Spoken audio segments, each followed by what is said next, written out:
The Cream of the Jest by James Branch Cabell. Palliation of the Gambit. Much has been written critically about Felix Kynaston since the disappearance of his singular personality from the field of contemporary writers, and Mr. Froze's biography contains all it is necessary to know as to the facts of Kynaston's life. Yet most readers of the biography, I think, must have felt that the great change in Kynaston no long while after he came to 40 year. This sudden, almost unparalleled, conversion of a talent for tolerable verse into the full-fledged genius of men who loved Alison, stays, after all, unexplained. Hereinafter you have Kynaston's own explanation. I do not know but that in hunting down one enigma it raises a bevy, but it, at worst, tells from his standpoint honestly how this change came about. You ought to remember that the tale is pieced together, in part from social knowledge of the man, and in part from the notes I made as to what Felix Kynaston in person told me, bit by bit, a year or two after events the tale commemorates. I had known the Kynastons for some while, with that continual shallow intimacy into which chance forces most country people with their near neighbors, before Kynaston ever spoke of, as he called the thing, the sigil. And even then, it was as if with negligence he spoke, telling of what happened, or had appeared to happen, and answering my questions, with simply dumbfounding personal unconcern. It all seemed indescribably indecent, and I marveled no little, I can remember, as I took my notes. Now I can understand it was just that his standard of values was no longer ours nor really human. You see, it hardly matters through how dependable an agency. Kynaston no longer thought of himself as a man of flesh and blood moving about a world of his compeers. Or, at least, that a special aspect of his existence was to him no longer a phase of any particular importance. But to tell of his thoughts is to anticipate. Hereinafter you have them full measure, and, such as it is, his story. You must permit that I begin it in my own way, with what may to you at first seem dream stuff. For I commence at Storycend, in the world's youth, when the fourth Count Emmerich reigned in Poictesma, having not yet blundered into the disfavor of his papal cousin Adrian Roman VII. With such roundabout gambits alone can some of us approach, as one fancy begets another, if you will, to proud assurance that life is not a blind and aimless business, not all a hopeless waste and confusion, and that we ourselves may by and by be strong and excellent and wise. Such, in any event, is the road that Kynaston took, and such the goal to which he was conducted. So, with that goal in view, I also begin where he began, and follow whither the dream led him. Meanwhile, I can but entreat you to remember it is only by preserving faith in human dreams that we may, after all, perhaps some day make them come true. Richard Fentner Harrowby. Montevideo, 14, April 1917. X of idle speculations in a library. Felix Kynaston did not write very long that night. He fell idly to the droll familiar, wondering how this dull fellow seated here in this luxurious room could actually be Felix Kynaston. He was glad this spacious and subduedly glowing place, and all the comfortable appointments of Alcleoid, belonged to him.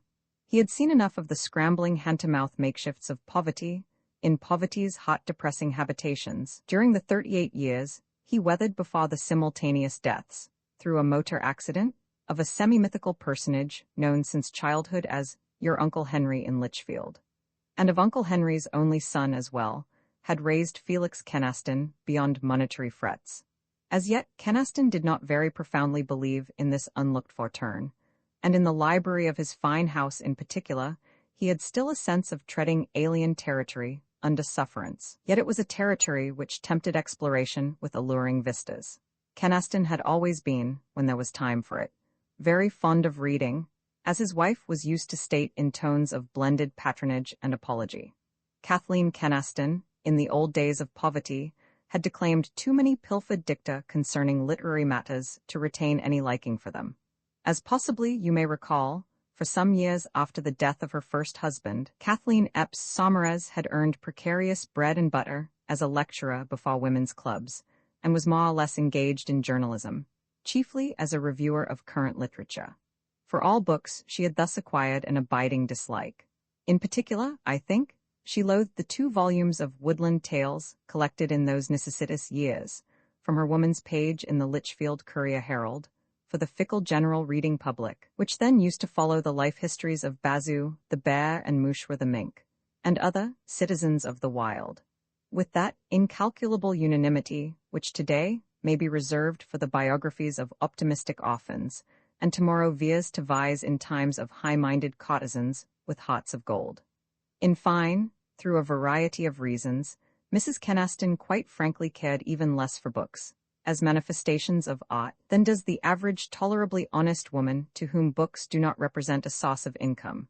And you may or may not remember, likewise, what Kynaston wrote, about this time, in the Colophon to Men Who Loved Alison.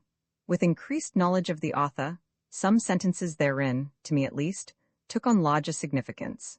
No one, I take it, can afford to do without books unless he be quite sure that his own day and personality are the best imaginable. And for this class of persons, the most crying need is not, of course, seclusion in a library, but in a sanatorium. It was, instead, for the great generality, who combine a taste for travel with a dislike for leaving home, that books were by the luckiest hit invented to confound the restrictions of geography and the almanac. In consequence, from the Ptolemies to the Capots, from the twilight of a spring dawn in Sicily to the uglier shadow of Montfaucon's gibbet, there intervenes but the turning of a page, a choice between Theocritus and villain. From the Athens of Herodotus to the Versailles of St. Simon, from Nashapur to Cranford, it is equally quick traveling.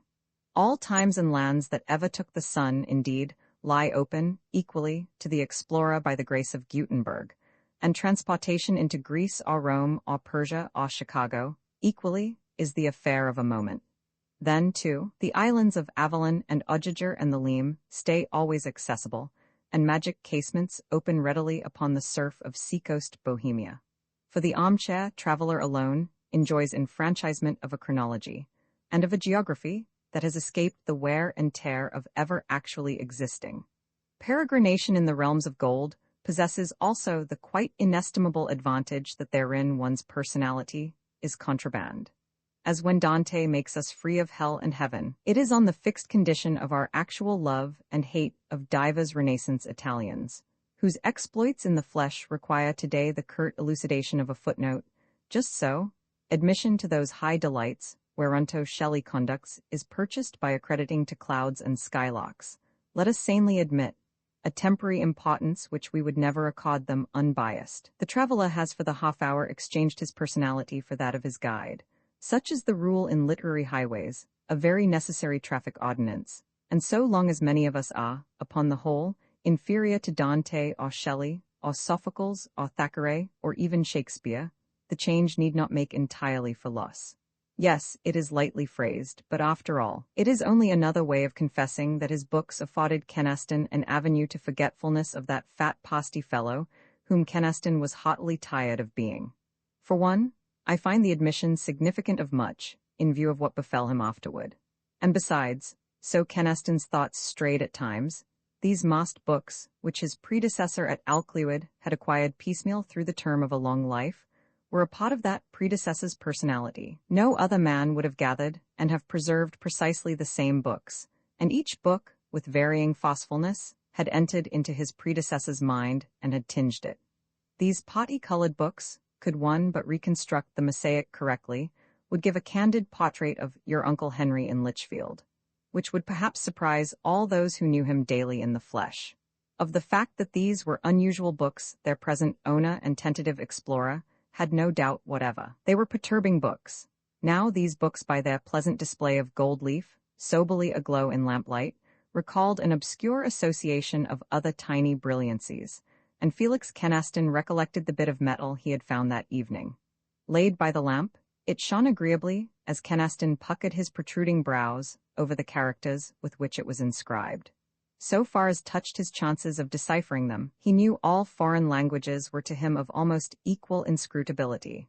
French he could puzzle out, or even Latin, if you gave him plenty of time and a dictionary, but this inscription was not in Roman lettering. He wished, with time-dulled yearning, that he had been accorded a college education. Roman 11, how there was a light in the fog as she came toward him through the fog. How annoying it is, she was saying plaintively, that these moors are never properly lighted. Ah, but you must not blame old Luckoy, he protested. It is all the fault of Beatrice Sensei. Then Kynaston knew he had unwittingly spoken magic words, for at once, just as he had seen it done in theatres, the girl's face was shown him clearly in a patch of roseate light. It was the face of Etah. Things happen so in dreams, he observed. I know perfectly well I am dreaming, as I have very often known before this that I was dreaming. But it was always against some law to tell the people in my nightmares. I quite understood they were not real people. Today in my daydream, and here again tonight, there is no such restriction.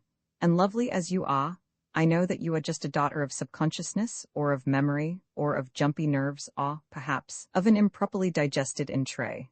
No, I am real, Hovendile, but it is I who am dreaming you. I had not thought to be a part of any woman's dream nowadays. Why do you call me Hovendile? She who bore the face of Etah pondered momentarily, and his heart moved with glad adoration. Now, by the beard of the prophet, I do not know, the girl said at last. The name means nothing to you? I never heard it before, but it seemed natural, somehow, just as it did when you spoke of Ol Lukoy and Beatricare Sensei. But Ol Lukoy is the lord and master of all dreams, of course, and that furtive, long-dead Roman girl has often troubled my dreams. When I was a boy, you conceive, there was in my room at the first boarding house in which I can remember dieting, a copy of the Guido portrait of Beatricare Sensei, a copy done in oils, a worthless daub, I suppose. But there was evil in the picture, a lurking devilishness, which waited patiently and alertly, until I should do what that silent watcher knew I was predestined to do, and, being malevolent, wanted me to do. I knew nothing then of Beatricare Sensei, mock you, but when I came to learn her history, I thought the world was all wrong about her. That woman was evil, whatever verse-makers may have fabled, I thought for a long while. Today I believe the evil emanated from the person who painted that particular copy. I do not know who that person was, I never shall know. But the black magic of that person's work was very potent. And Kenaston looked about him now, to find fog everywhere, impenetrable vapors which vaguely showed pearl-colored radiancies here and there, but no determinable forms of trees or of houses, or of anything save the face of Etah, so clearly discerned and so lovely in that strange separate cloud of roseate light. Ah, yes, those little magics. It was the girl who spoke. Those futile, troubling necromancies that are wrought by portraits and unfamiliar rooms and mirrors, and all time-worn glittering objects, by running waters and the wind's persistency, and by lonely summer noons in forests, how inconsequently they fret upon men's heartstrings, as if some very feeble farce, say, a maimed elf were trying to attract your attention. Yes, I think I understand. It is droll. And how droll, too, it is how quickly we communicate our thoughts, even though, if you notice, you are not really speaking, because your lips are not moving at all. No, they never do in dreams. One never seems, in fact, to use one's mouth.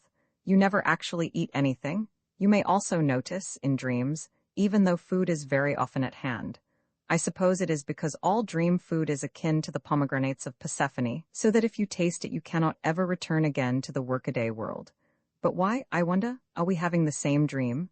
It rather savors of Morphean parsimony, don't you think, thus to make one nightmare serve for two people?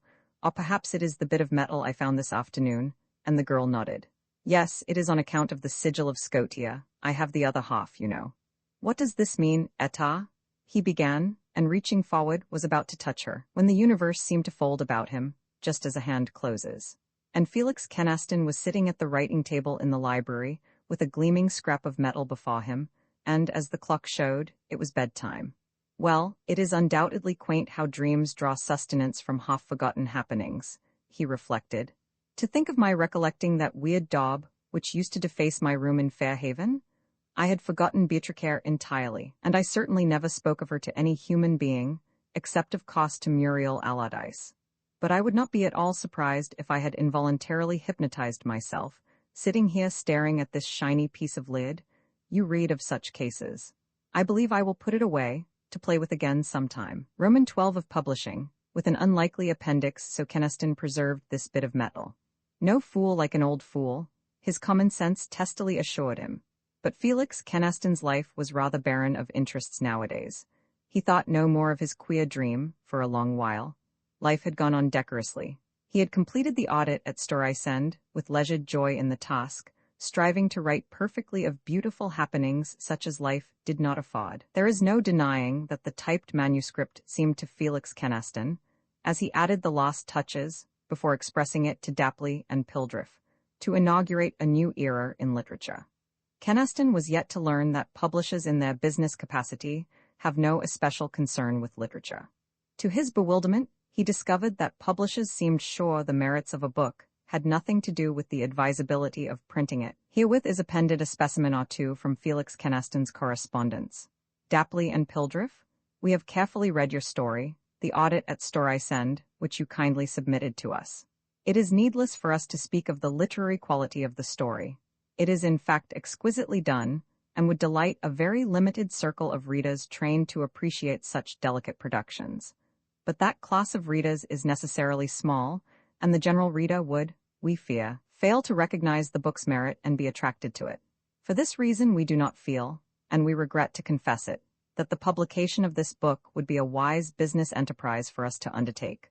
We wish that we could, in justice to you and ourselves, see the matter in another light. We are returning the manuscript to you, and we remain, with appreciation of your courtesy, etc., Page Ticknor's Sons. We have given very careful consideration to your story, the audit at Story Send, which you kindly submitted to us. We were much interested in this romance, for it goes without saying that it is marked with high literary quality, but we feel that it would not appeal with force and success to the general reader. Its appeal, we think, would be to the small class of cultured readers, and therefore its publication would not be attended with commercial success. Therefore, in your interest, as well as our own, we feel that we must give an unfavorable decision upon the question of publication. Naturally, we regret to be forced to that conclusion, for the work is one which would be creditable to any publisher's list.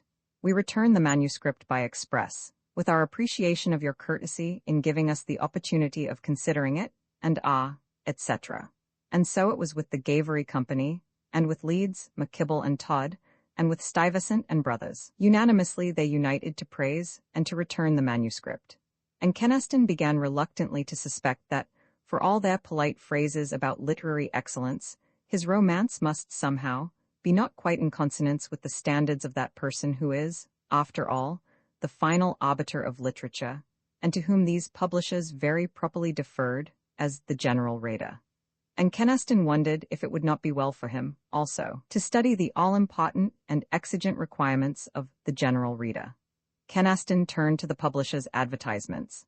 Dapley and Pildriff at that time were urging everyone to read White Sepulchres, the author of which had made public the momentous discovery that all churchgoers were not immaculate persons. Page Ticknor's Sons were announcing a new edition of The Apostates, a scathing arraignment of plutocratic iniquities, which was heralded as certain to sear the soul to its core, more than rival Thackeray, and turn our highest social circles inside out. Then the Gavery Company offered through the transom a daring study of feminism, compiled to all appearance under rather novel conditions, inasmuch as the brilliant young author had, according to the advertisements, written every sentence with his jaws set and his soul on fire. The majority of Leeds, McKibble and Todd's adjectives were devoted to Sarah's Secret, the prize winner in the firm's $15,000 contest, a sprightly romance of the greenwood, whose undoubted aim, Keneston deduced from tentative dips into its meandering balderdash, was to become the most sought-after book in all institutes devoted to care of the feeble-minded. And Stuyvesant and Brothers were superlatively acclaiming The Silent Brotherhood, the latest masterpiece of a pornographically gifted genius who had edifyingly shown that he ranked religion above literature by retiring from the ministry to write novels. Keneston laughed, upon which side of the mouth it were too curious to inquire. Momentarily he thought of printing the book at his own expense, but here the years of poverty had left indelible traces. Keneston had too often walked because he had not car fare, for $1 ever again to seem to him an inconsiderable matter. Comfortably reassured as to pecuniary needs for the future, he had not the least desire to control more money than actually showed in his bank balances, but even so, he often smiled to note how unwillingly he spent money. So now he shrugged and sent out his loved romance again. An unlikely thing happened. The book was accepted for publication. The Baxen Muir Company had no prodigious faith in the audit at Story Send as a commercial venture, but their readers, in common with most of the readers for the firms who had rejected it, were not lacking in discernment of its merits as an admirable piece of writing, and the more optimistic among them protested even to foresee a possibility of the book's selling. The vast public that reads for pastime, they contended, was beginning to grow a little tired of being told how bad was this or that economic condition, and pretty much everything had been daringly exposed, to the point of weariness, from the inconsistencies of our clergy to the uncleanliness of our sausage. In addition, they considered the surprising success of Mr. Marmaduke Fennell's 18th-century story, For Love of a Lady, as compared with the more moderate sales of Miss Elspeth Lancaster's In Scarlet Siddon, that candid romance of the brothel, deducing therefrom that the Gadzooks and Buy a Lady type of reading matter was ready to revive in vogue. At all events, the Baxen Muir Company, after holding a rather unusual number of conferences, declared their willingness to publish this book, and in due course they did publish it. There were before this, however, for Kynaston many glad hours of dabbling with proof sheets.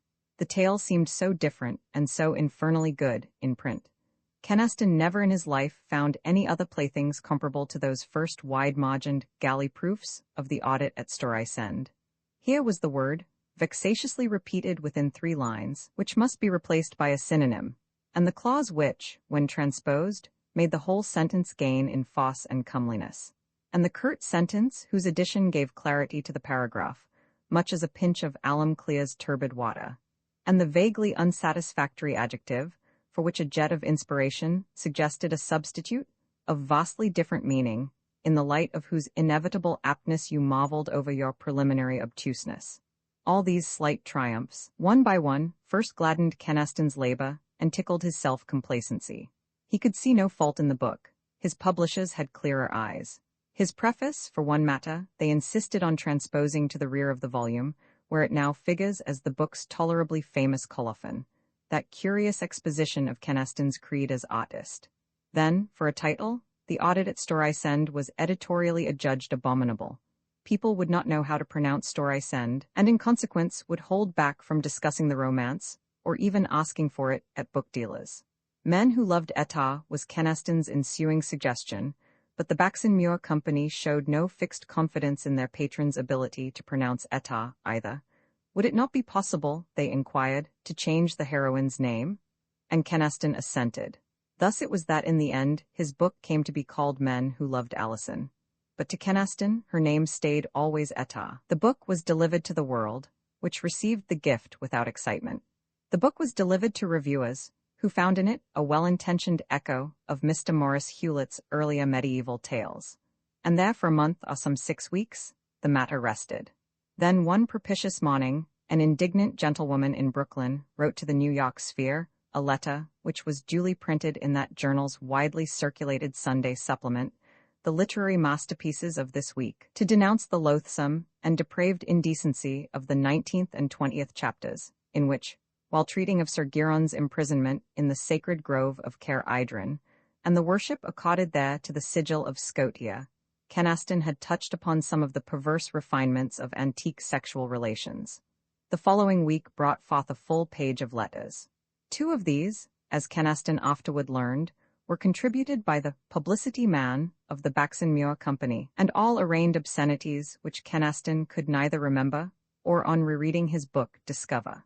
Later in this journal, as in other newspapers, appeared still more denunciations. An up-to-the-minute bishop expostulated from the pulpit against the story's vicious tendencies, demanding that it be suppressed. Thereafter it was no longer on sale in the large department stores alone, but was equally procurable at all the bookstands in hotels and railway stations. Even the author's acquaintances began to read it.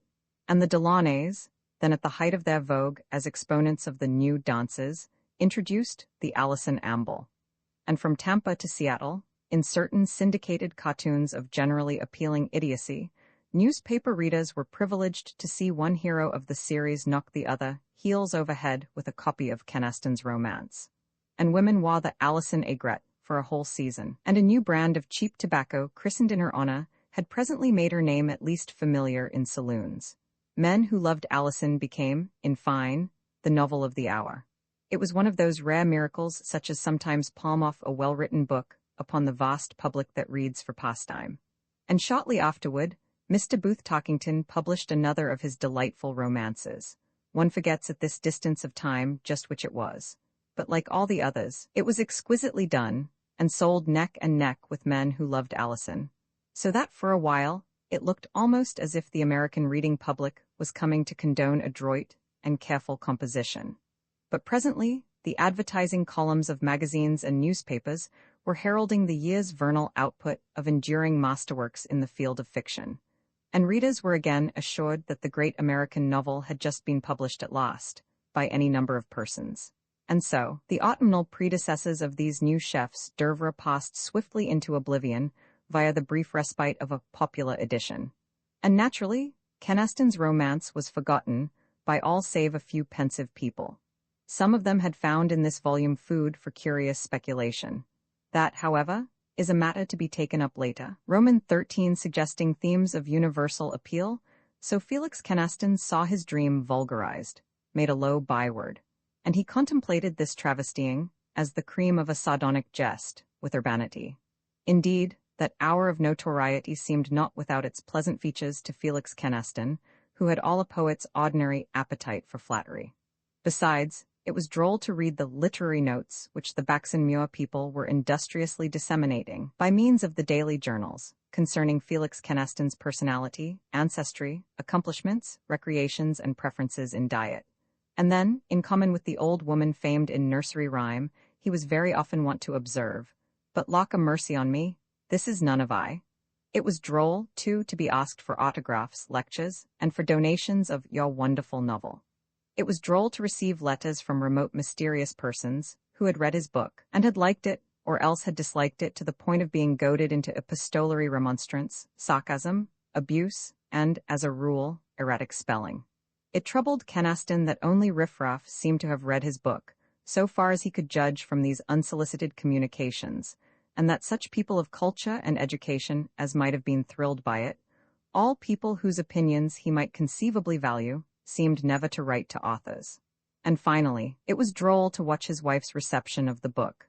To Keniston, his wife stayed always a not unfriendly mystery.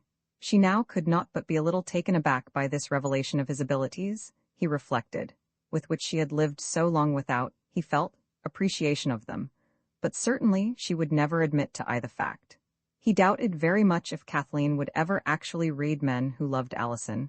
On various pretexts she had deferred the pleasure, and seemed, with perverted notions of humor, to esteem it a joke that she alone had not read the book of which everybody was talking. Such was not Keniston's idea of humor or of wifely interest, but Kathleen dipped into the volume here and there, and she assuredly read all the newspaper notices sent in by the clipping bureau. These she considered with profound seriousness.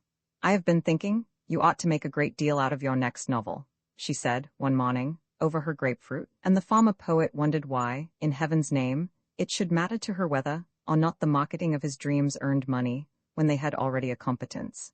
But women were thus fashioned. "You ought to do something more up-to-date, though, Felix, something that deals with real life." "Ah, but I don't particularly care to write about a subject of which I am so totally ignorant, dear. Besides, it isn't for you to fleer and jibe at a masterpiece, which you never read," he airily informed her. "I am saving it up for next summer, Felix, when I will have a chance to give every word of it the reverence it deserves. I really don't have any time for reading nowadays.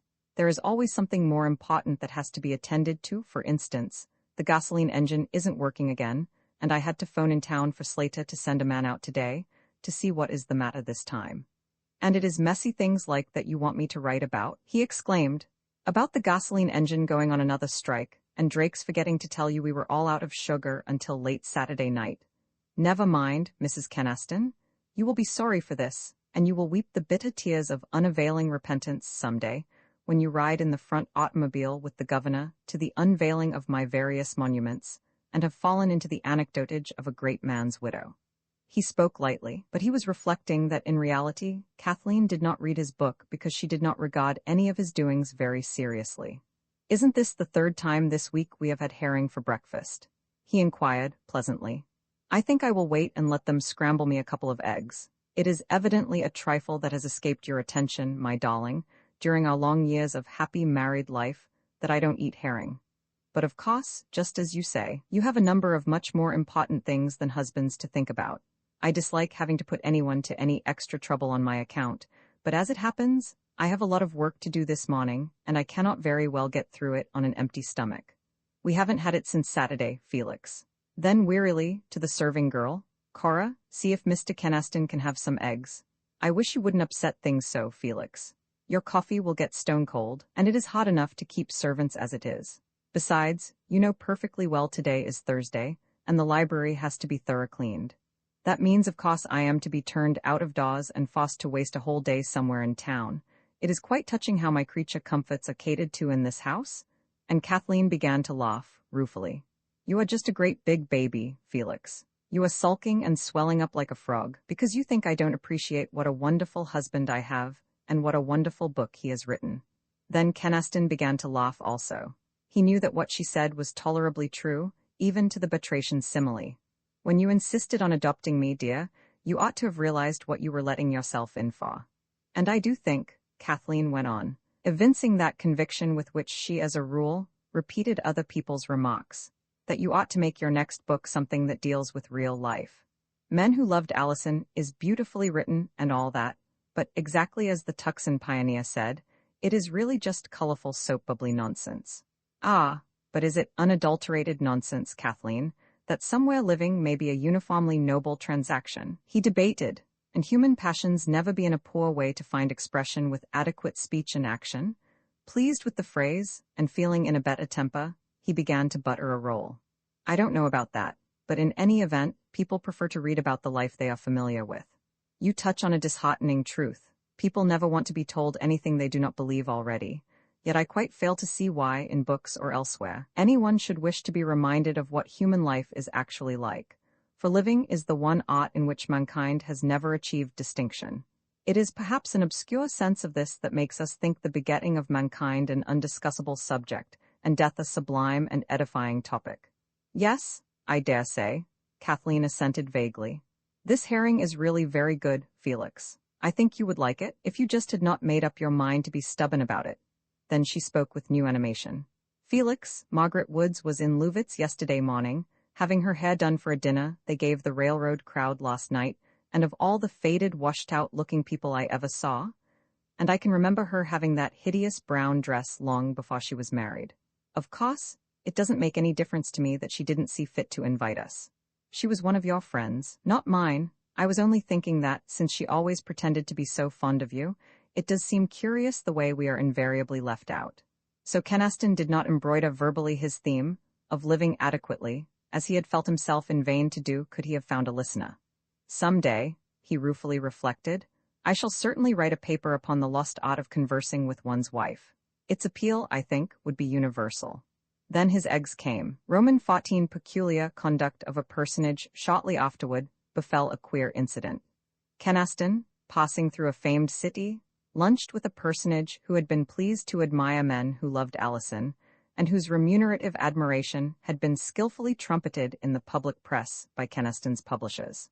There were some 10 others in the party, and Keneston found it droll enough to be sitting at table with them. The lean, pensive man, with hair falling over his forehead in a neatly clipped bang, such as custom restricts to children, had probably written that morning, in his official capacity, to innumerable potentates.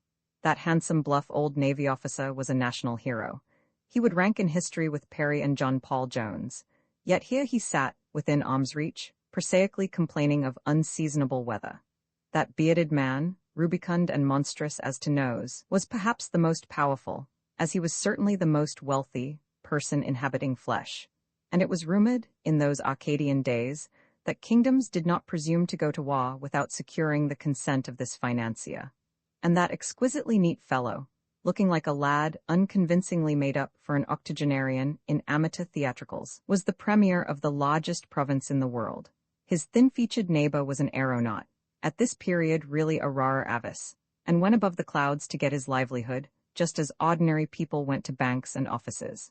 And chief of all, their multifarious host, the personage, as one may discreetly call him, had left unattempted scarcely any role in the field of human activities.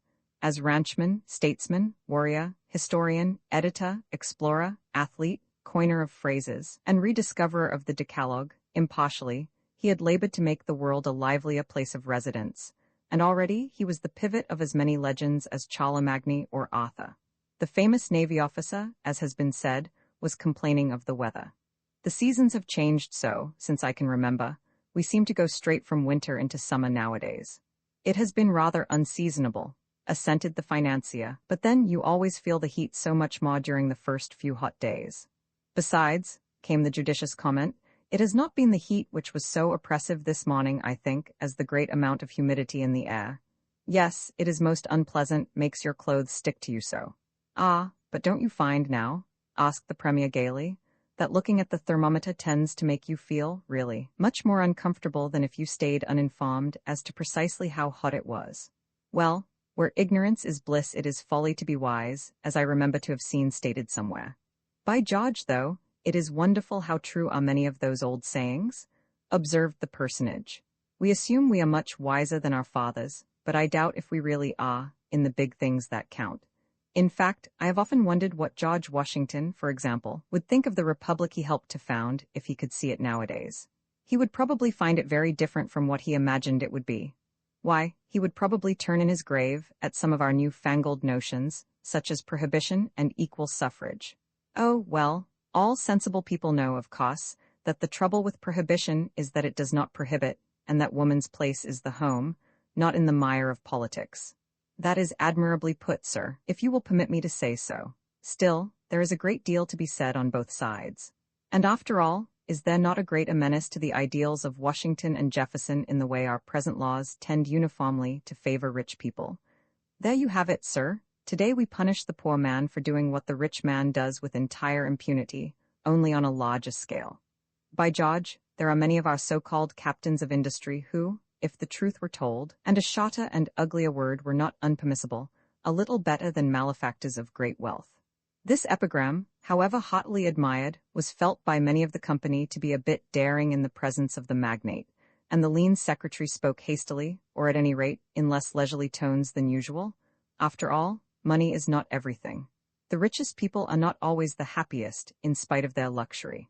You gentlemen can take it from me, asserted the aeronaut, that many poor people get a lot of pleasure out of life. Now, really though, that reminds me, children are very close observers, and as you may have noticed, they ask the most remarkable questions. My little boy asked me, only last Tuesday, why poor people are always so polite and kind. Well, little pitches have big ears. What you might call a chip of the old block, eh? So that mighty little misses him. I may be prejudiced, but I thought it pretty good, coming from a kid of 6, and it is perfectly true, gentlemen, the poor are kind to each other. Now, I believe just being kind makes you happier. And I often think that is a better sort of religion than just dressing up in your best clothes and going to church regularly on Sundays. That is a very true thought, another chimed in. And expressed, upon my word, with admirable clarity. Oh, whatever pretended pessimists in search of notoriety may say, most people are naturally kind at heart. I would put it that Christianity, in spite of the coping sneers of science so-called, has led us once for all to recognize the vast brotherhood of man. So that, really, the world gets better every day. We have quite abolished war, for instance, my dear sir, were there nothing else, and even putting aside the outraged sentiments of civilized humanity, another great or prolonged war between any two of the leading nations is unthinkable. For the simple reason, gentlemen, that we have perfected our fighting machines to such an extent that the destruction involved would be too frightful. Then, too, we are improving the automobile to such an extent. Oh, in the end it will inevitably supplant the horse. It seems almost impossible to realize how we ever got along without the automobile. Do you know, I would not be surprised if some day horses were exhibited in museums, as rare and nearly extinct animals. Come now, that is pretty good. And electricity is, as one might say, just in its infancy. The telephone, for instance, our ancestors would not have believed in the possibilities of such a thing. And by George, they talk of giving an entire play with those moving picture machines, acting the whole thing out, you know. Oh, yes, we live in the biggest, brainiest age the world has ever known. And America is going to be the greatest nation in it, before very long, commercially and in every way. So the talk flowed on, with Felix Kynaston contributing very little thereto. Indeed, Felix Kynaston, the dreamer, was rather ill at ease among these men of action, and listened to their observations with perturbed attention. He sat among the great ones of earth, not all of them the very greatest, of course, but each a person of quite respectable importance. It was the sort of gathering that in boyhood, and in later life also, for that matter, he had foreplanned to thrill and dazzle, as he perfectly recollected. But now, with the opportunity, he somehow could not think of anything quite suitable to say, of anything which would at once do him justice and be admiringly received. Therefore he attempted to even matters by assuring himself that the talk of these efficient people was lacking in brilliance and real depth, and expressed sentiments which, microscopically viewed, did not appear to be astoundingly original. If these had been less remarkable persons, he would have thought their conversation almost platitudinous. And not one of these much-talked-about men, whatever else he might have done, could have written Men Who Loved Alison. Kynaston cherished that reflection as he sedately partook of a dish he recollected to have seen described, on menu cards, as Hungarian goulash, and sipped sherry of no very extraordinary flavor. He was to remember how plain the fare was, and more than once was to refer to this meal, quite casually, beginning, "That reminds me of what such an one said once when I was lunching with him, or perhaps, the last time I lunched with so-and-so. I remember." With such gambits he was able, later on, to introduce to us of Lichfield several anecdotes which, if rather pointless, were at least garnished with widely known names. There was a cabinet meeting that afternoon, and luncheon ended, the personage wasted scant time in dismissing his guests. "It has been a very great pleasure to meet you, Mr. Kynaston," quoth the personage, wringing Kynaston's hand. Kynaston suitably gave him to understand that they shared ecstasy in common. "Those portions of your book relating to the sigil of Scotia struck me as being too explicit," the personage continued, bluffly, but in lowered tones. The two stood now, beneath a great stuffed elk's head, a little apart from the others. "Do you think it was quite wise? I seem to recall a phrase about birds," but Kynaston's thoughts were vaguely dental, and there is no denying Kynaston was astounded. Nor was he less puzzled when, as if in answer to Kynaston's bewildered look, the personage produced from his waistcoat pocket a small square mirror, which he half exhibited, but retained secretively in the palm of his hand. "Yes, the hurt may well be twofold.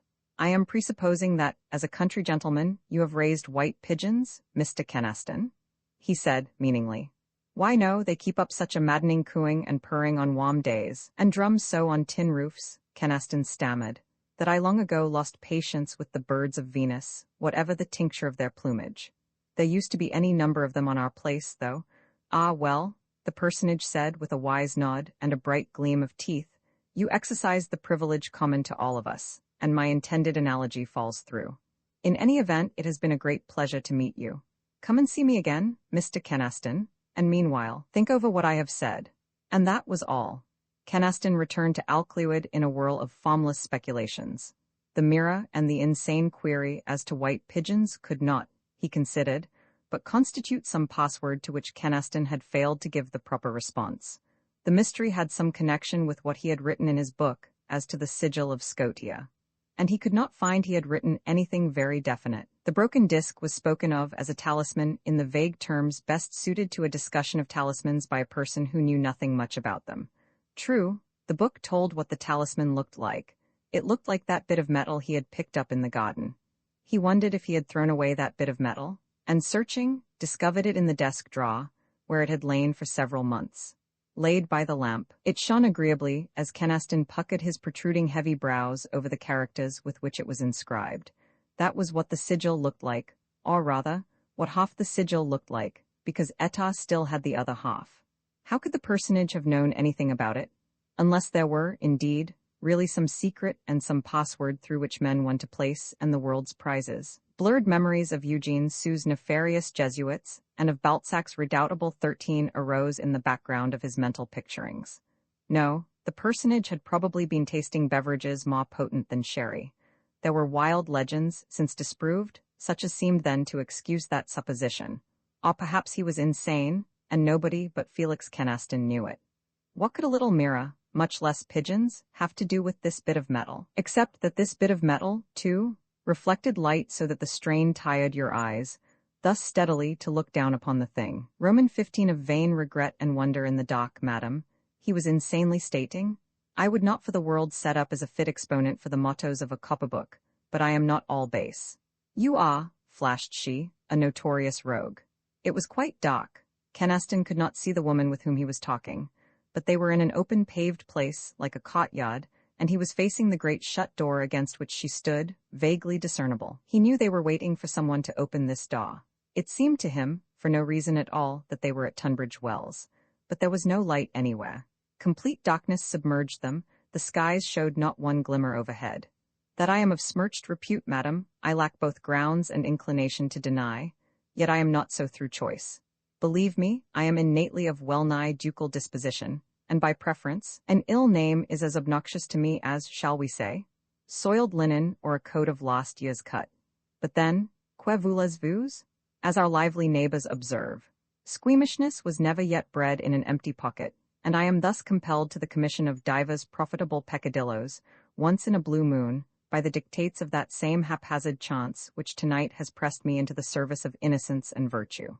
She kept silence, and he went on in light-headed wonder as to what this dream, so plainly recognized as such, was all about, and as to whence came the words which sprang so nimbly to his lips, and as to what was the cause of his great wistful sorrow. Perhaps if he listened very attentively to what he was saying, he might find out. You do not answer, madam, yet think a little. I am a notorious rogue, the circumstance is conceded. But do you think I have selfishly become so in quest of amusement? Nay, I can assure you that Newgate, the Whig judge, the jolting cot, the gallows, is no pleasant dream o' nights. But what choice had I? Cast forth to the gutters mirroring in the susceptible years of infancy, a girl of the town's byblow, what choice had I, in heaven's name? If I may not live as I would, I must live as I may, in emperors and parsons and sewer diggers and cheese-mites that claim is equally allowed. You are a thief? She asked pensively. Let us put it, rather, that I have proved in life's hard school an indifferent Latinist, by occasionally confounding meum with tuum. A murderer? Something of the sort might be my description in puritanic mouths. You know at least what happened at the Cat and Hautbois. But what in the world had happened there? Kenaston wondered.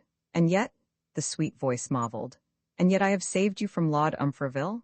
Ah, madam, Providence labors with quaint instruments, dilapidating Troy by means of a wood-rocking hoss, and loosing sin into the universe through a half-eaten apple. Nay, I repeat, I am not all base, and I have read somewhere that those who are in honour wholly shipwrecked will yet very often cling desperately to one stray spar of virtue.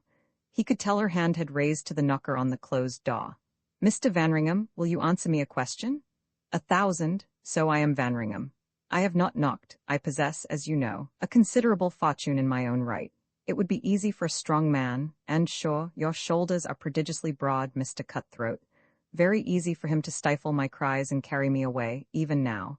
And then, to preserve my honour, I would have no choice save to marry that broad-shouldered man.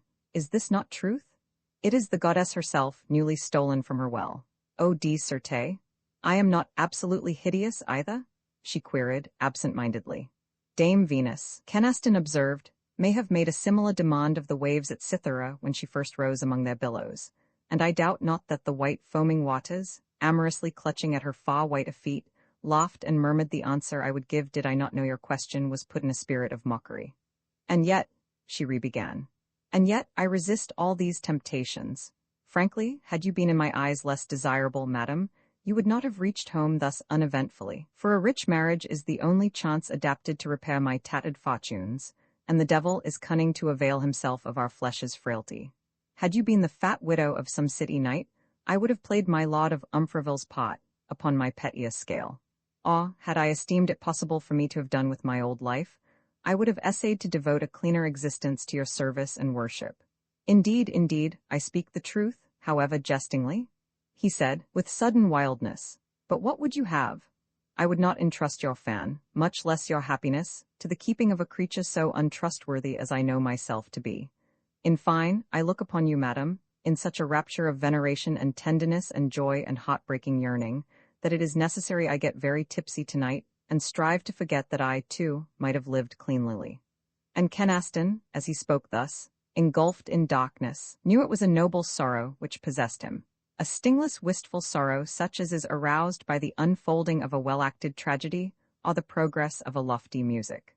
This ruffian longing, quite hopelessly, to be made clean again, so worshipful of his loved lady's purity and loveliness, and knowing loveliness and purity to be forever unattainable in his mean life, was Felix Kenaston, somehow. What was it Margus d'Agremont had said? I have been guilty of many wickednesses. I have held much filthy traffic such as my soul loathed. And yet, I swear to you, I seem to myself to be still the boy who once was I. Kenaston understood now, for the first time with deep reality, what his puppet had meant, and how a man's deeds in the flesh may travesty the man himself. But the door opened. Confusedly, Kenaston was aware of brilliantly lighted rooms beyond, of the chatter of gay people, of thin tinkling music, and more immediately, of 2 lackeys, much bepowdered as to their heads and stately in new liveries of blue and silver. Confusedly he noted these things, for the woman had paused in the bright doorway, and all the loveliness of Etah was visible now to him, and she had given a delighted cry of recognition. "La, it is Hovendile, and we are having the same dream again." This much he heard and saw as her hand went out gladly toward him. Then, as she touched him, the universe seemed to fold about Felix Keneston, just as a hand closes, and he was sitting at the writing table in the library, with a gleaming scrap of metal before him. He sat thus for a long while. I can make nothing of all this. I remember of course that I saw Muriel Allardyce stand very much like that, in the doorway of the Royal Hotel, at the Green Chalybeate. And how many years ago, good Lord? And equally of course the most plausible explanation is that I am losing my wits. Or else, it may be that I am playing blindfold with perilous matters.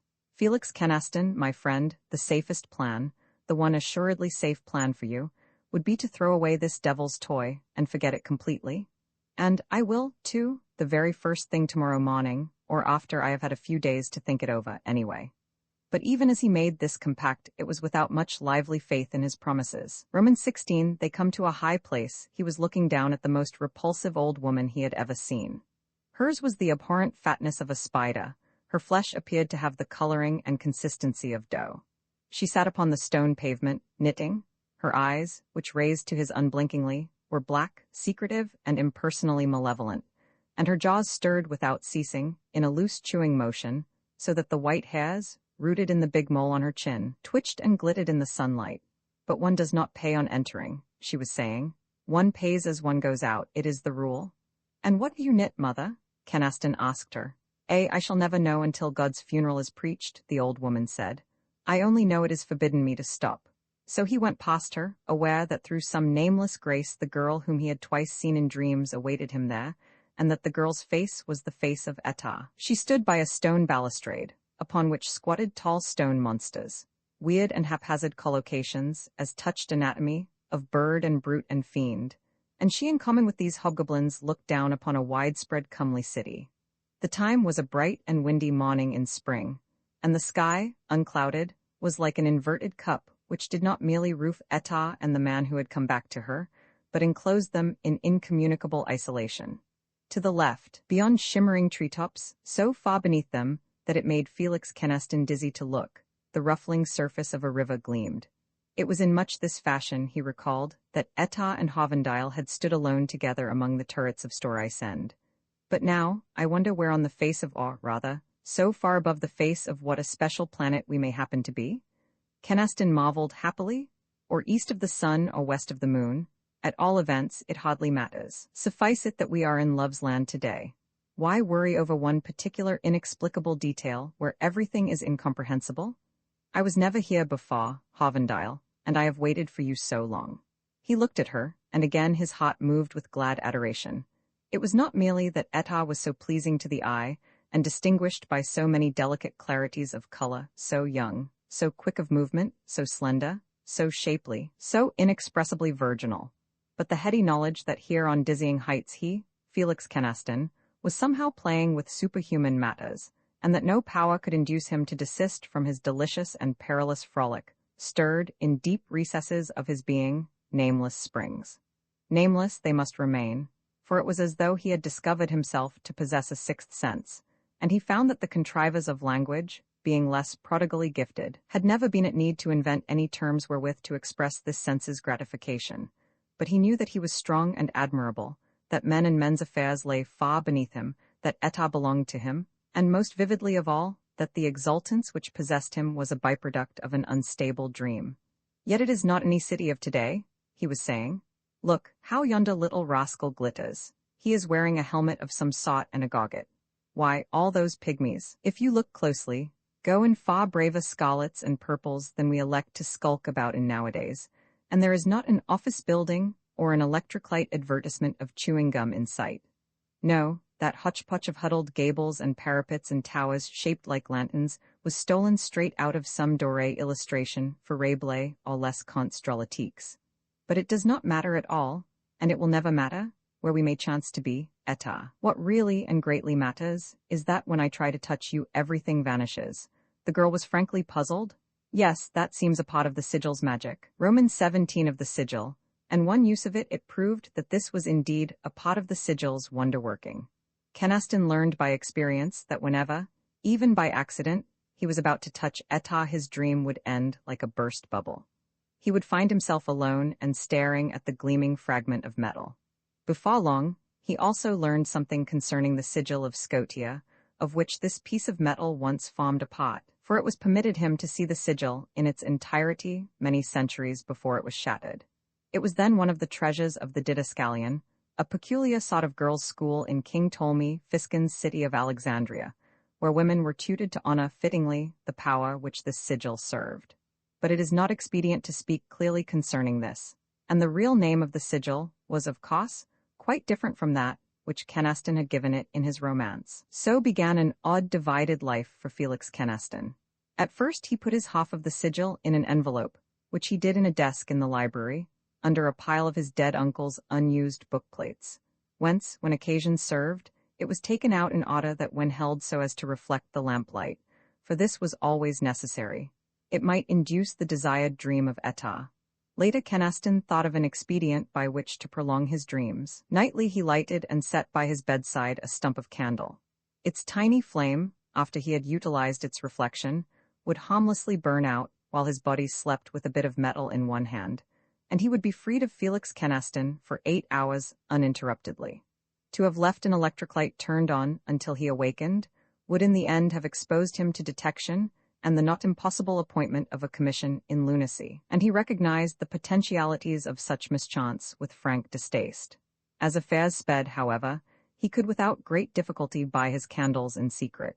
He was glad now he was well-to-do, if only because, as an incidental result of materially bettered fortunes, he and his wife had separate bedrooms. Roman 18 treats of a prelate, and in Pot of Pigeons, the diurnal part of Kenaston's life was largely devoted to writing the Tinctured Veil, that amazing performance which he subsequently gave to a bewildered world.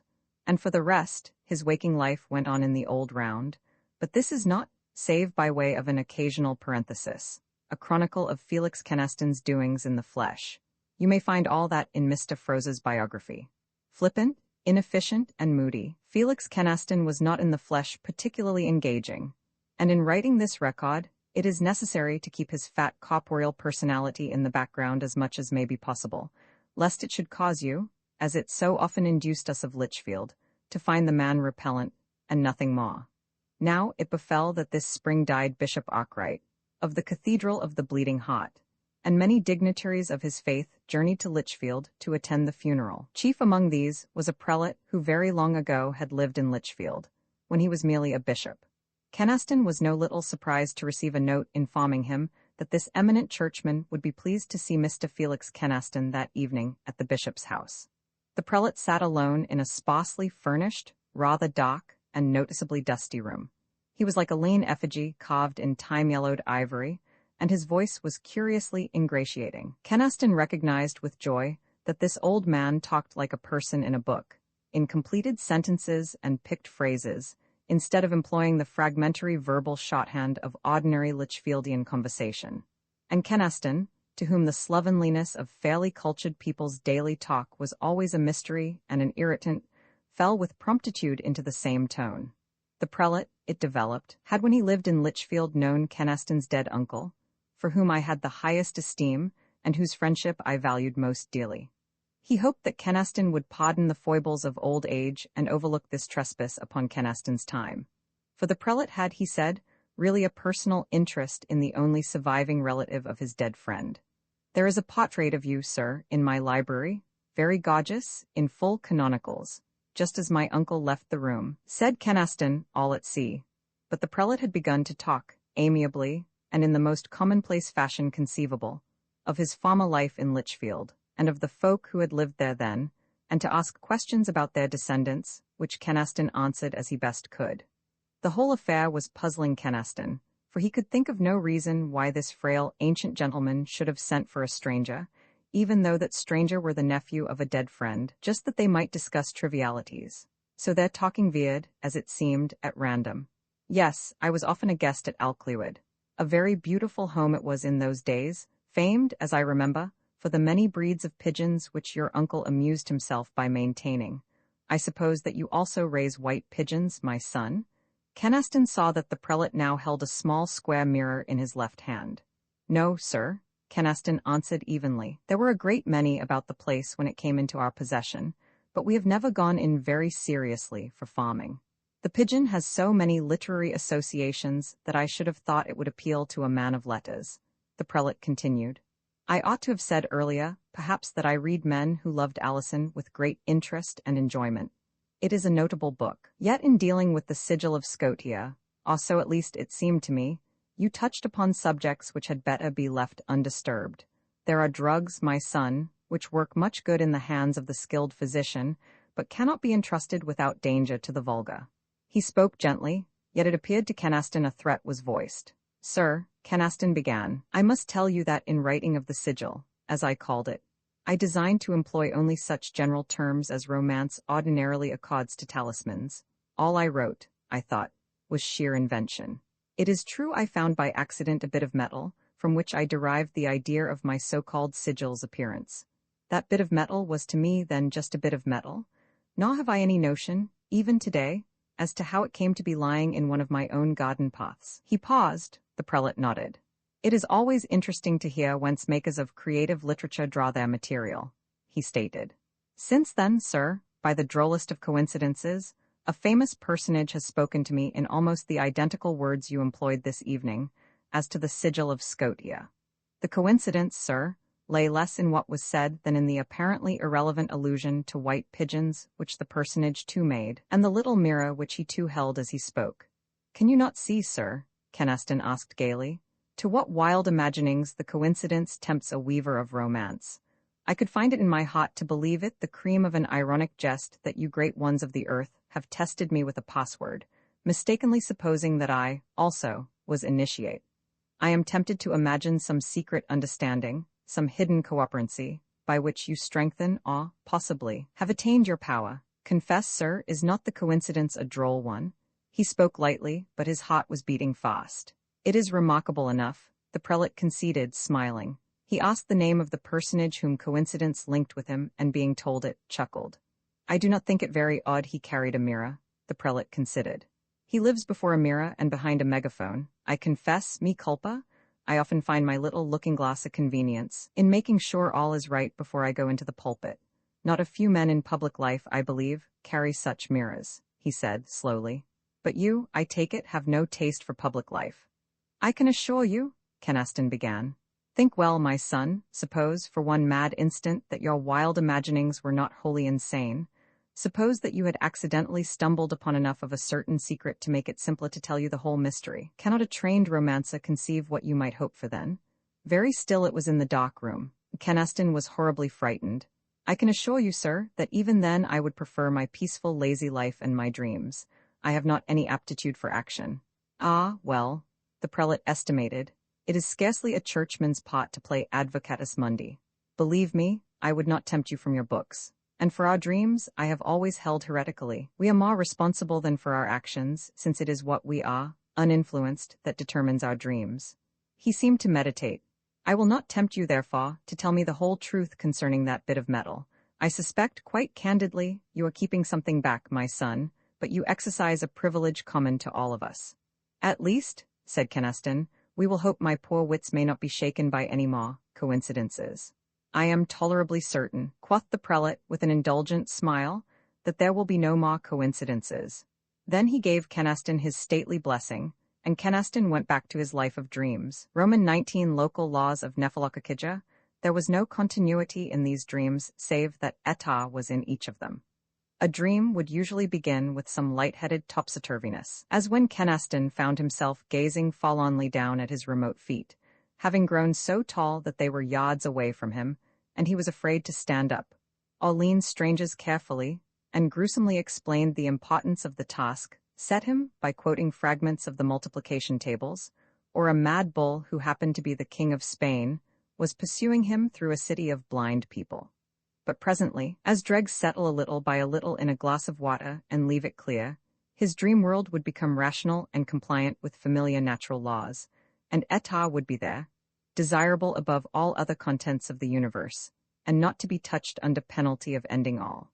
Sometimes they would be alone in places which he did not recognize, sometimes they would be living under the Stuarts or the Valois or the Caesars, or other dynasties long since unkingdomed. Human lives whose obligations and imbroglios affected Hovendale and Etah to much that half-serious concern with which one follows the action of a romance or a well-acted play. For it was perfectly understood between Hovendale and Etah that they were involved in the affairs of a dream. Etah seemed to remember nothing of the happenings Kenaston had invented in his book, and Giron and Margis d'Aigramont and Count Emmerich and the other people in the audit at Storisend, once more to give men who loved Alison its original title, were names that rang familiar to her somehow, she confessed, but without her knowing why. And so, Kenaston came at last to comprehend that perhaps the Etah he loved was not the heroine of his book inexplicably vivified, but rather that in the book he had, just as inexplicably, drawn a blurred portrait of the Etah he loved, that ageless, lovable, and loving woman of whom all poets had been granted fitful, broken glimpses, dimly prefiguring her advent into his life too, with pallid and feeble visionings. But of this he was not ever sure, nor did he greatly care, now that he had his dreams. There was, be it repeated, no continuity in these dreams save that Etah was in each of them, that alone they had in common, but each dream conformed to certain general laws. For instance, there was never any confusion of time, that is, a dream extended over precisely the amount of time he actually slept, so that each dream life was limited to some 8 hours or thereabouts. No dream was ever iterated, nor did he ever twice find himself in the same surroundings as touched chronology. Thus, he was often in Paris and Constantinople and Alexandria and Rome and London, revisiting even the exact spot, the very street corner, which had figured in some former dream. But as terrestrial time went, the events of his first dream would either have happened years ago, or else not be due to happen until a great while later. He never dreamed of absolutely barbaric or orderless epochs, nor of happenings, so far as he could ascertain, elsewhere than in Europe and about the Mediterranean coasts. Even within these confines, his dreams were as a rule restricted to urban matters, rarely straying beyond city walls. His hypothesis in explanation of these facts was curious, but too fine-spun to be here repeated profitably. For a while, Kenaston thought these dreams to be bits of lives he had lived in previous incarnations. Later he was inclined to discard this view. He never, to his knowledge, lived through precisely the same moment in 2 different capacities and places. But more than once he came within a few years of doing this, so that even had he died immediately after the earlier timed dream, it would have been impossible for him to have been reborn and reached the age he had attained in that dream, whose period was only a trifle later. In his dreams, Kenaston's age varied slightly, but was almost always in pleasant proximity to 25. Thus, he was in Jerusalem on the day of the crucifixion, and was aged about 23. Yet in another dream, he was at Capri when Tiberius died there, 7 years afterward, and Kenaston was then still in the early 20s. And again, he was in London, at Whitehall, in 1649, and at Vaux-le-Vicomte near Fontainebleau in 1661, being on each occasion 23 or 4. Kenaston could suggest no explanation of this.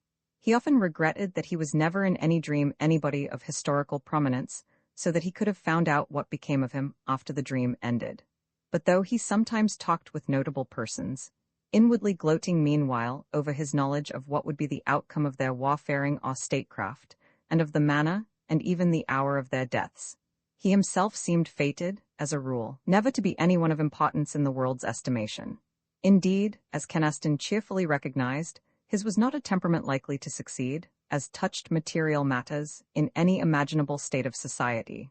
There was not, and never had been, any workaday world in which, as he had said at Storisend, he and his like would not, in so far as temporal prizes were concerned, appear to waste at loose ends and live futilely. Then, moreover, in each dream he was woefully hampered by inability to recall preceding events in the life he was then lighting, which handicap doomed him to redoubled inefficiencies. But that did not matter now, in view of his prodigal recompenses. It was some while before the man made the quaint discovery that in these dreams he did not in any way resemble Felix Kenaston physically. They were astray in an autumn forest, resting beside a small fire which he had kindled in the shelter of a boulder, when Etah chanced to speak of his brown eyes, and thereby to perplex him. But there was in this dream nothing which would reflect his countenance. And it was later, in Troy town, Laomedon ruled the city then, and Priam they saw as a lad playing at marbles in a paved courtyard, where tethered oxen watched him over curiously painted mangers, that Canaston looked into a steel mirror, framed with intertwined ivory serpents that had emeralds for eyes, and found there a puzzled stranger. Thus it was he discovered that in these dreams he was a tall, lean youngster, with ruddy cheeks, wide-set brown eyes, and a smallish head covered with crisp, tight-curling dark red hair. Nor did his appearance ever alter, to his knowledge, in any subsequent dream. What he saw was so different from the pudgy, pasty man of Photeiod who, he knew, lay at this moment in Felix Canaston's bed, breathing heavily and clasping a bit of metal in his pudgy hand, that the stranger in the mirror laughed appreciatively. Roman II introduces the ageless woman. The tale tells how Count Emmerich planned a notable marriage feast for his sister La Belle Etah and Sir Giron des Rocs. The tale relates that, in honor of this wedding, came from Nacumura, far oversea, Count Emmerich's elder sister Dame Melisent and her husband the Comte de la Forêt, with an outlandish retinue of pagan slaves that caused great wonder. All Poictesme took holiday. The tale narrates how from Names to Lissuat, and in the wild hill country back of Perdigan, knights made ready for the tournament, traveling towards Storisend in gay silken garments such as were suited to these new times of peace. The highways in those parts shone with warriors, riding in companies of 6 or 8, wearing mantles worked in gold, and mounted upon valuable horses that glittered with new bits and housings. And the tale tells, also, how they came with horns sounding before them. Etah watched from the turrets of Storisend, pensively, yet she was happy in these days. Indeed, there is now very little left this side of heaven for you to desire, madam, said Hovendile the clock, who stood beside her at his service. No, there is nothing now which troubles me, Hovendile, save the thought of Mogis d'Agremont. I cannot ever be sure of happiness so long as that man lives. So, says Hovendile.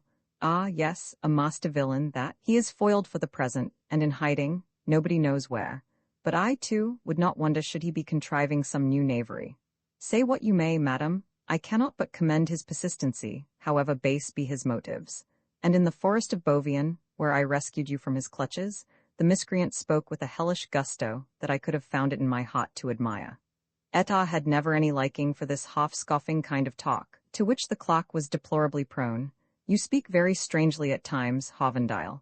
Wickedness cannot ever be admirable, and to praise it, even in jest, cannot but be displeasing to the author of us all.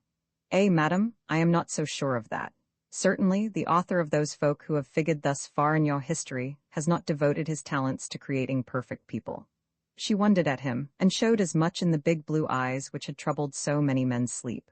Since time began, there has lived no nobler person or more constant lover than my Lord Giron. Oh yes, Sir Giron, I grant you, is very nearly immaculate, said Hovendile, and he yawned. My friend, you have always served him faithfully. We too cannot ever forget how much we have owed in the past to your quick wits and shrewd devices. Yet now your manner troubles me. Dame Etah spoke the truth, for, knowing the man to be unhappy, and suspecting the reason of his unhappiness, too, she would have comforted him, but Hovendile was not in a confiding mood. Whimsically he says, Rather, it is I who am troubled, madam. For envy possesses me, and a faint teasing weariness also possesses me, because I am not as Sir Giron, and never can be.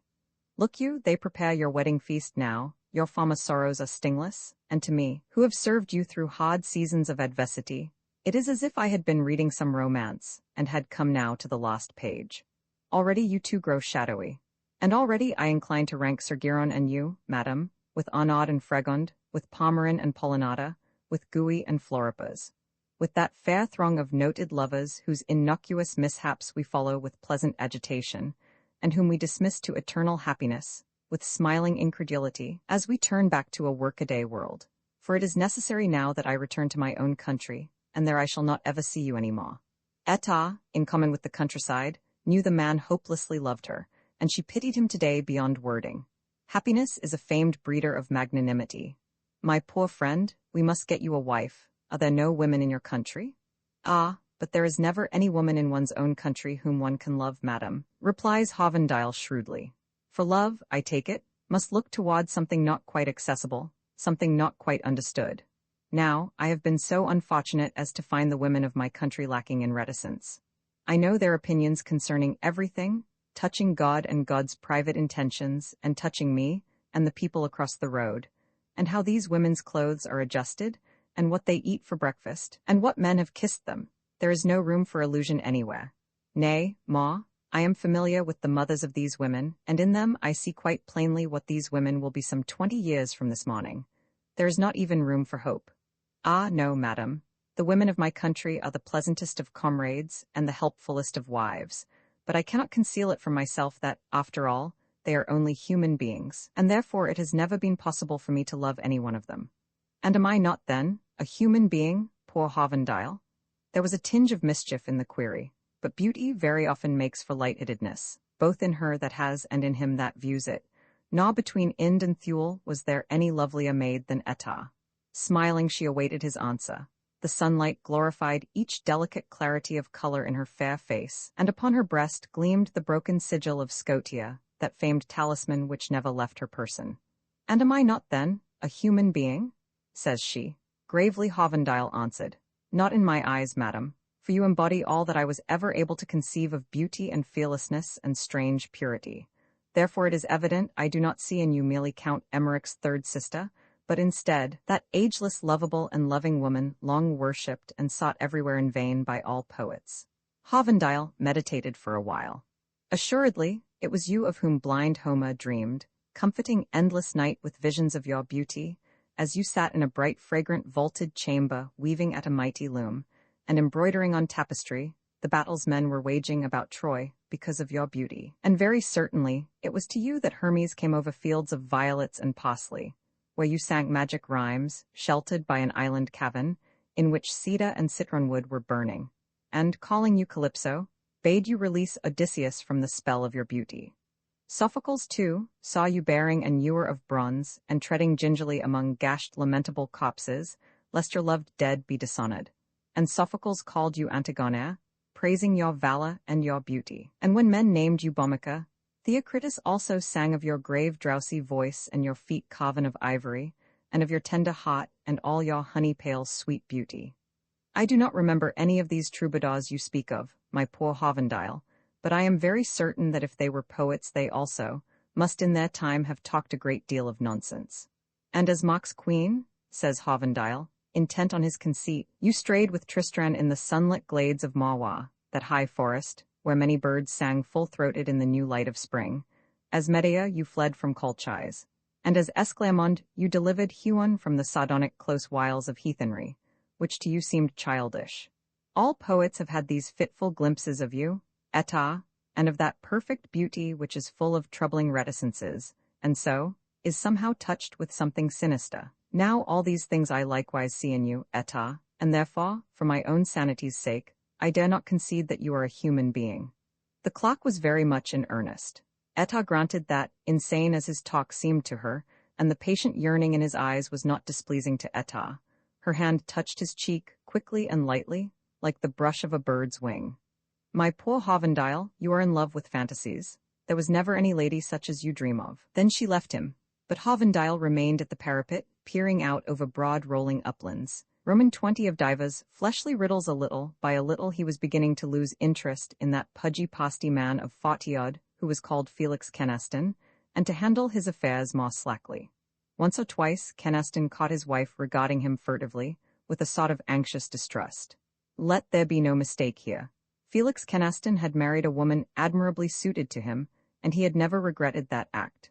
Nor with the advent of Etah did he regret it, and never at any time would he have considered separating his diurnal existence from that of his thin, beady-eyed, capable wife, with graver seriousness than he would have accorded, say, to a rambling notion of some day being gripped in a trap and having no way to escape save by cutting off one of his feet.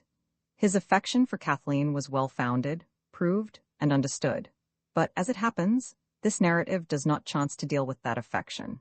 And besides, what there was to tell concerning Keneston's fondness for his wife was duly set forth years ago. Meanwhile, it began vaguely to be rumored among Keneston's associates that he drank more than was good for him, and toward drugs also sped the irresponsible arrows of surmise. He himself noticed, without much interest, that daily he, who had once been garrulous, was growing more chary of speech, and that his attention was apt to wander when the man's or woman's face before him spoke at any length. These shifting faces talked of wars and tariffs and investments, and the weather and committee meetings, and of having seen so-and-so, and of so-and-so's having said this or that, and it all seemed of importance to the wearers of these faces, so that he made pretense to listen, patiently. What did it matter? It did not matter a farthing, he considered, for he had cheated life of its main oppression, which is loneliness. Now, at last, Felix Kenaston could unconcernedly acknowledge that human beings develop gravewood in continuous solitude. His life until this had been in the main normal, with its due share of normal intimacies with parents, kinsmen, friends, a poet's ordinary allotment of sweethearts, and, chief of all, with his wife.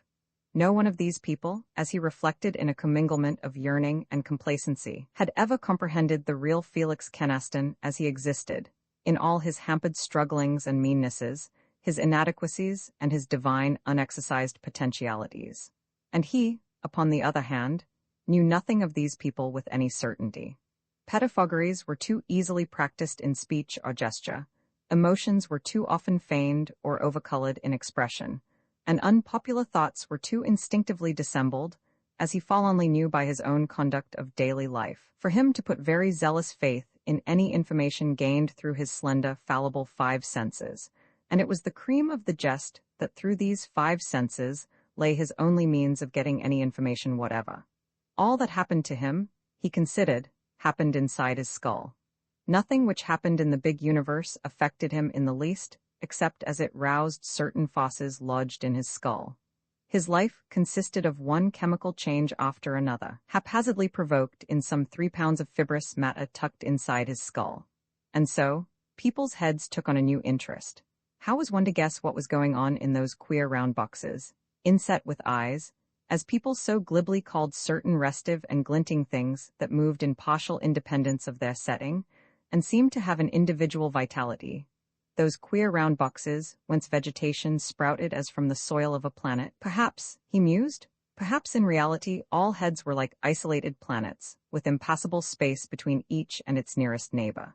You read in the newspapers every once in a while that, because of one or another inexplicable phenomenon, Mars was supposed to be attempting to communicate with the Earth.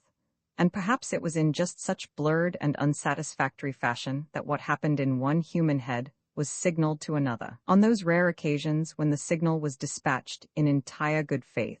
Yes, a perpetual isolation, for all the fretful and vain strivings of humanity against such loneliness, was probably a perdurable law in all other men's lives, precisely as it had been in his own life until the coming of Etah. Roman 21, in pursuit of a whisper nightly, he went adventuring with Etah, and they saw the cities and manners of many men, to an extent undreamed of by Ithaca's mundivagant king, and among them even those 3 persons who had most potently influenced human life. For once, in an elongated room with buff-colored walls, having scarlet hangings over its windows, and seeming larger than it was in reality, because of its many mirrors, they foregathered with Napoleon. On the evening of his coronation, the Emperor of half Europe was fretting over an awkward hitch in the day's ceremony, caused by his sister's attempt to avoid carrying the Empress Josephine's train, and he was grumbling because the old French families continued to ignore him, as a parvenu. In a neglected orchard, sun-steeped and made drowsy by the murmur of bees, they talked with Shakespeare. The playwright, his nerves the worse for the preceding night's potations, was peevishly complaining of the meagre success of his later comedies, worrying over Lord Pembroke's neglect of him, and trying to concoct a masque in the style of Fat Ben Jonson, since that was evidently what the theater-patronizing public wanted. And they were with Pontius Pilate in Jerusalem, on the evening of a day when the sky had been black and the earth had trembled. And Pilate, benevolent and replete with supper, was explaining the latest theories concerning eclipses and earthquakes to his little boy, and chuckling with fond pride in the youngster's intelligent questions. These 3 were a few among the prominent worthies of remote days, whom Kenaston was enabled to view as they appeared in the flesh. But, as a rule, chance thrust him into the company of mediocre people living ordinary lives amid surroundings which seemed outlandish to him, but to them a matter of course. And everywhere, in every age, it seemed to him, men stumbled amiable and chatterpatted through a jungle of miracles, blind to its wonderfulness, and intent to gain a little money, food, and sleep, a trinket or two, some rare, snatched fleeting moments of rantipole laughter, and at the last a decent bed to die in. He, and he only, it seemed to Felix Kynaston, could see the jungle and all its awe-inspiring beauty, wherethrough men scurried like feeble-minded ants. He often wondered whether any other man had been so licensed as himself, and prowling, as he presently did, in odd byways of printed matter. For he found the library of his predecessor at Alclewyd a mine rich-veined with strangeness. Kynaston lighted on much that appeared to him significant. Even such apparently unrelated matters as the doctrine of metempsychoses, all the grotesque literature of witches, sorcerers, and familiar spirits, and of muses who actually prompted artistic composition with audible voices, were beginning to fall into cloudily discerned interlocking. Kynaston read much nowadays in his dead uncle's books, and he often wished that, even at the expense of Felix Kynaston's being reduced again to poverty, it were possible to revivify the man who had amassed and read these books. Kynaston wanted to talk with him. Meanwhile, Kynaston read of Endymion and Numa, of Iason and Anchises, of Tanhiusa and Falx Plantagenet, and Raymondin de la Foret, and Olja Dansk, and other mortal men to whom old legend weavers, as if wistfully, accredited the love of immortal mistresses, and of less fortunate nympholepts, frail babbling planet-stricken folk, who had spied by accident upon an inhuman loveliness, and so must pine away consumed by foiled desire of a beauty which the homes and cities and the tilled places of men did not afford, and life did not bring forth sufficingly. He read Talmudic tales of Suleiman ben Deirad, even in name transfigured out of any resemblance to an amasser of reliable axioms, that proud luxurious despot, who went daily to the comeliest of the spirits for wisdom, and of Arthur and the Lady Nimera, and of Thomas of Ercildown, whom the Queen of Faery drew from the merchant's marketplace with ambiguous kindnesses, and of John Faustus, who, through fantasies and deep cogitations, was enabled to woo successfully a woman that died long before his birth, and so won to his love, as the book recorded, this stately pearl of Greece, fair Helena, the wife to King Menelaus.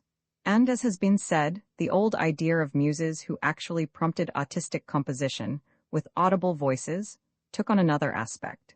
He came to suspect that other creative writers had shared such a divided life as his was now, for of this he seemed to find traces here and there. Coleridge offered at once an arresting parallel. Yes, Kynaston reflected, and Coleridge had no doubt spoken out in the first glow of wonder, astounded into a sort of treason, when he revealed how he wrote Kubla Khan, so that thus perhaps Coleridge had told far more concerning the origin of this particular poem than he ever did as to his later compositions. Then, also, I have a volume of Herrick from Kynaston's library, with curious comments penciled therein, relative to lovers how they come and part, and his mistress calling him to Elysium.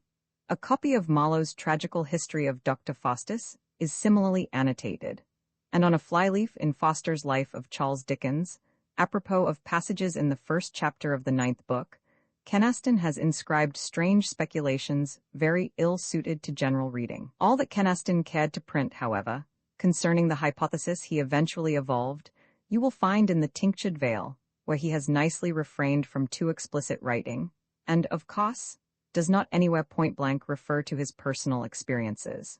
Then Kynaston ran afoul of the Rosicrucians, and their quaint dogmas, which appeared so preposterous at first, took on vital meanings presently, and here, too, he seemed to surprise the cautious whispering of men who neither cared nor dared to speak with candor of all they knew. It seemed to him he understood that whispering which was everywhere apparent in human history, for he, too, was initiate. He wondered very often about his uncle, Roman 22 of truisms. Treated reasonably, he seemed, indeed, to find food for wonder everywhere. It was as if he had awakened from a dragging nightmare of life made up of unimportant tasks and tedious, useless little habits, to see life as it really was, and to rejoice in its exquisite wonderfulness. How poignantly strange it was that life could afford him nothing save consciousness of the moment immediately at hand, memory and anticipation, whatever else they might do, and they had important uses, of course, in rousing emotion, yet did not deal directly with reality. What you regretted, or were proud of, having done yesterday, was no more real now than the deeds of Caesar Borgia or St. Paul, and what you looked forward to within the half-hour was as non-existent as the senility of your unborn great-grandchildren. Never was man brought into contact with reality save through the evanescent emotions and sensations of that single moment, that infinitesimal fraction of a second, which was passing now.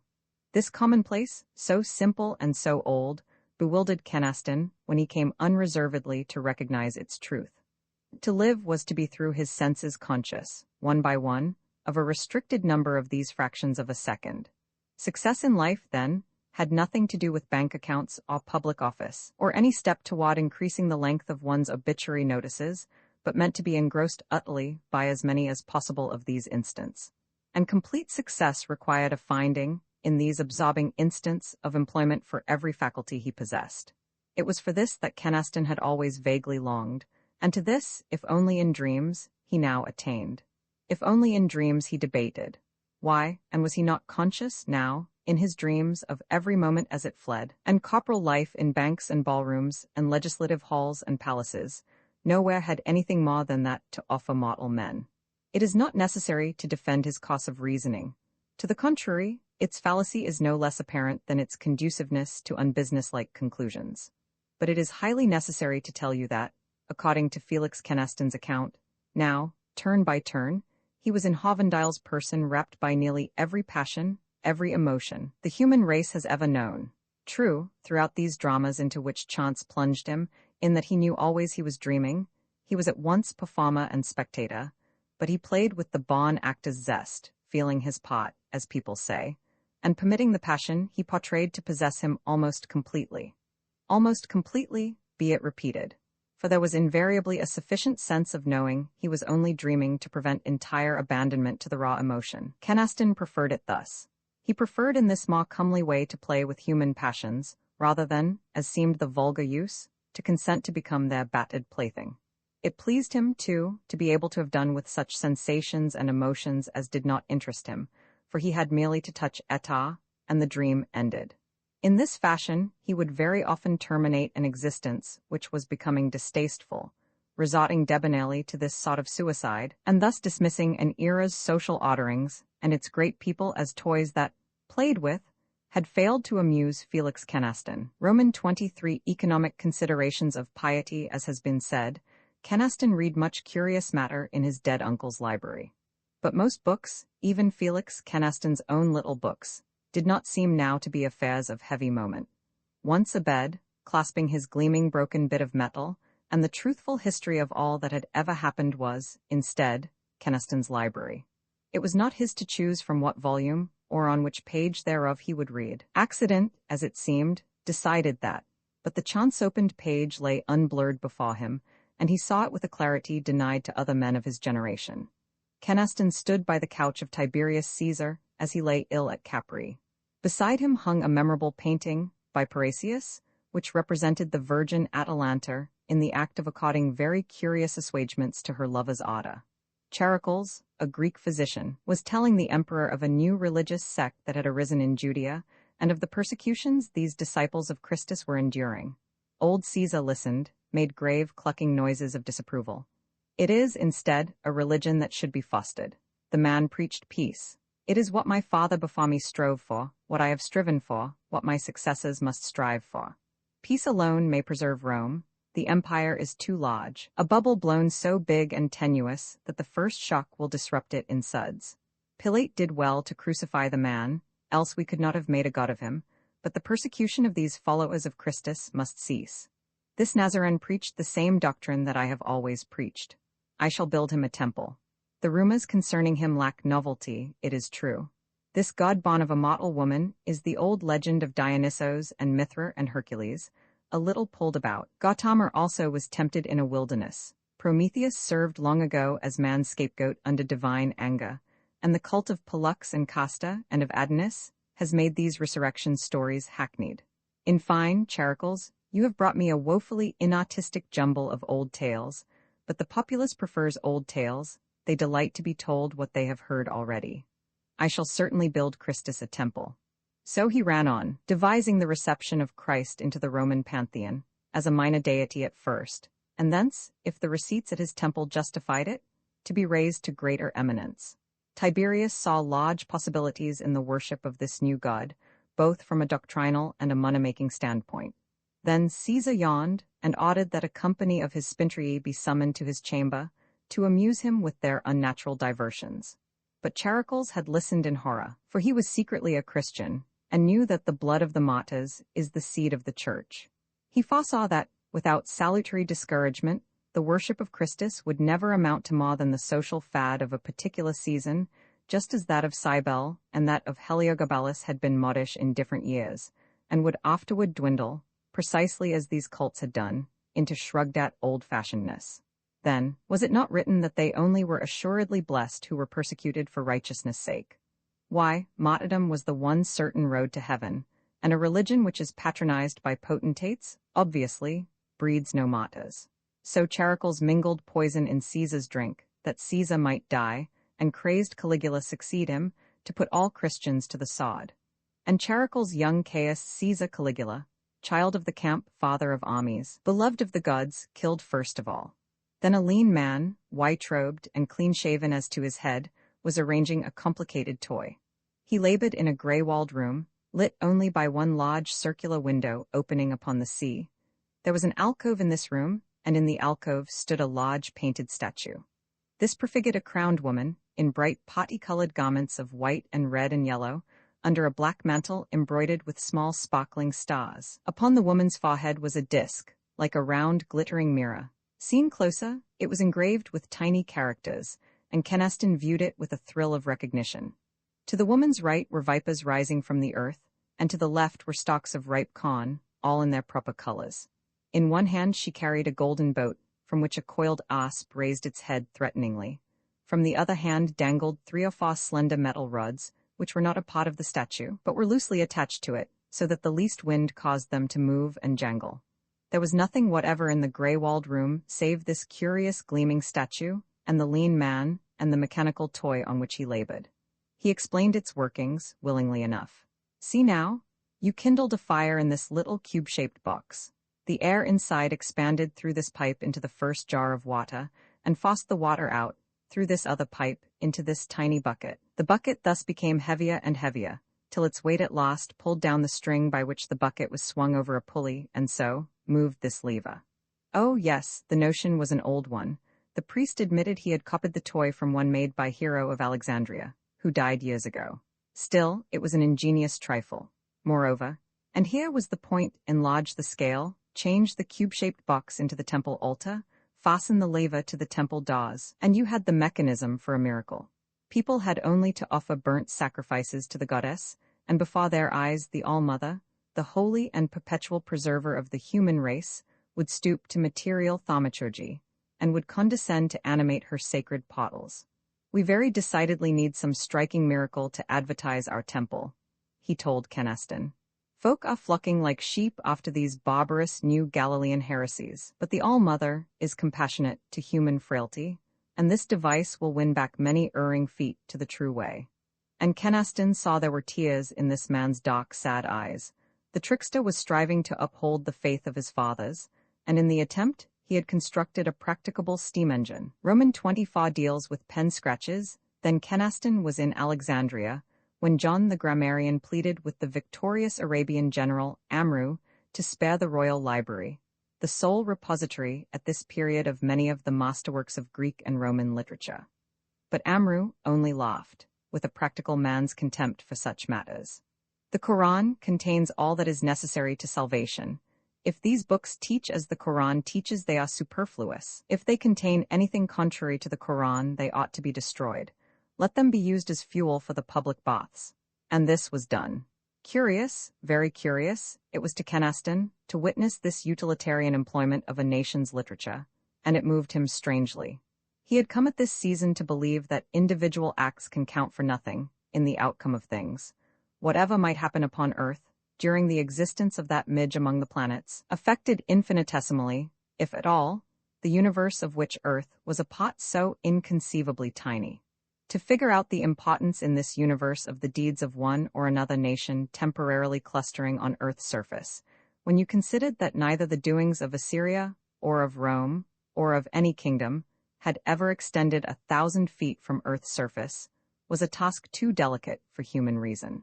for human faculties to attempt to estimate the individuals of this nation, in the light of the relative importance of their physical antics while living, was purely and simply ridiculous.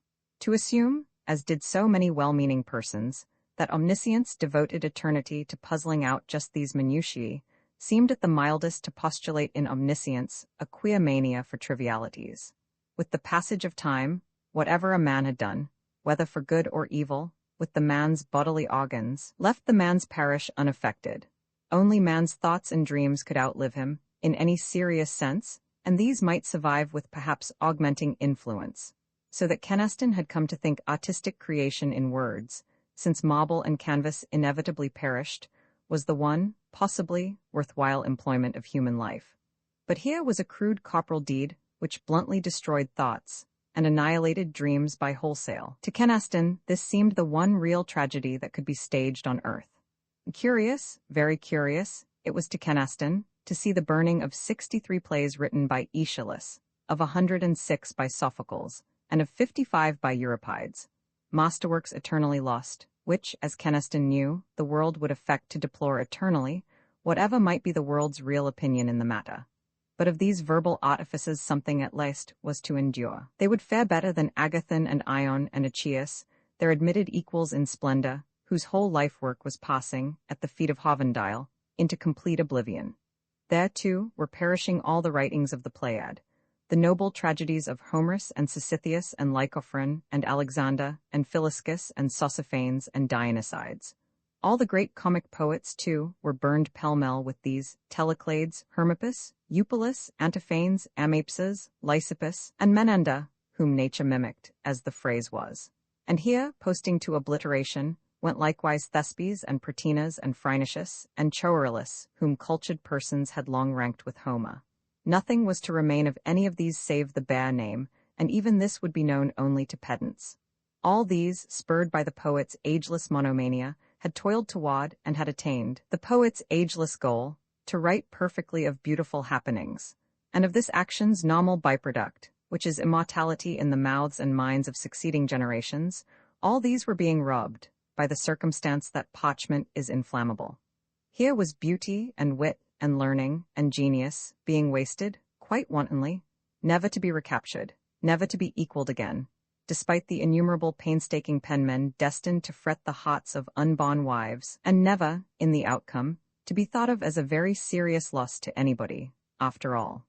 These book-rolls burned with great rapidity, crackling cheerily as the garnered wisdom of Cato's octogenarian life dissolved in puffs of smoke, and the wit of Sosipater blazed for the last time in heating a pint of water. But then, in Palma, long afterward, Keneston observed a monk erasing a song of Sappho's from a parchment on which the monk meant to inscribe a feeble little Latin hymn of his own composition. In an obscure village near Alexandria, Keneston saw the only existent copy of the Mimes of Herondas crumpled up and used as packing for a mummy case. And at Prior Park, Keneston watched Mrs. Elizabeth Barnes, then acting as cook for Dr. William Warburton, destroy in making pie crust the unique manuscript copies of 3 of Shakespeare's dramas, which had never been printed. And, conceding heaven to be an actual place, and attainment of its felicities to be the object of human life, Keneston could not, after all, detect any fault in Amru's logic. Aesthetic considerations could, in that event, but lead to profitless time-wasting where every moment was precious. Roman 25 byproducts of rational endeavor. Then again, Keneston stood in a stone-walled apartment, like a cell, wherein there was a furnace and much wreckage. A contemplative friar was regarding the disorder about him with disapproval, the while he sucked at 2 hurt fingers. There can be no doubt that old Legion conspires to hinder the great work, he considered. And what is the great work, Father? Keneston asked him. To find the secret of eternal life, my son. What else is lacking? Man approaches to God in all things save this, Imagenis imago, created after God's image. But as yet, by reason of his mortality, man shudders in a world that is arrayed against him. Thus, the heavens threaten with winds and lightnings, with plague-breeding meteors, and the unfriendly aspect of planets. The big seas molest with waves and inundations, stealthily drowning cities overnight, and sucking down tall navies as a child gulps sugar plums. Whereas how many plants and gums and seeds bear man's destruction in their tiny hearts, What soulless beasts of the field and of the wood are everywhere enleagued in endless feud against him, with tusks and teeth, with nails and claws and venomous stings, made shop for man's demolishment. Thus all struggle miserably, like hunted persons under a sentence of death that may at best be avoided for a little while. And manifestly, this is not as it should be. Yet I much fear it is so ordered, father. The old man said testily. I repeat, for your better comfort, there can be no doubt that Satan alone conspires to hinder the great work. No, it would be abuse of superstition to conceive, as would be possible for folk of slender courage, that the finger of heaven has today unloosed this destruction, to my bodily hurt and spiritual admonition. Kenaston could see, though, that the speaker half believed this might be exactly what had happened. For I am about no vaunting transgression of man's estate, I do but seek to recover his lost heritage. You will say to me, it is written that never shall any man be one day old in the sight of God. Yet it is likewise written that unto God 1,000 years are but one day. For this period of time, then, may each man righteously demand that death delay to enact the midwife to his second birth. It advantages not to contend that even in the heyday of patriarchs few approached to such longevity. For Moses, relinquishing to silence all save the progeny of Seth, nowhere directly tells us that some of the seed of Cain did not outlive Methuselah. Yea, and our common parent, Adam, was created in the perfect age of man, which then fell not short of 100 years, since at less antiquity did none of the antediluvian fathers beget issue, as did Adam in the same year breath was given him, and the years of Adam's life were 930, whereby it is a reasonable conceit of learned persons to compute him to have exceeded 1,000 years in age, if not in duration of existence. Now, it is written that we shall all die as Adam died, and caution should not scruple to affirm this is an excellent doc saying, prophetic of that day, when no man need outdo Adam in celerity to put by his flesh. Then Kenaston found the alchemist had been compounding nitrum of Memphis with sulphur, mixing in a little willow charcoal to make the whole more friable, and that the powder had exploded. The old man was now interested, less in the breakage than in the horrible noise this accident had occasioned. The mixture might be used in court pageants and miracle plays, he estimated, to indicate the entrance of Satan, or the fall of Sodom, or Herod's descent into the pit, and so on.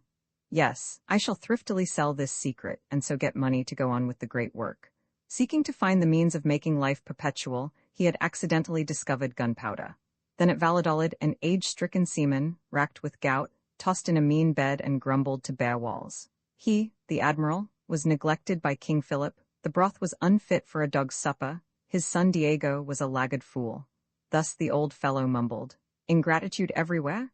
And had not he, the admiral of Mosquito Land, as damnable street songs miscalled him, he whimpered, in a petulant gust of self-pity. Had not he found out at last a way by sea to the provinces of the great Khan and the treasures of Cipango? Give him another fleet, and he would demonstrate what malignant fools were his enemies.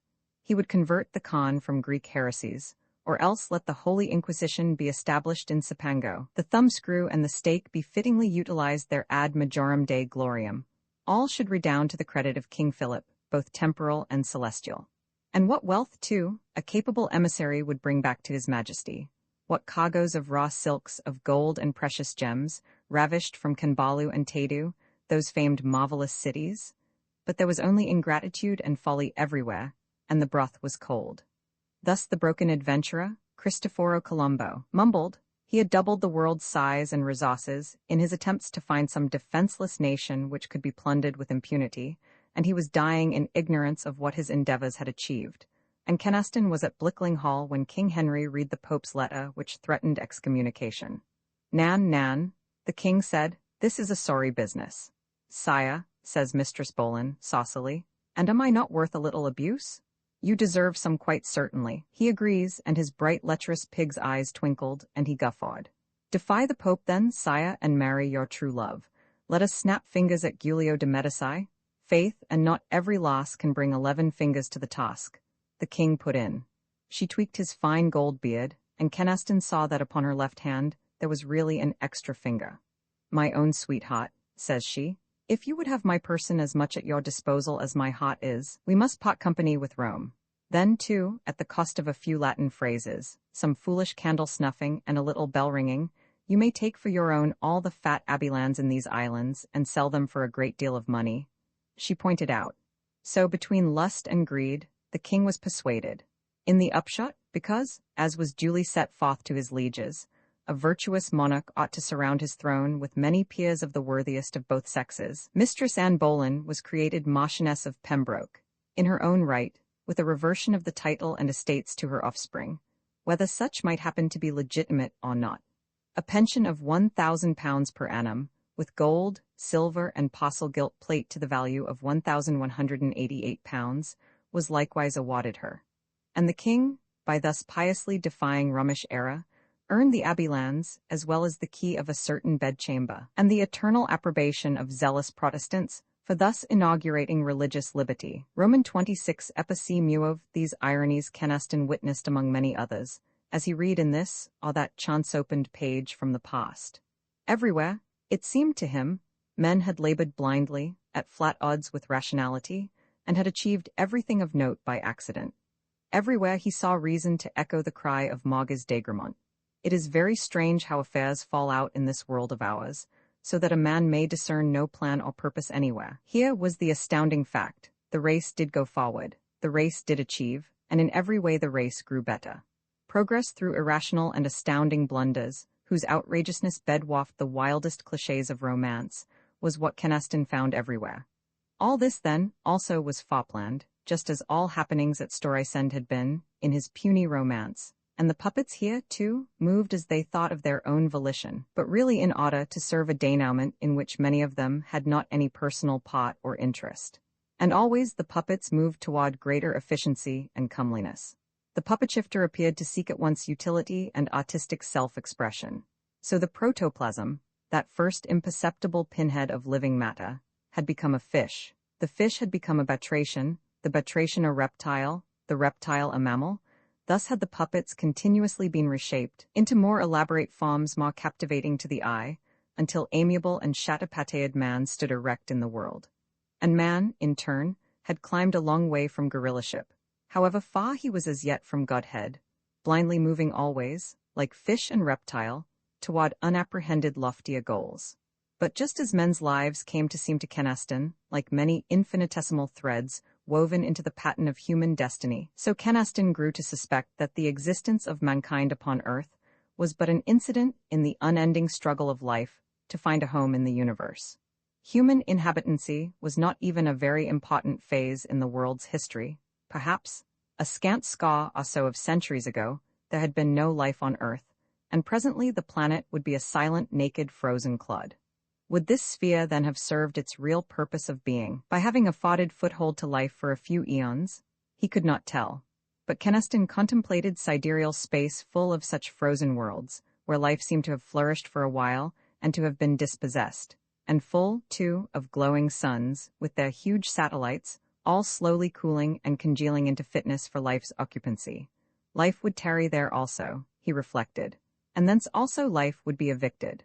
For life was not a part of the universe, not a product of the universe at all perhaps, but, rather, an intruder into the cosmic machinery, which moved without any consideration of life's needs.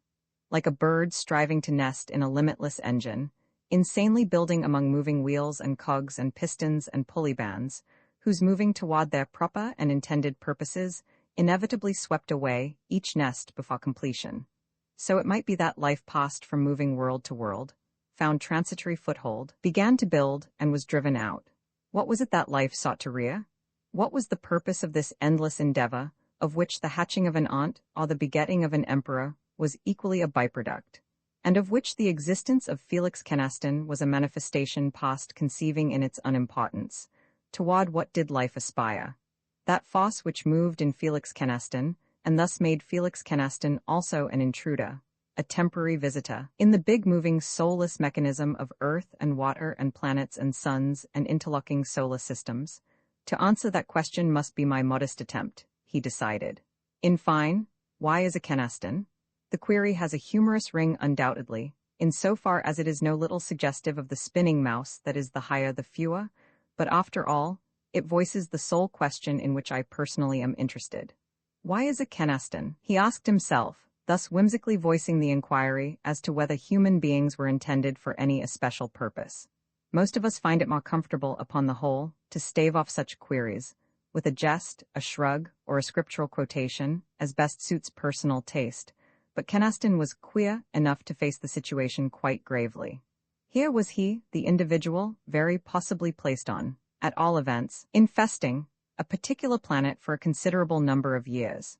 The planet was so elaborately constructed, so richly clothed with trees and valleys and uplands, and running waters and multitudinary grass blades, and the body that housed Felix Kenaston was so intricately wrought with tiny bones and veins and sinews, with sockets and valves and levers, and little hairs which grew upon the body like grass blades about the earth, that it seemed unreasonable to suppose this much cunning mechanism had been set a-going aimlessly. And so, he often wondered if he was not perhaps expected to devote these years of human living to some intelligible purpose.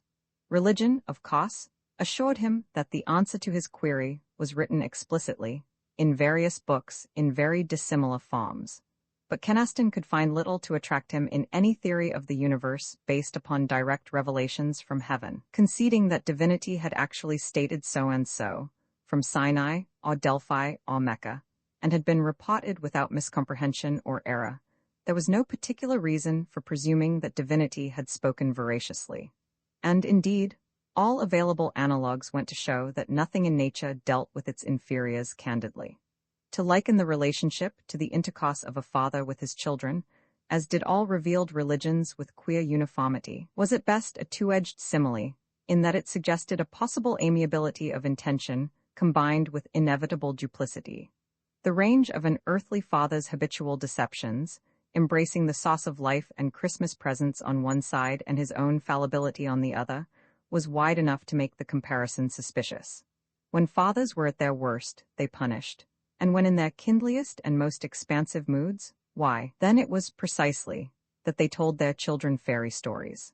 It seemed to Kenaston, for a while, that all religions ended in this blind alley.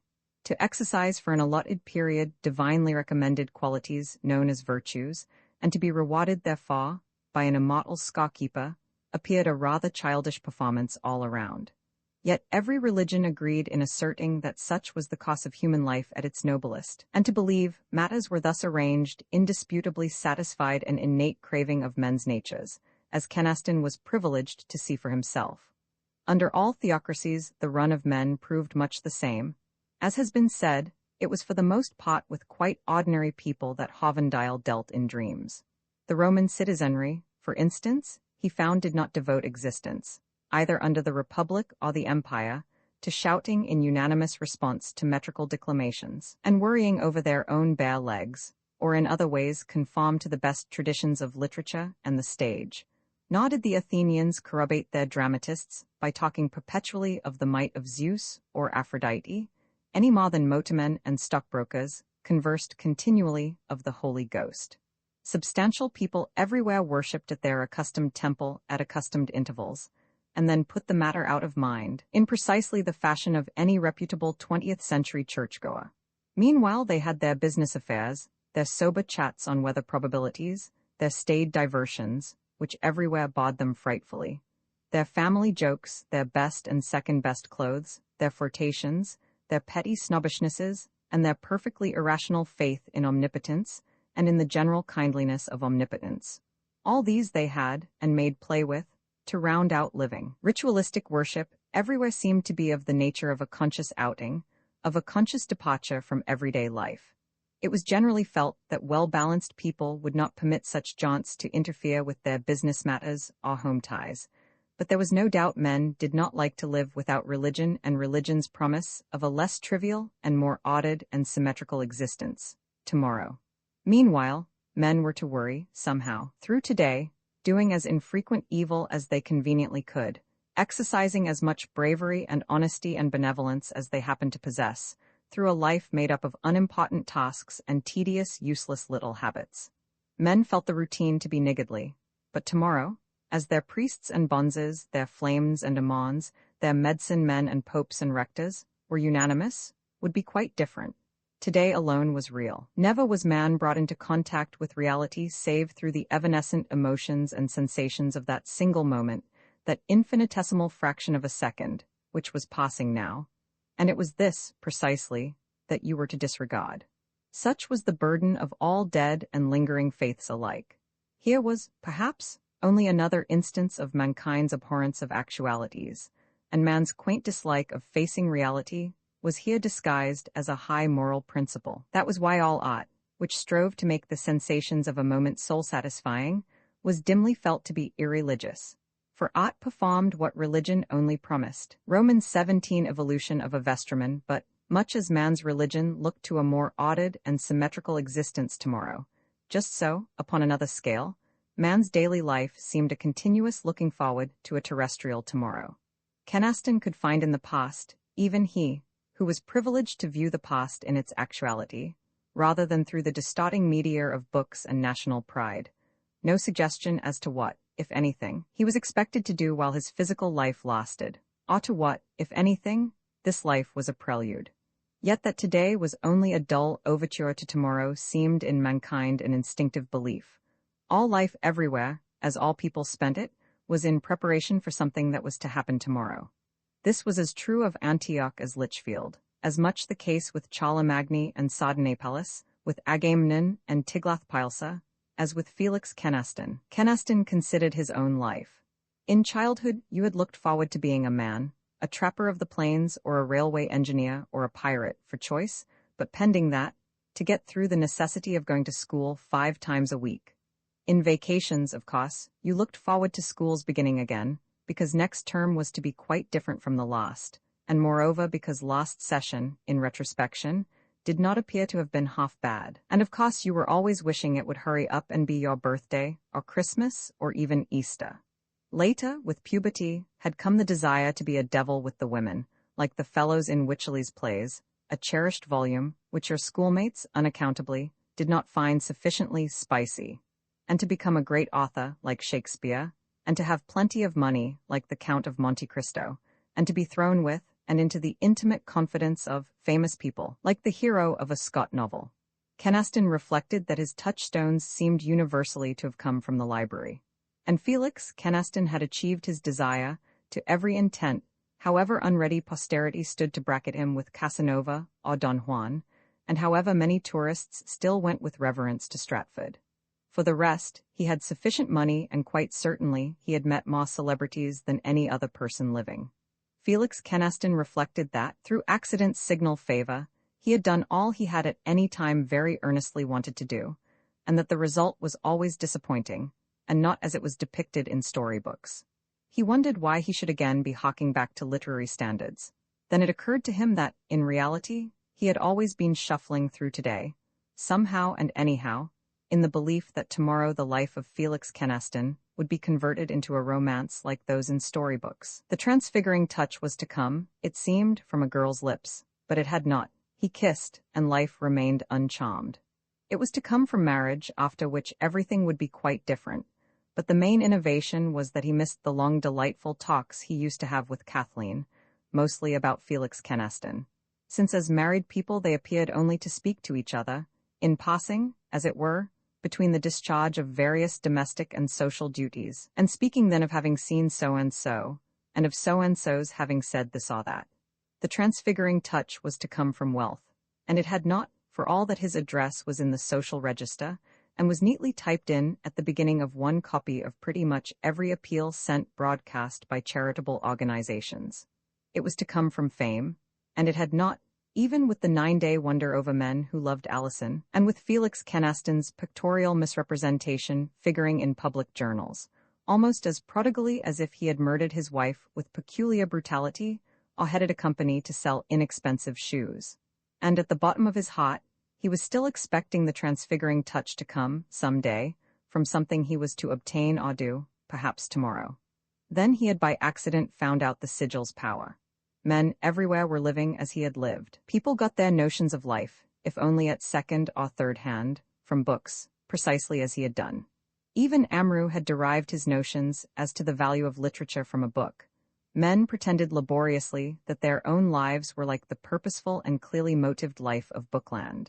In secret, the more perspicacious cherished the reflection that anyhow, their lives would begin to be like that tomorrow. The purblind majority quite honestly believed that literature was meant to mimic human life, and that it did so.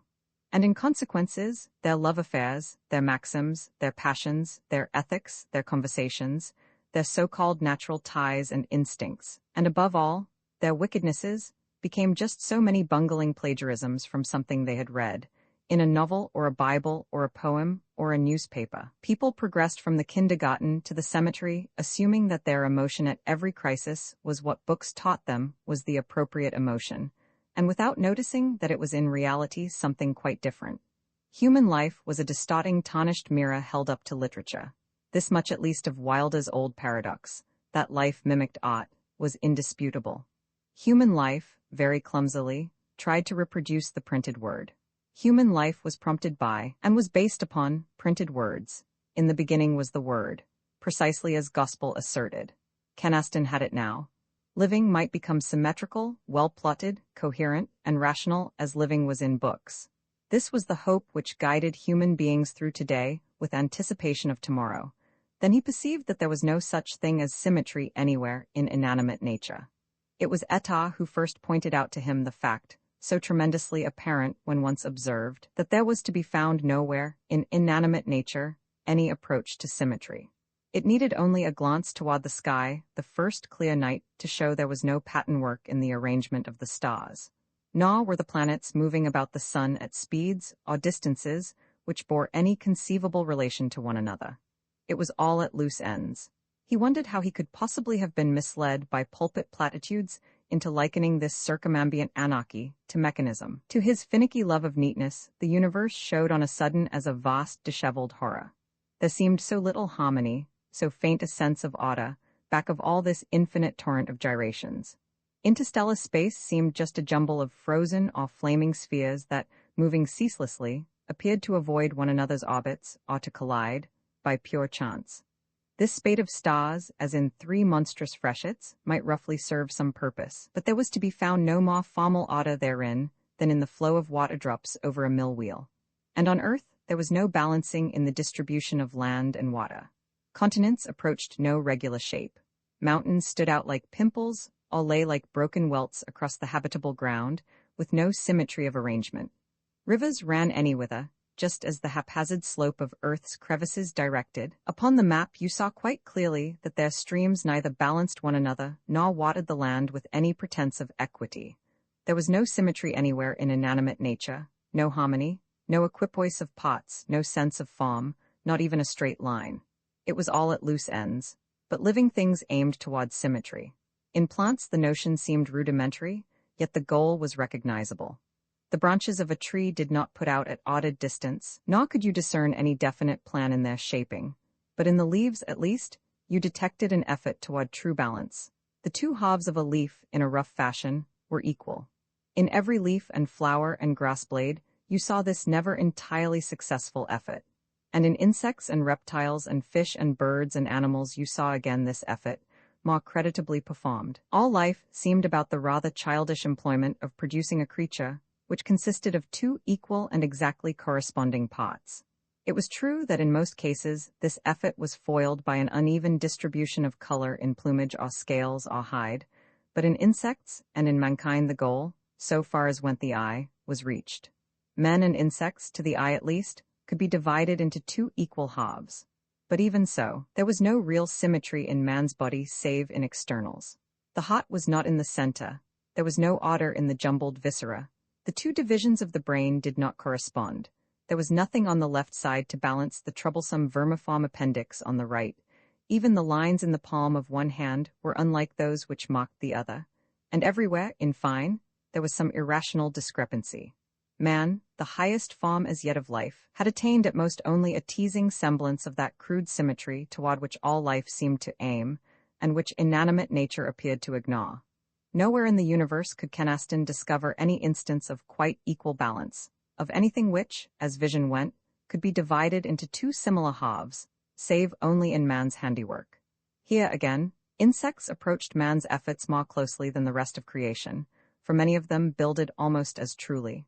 But man, alone in the universe, could produce exact visual symmetry, in a cathedral or a dinner table or a pair of scissors, just as man so curiously mimicked symmetry in his outward appearance. The circumstance was droll, and no less quaint for the fact that it was perhaps without significance. But Kenaston bemused himself with following out the notion that life was trying to evolve symmetry, order, proportion, and true balance. Living creatures represented life's gropings toward that goal. You saw, no doubt, a dim perception of this in the dream which sustained all human beings, that tomorrow living would begin to be symmetrical, well-plotted, and coherent, like the progress of a novel. And that was precisely what religion promised, only in more explicit terms, and with the stories merely fixed in romantic, rather than realistic, settings. Kenaston had here the sensation of fitting in the last bit of a puzzle. Life, yearning for symmetry, stood revealed as artist. Life strove toward the creation of art. That was all life cared about. Living things were more or less successful works of art, and were to be judged according to art's canons alone. The universe was life's big barren studio, which the artist certainly had neither planned nor builded, but had, somehow, occupied, to make the best of its limitations. For Kenaston insisted that living things and inanimate nature had none of the earmarks of being by the same author. They were not in similar style, he said. Thus, presupposing a sentient creator of the stars and planets, it would seem to have been in contradiction of his code to make both a man's eyes of the same color. It was this cause of speculation which converted Kenaston to an abiding faith in Christianity, such as, our rector informs me, is deplorably rare in these lax pleasure-loving days of materialism. To believe this inconsiderable planet, the peculiar center of a god's efforts and attention, had for a long while strained Kenaston's credulity. The thing was so woefully out of proportion when you considered Earth's relative value in the universe. But now Felix Kenaston comprehended that in the insensate universe there was no proportion. The idea was unknown to the astral architect, or at best no part of his plan, if indeed there had been any premeditation or contriver concerned. Singly on our small Earth, not even in the solar system of which Earth made a part, was any sense of proportion evinced, and there it was apparent only in living things. Kenaston seemed to glimpse an artist god, with a commendable sense of form, Kenaston's fellow craftsman, the earth as that corner of the studio wherein the god was working just now, and all life as a romance the god was inditing. That the plot of this romance began with Eden and reached its climax at Calvary, Kenaston was persuaded, solely and ardently, because of the surpassing beauty of the Christ legend. No other myth compared with it from an aesthetic standpoint. He could imagine no theme more adequate to sustain a great romance than this of an author suffering willingly for his puppets' welfare, and mingling with his puppets in the similitude of one of them, and able to wring only contempt and pity from his puppets, since he had not endowed them with any faculties wherewith to comprehend their creator's nature and intent. Indeed, it was pretty much the plight which Kenaston had invented for his own puppets at Storisend, as Kenaston complacently reflected. It was the most tremendous situation imaginable, and quite certainly no author could ever have failed to perceive, and to avail himself of, its dramatic possibilities. To conceive that the world romance did not center upon Calvary was to presume an intelligent and skilled romancer blind to the basic principles of his art. His sense of pathos and of beauty and of irony could have led him to select no other legend. And in the inconsistencies and unsolved problems, or even the apparent contradictions, of Christianity, Felix Kenaston could see only a possible error or omission on the author's part, such as was common to all romances. A few errata did not hamper the tale's worth and splendor, or render it a whit less meritorious of admiration. And indeed, Felix Kenaston found that his theory of the atonement was in harmony with quite orthodox teachings. The library at Alclewyd revealed bewildered and perturbed generations at guesswork. How could a god have been placated and turned from wrath to benevolence by witnessing the torment of his own son? What pleasure, whereby he was propitiated, could the god have derived from watching the scene on Calvary? Or was the god, as priests had taught so long, within the same moment that they proclaimed the god's omnipotence, not wholly a free agent, because bound by laws whereby he was compelled to punish someone for humanity's disobedience, with the staggering option of substituting an innocent victim? For if you granted that, You conceded to be higher than the god, and overruling him, a power which made for flat injustice. Since Schleiermacher's time, at least, as Canaston discovered, there had been reasoning creatures to contest the possibility of such discrepant assumptions, and a dynasty of teachers who adhered to the subjective theory of propitiation. For these considered that Christ came, not primarily to be crucified, but by his life to reveal to men the nature of their God. The crucifixion was an incidental, almost inevitable, result of human obtuseness, and was pregnant with value, only in that thereby the full extent of divine love was perfectly evinced. The personality, rather than the sufferings, of the Nazarene had thus satisfied, not any demand or attribute of the God by acting upon it from without, but God's total nature by revealing it and realizing it in humanity. The God, in short, had satisfied himself by revealing and expressing his nature in the material universe, precisely as lesser artists got relief from the worries of existence by depicting themselves in their books. Just as poets express themselves communicatively in words, so here the author had expressed himself in flesh. Such, in effect, had been the teaching of Karl Emanuel Nietzsche, of Richard Roth, and of von Hoffmann in Germany, of Auguste Bouvier in Geneva, of Alexander Vinet and of Auguste Sabatier in France, of Frederick Denison Morris and John Caird and Benjamin Jowett in England, and in America of Horace Bushnell and Elisha Mulford and William Newton Clark. The list was imposing, and Canaston rejoiced to find himself at one with so many reputable theologians. For all these scholars had dimly divined, with whatever variousness they worded the belief, that the God satisfaction sprang, in reality, from the consciousness of having at last done a fine piece of artistic work in creating the character of Christ. So, as nearly as one can phrase the matter, it was really as a proof of confidence in his author's literary abilities that Felix Canaston was presently confirmed at our little country church, to the delight of his wife and the approbation of his neighbors. It was felt to be eminently suitable that such a quiet, well-to-do man of his years and station should not be a communicant was generally, indeed, adjudged unnatural. And when William T. Vautry of the Litchfield Iron Works was gathered to his grandfather's, in the following autumn, Mr. Canaston was rather, as a matter of course, elected to succeed him in the vestry. And Canaston was unfeignedly pleased and flattered. To the discerning, it is easy enough to detect in all this fantastic theorizing the man's obsessing love of ordered beauty and his abhorrence of slovenliness, of shapelessness, which make his writings so admirable, here alluring him to believe that such ideals must also be cherished by omnipotence. This poet loved his formal art to the extent of coming to assume it was the purpose and the origin of terrestrial life. Life seemed to him, in short, a God's chosen form of artistic self-expression, and as a conferrer, Canaston found the result praiseworthy. Even inanimate nature, he sometimes thought, might be a divine experiment in vers libre. But neither the justice of Canaston's air-drawn surmises, nor their wildness, matters. The point is that they made of him a vestryman who in appearance and speech and actions, and in essential beliefs, differed not at all from his associates in office, who had comfortably acquired their standards by hearsay, so that the moral of his theorizing should be no less obvious than salutary. Roman 28, the shallowest sort of mysticism through such air-drawn surmises, then, as I have just recorded, did Felix Canaston enter at last into that belief, which is man's noblest heritage. Or I would put it rather that belief is man's métier. Canaston once corrected me, for the sufficient reason that man has nothing to do with certainties. He cannot ever get in direct touch with reality. Such is the immutable law, the true cream of the jest. Felix Canaston, so long as he wears the fleshly body of Felix Canaston, is conscious only of various tiny disturbances in his brain cells, which entertain and interest him, but cannot pretend to probe to the roots of reality about anything. By the nature of my mental organs, it is the sensation the thing arouses in my brain of which I am aware, and never of the thing itself. I am conscious only of appearances. They may all be illusory. I cannot ever tell, but it is my human privilege to believe whatever I may elect. Yet, my dear sir, as I pointed out, is not this hair-splitting, really, a reduction of human life to the very shallowest sort of mysticism that gets you nowhere? Now again, Harrowby, you are falling into the inveterate race delusion that man is intended to get somewhere. I do not see that the notion rests on any readily apparent basis.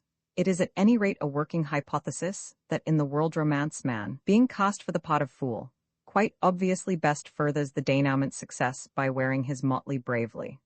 There was a fool in my own romance, a character of no great importance.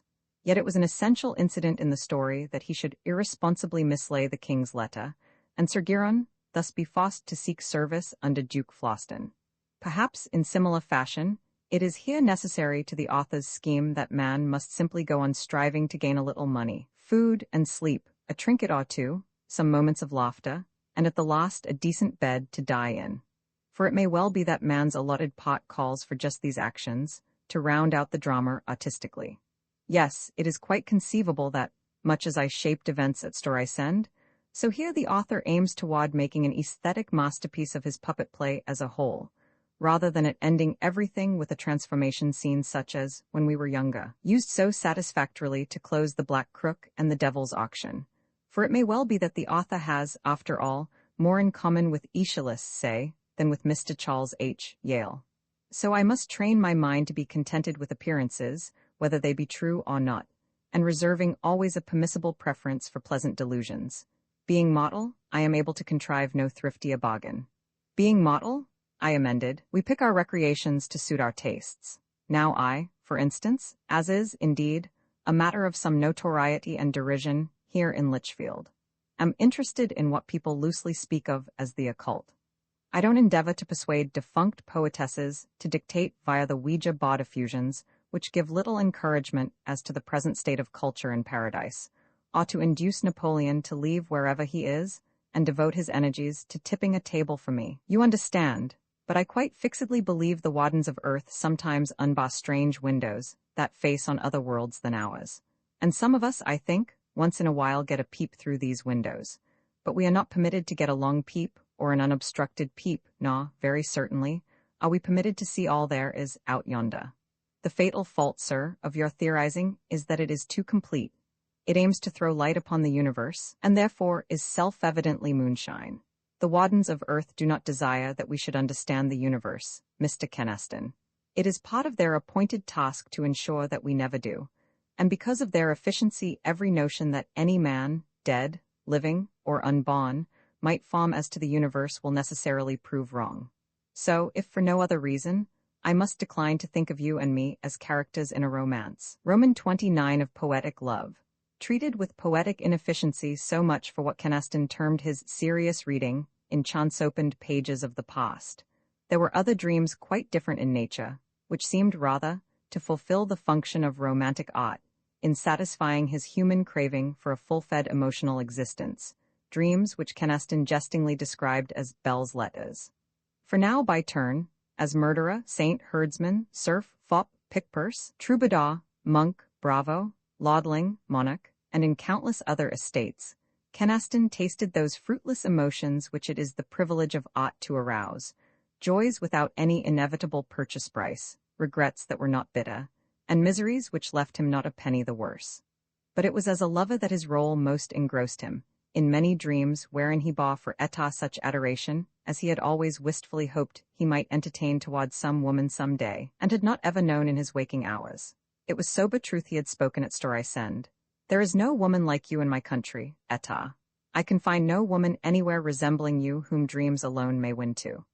But now at last, even though it were only in dreams, he loved as he had always dimly felt he was capable of loving. Even the old lost faculty of verse-making seemed to come back to him with this change, and he began again to fashion rhymes, elaborating bright, odd vignettes of foiled love in out-of-the-way epochs and surroundings. These were the verses included, later, under the general title of Dramatis Personae, in his chimes at midnight. He wrote of foiled love necessarily, since not even as a lover might he win to success. It was the cream of some supernal jest that he might not touch Etah, that done, though but by accident, the dream ended, and the universe seemed to fold about him, just as a hand closes. He came to understand the reason of this. Love must look toward something not quite accessible, something not quite understood, he had said at Storycend, and this phrase, so lightly dispatched, came home to him now as pregnant truth. For it was this fact which enabled him to love Etah, and had always prevented his loving any other woman. All mortal women either loved some other man, and went with him somewhither beyond the area of your daily life, and so, in time were forgotten, or else they loved you, and laid bare to you their minds and bodies, and neither of these possessions ever proved so remarkable, when calmly viewed, as to justify continued infatuation therewith. Such at least Felix Kenaston had always found to be the case. Love did not live, as lovers do, by feeding, but paradoxically got strength by hungering. It should be remembered, however, that Felix Kenaston was a poet. He would sometimes think of the women who had loved him, and would speculate, with some wistfulness, if it was invariably true, as with his own amorous traffic, that love both kept and left its victims strangers to each other. He knew so little of these soft-lipped girls and women, when everything was said. Yet there had been, he counted, yes, time had known 8 chaste and comely gentlewomen, in all, who had given themselves to him, as the hackneyed phrase was. These 8 affairs, at any event, had conformed to every tradition, and had been as thoroughgoing as might romantically be expected, but nothing much seemed to have come of them, and he did not feel in the upshot very well acquainted with their heroines. His sole emotion toward them nowadays was that of mild dislike. But 6 of them, again, to utilize a venerable conjunction of words, had deceived their husbands for the caresses of an impecunious Kenaston, and the other 2 had anticipatorily deceived the husbands they took later, so that they must, he reflected, have loved Felix Kenaston sincerely. He was quite certain, though, that he had never loved any one of them as he had always wanted to love. No one of these women had given him what he sought in vain. Kenaston had felt this lack of success dispiritedly when, with soft arms about him, it was necessary to think of what he would say next. He had always in such circumstances managed to feign high rapture, to his temporary companion's entire satisfaction, as he believed, but each adventure left him disappointed. It had not roused in him the overwhelming emotions lovers had in books, nor anything resembling these emotions, and that was what he had wanted, and had not ever realized until the coming of Etah. He had made love as a prevalent rule to married women, allured, again, by bookish standards, which advanced the commerce of Lancelot with Guinevere, or of Paolo Malatesta with his brother's wife, as the supreme type of romantic passion.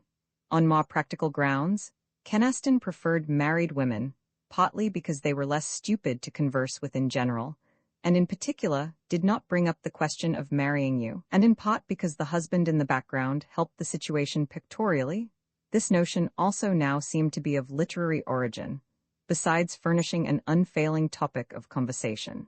For unfaithful or wavering wives, to Kenaston's finding, peculiarly delighted in talking about their husbands, and in such prattle failed either to exhibit the conventional remorse toward, or any very grave complaint against, the discussed better half. The inconsistency would have worried Kenaston's sense of justice, had not these husbands always been so transparently certain of Kenaston's insignificance. Although judging of necessity only from his own experience, Kenaston was unable conscientiously to approve of adulterous love affairs. They tended too soon toward tediousness, and married women seemed horribly quick to become matter-of-fact in the details of a liaison, and ready almost to confuse you with the husband. The giggle and chatter of young girls Kenaston had always esteemed unalluring, even in his own youth. He had admired a number of them extravagantly, but only as ornamental objects upon which very ill-advisedly had been conferred the gift of speech. Today he looked back wistfully at times, as we must all do, to that girl who first had asked him if he was sure that he respected her as much as ever. But it was with the mental annotation that she had 7 children now, and, as Kathleen put it, not a ray of good looks left. And he would meditate that he had certainly been fond of Margaret Huguenin, even though in the beginning it was her money which attracted him, and that Marion Winwood, despite her underhanded vengeance in publishing his letters, had been the most delectable of company all that ancient summer when it had rained so persistently. Then there had been tall Agnès Faroy, like a statue of gold and ivory, Kitty Purvis, with those wonderful huge green eyes of hers, and Celia Riordan, she who wore that curious silver band across her forehead, and Helen Strong, and Blanche Drouot, and Muriel. In memory they arose like colorful and gracious phantoms, far more adorable than they had ever been on earth, when each of these had loaned, for a season, the touch of irresolute soft hands and friendly lips to a half-forgotten Felix Kenaston. All these, and others, had been, a long while since, the loveliest creatures that wore tender human flesh. And so, they had kissed, and they had talked time-hallowed nonsense, and they had shed the orthodox tears, and, also a long while since, they had died or they had married the conventional someone else. And it did not matter the beard of an onion to the pudgy pasty man that Felix Kenaston had come to be. He had possessed, or else of his own volition he had refrained from possessing, all these brightly colored moth-brained girls, but he had loved none of them as he had always known he was capable of loving, and at best these girls were dead now, or at worst, they had been converted into unaccountable people. Kathleen was returning from the south that day, and Kenaston had gone into Litchfield to meet her train. The Florida Express was late by a full hour, so he sat in their motorcar, waiting, turning over some verses in his topid mind, and just half noticing persons who were gathering on the station platform to take the noon train going west. He was reflecting how ugly and trivial people's faces appear when a crowd is viewed collectively, and wondering if the author, looking down into a hot-thronged street, was never tempted to obliterate the race as an unsuccessful experiment when Kenaston recognized Muriel Allardyce. I simply will not see her, he decided. He turned his back that way, picked up the morning paper on the seat beside him, and began to read an editorial on immigration. What the deuce was she doing in Litchfield, anyway? She lived in St. Louis now. She was probably visiting Avis Blagden. Evidently, she was going west on the noon train. If Kathleen's train arrived before midday, he would have to get out of the car to meet her, and all three would come together on the platform. If Muriel spied him there, in the open car, it would be not uncharacteristic of her to join him, and he could not go away, because Kathleen's train was apt to arrive any minute. It was perfectly damnable. Why could the woman not stay in St. Louis, where she belonged, instead of gadding about the country? Thus Kenaston, as he reread the statistics as to Poles and Magyars. I think there's 2 ladies trying to speak to you, sir, the chauffeur hazarded. Eh? Oh, yes, said Kenaston. He looked perforce, and saw that across the railway track, both Muriel Allardyce and Avis Blagden were regarding him with idiotic grins and wavings. He lifted his hat, smiled, waved his own hand, and retired between the pages of the Litchfield Courier-Herald. Muriel was wearing a light traveling veil, he reflected. He could pretend not to know who she was. With recognition, of course, he would be expected to come over and speak to her. He must remember to ask Avis, the very next time he saw her, who had been that familiar-looking person with her, and to express regret for his short-sightedness. He decided to step out of the car, by way of the farther door, and buy a package of cigarettes on the other side of the street. He could loaf there and pray that Muriel's train left before Kathleen's arrived. I don't believe you recognized us, said Avis Blagden, at his elbow. Or else you are trying to cut your old playmates. The 2 women had brazenly pursued him.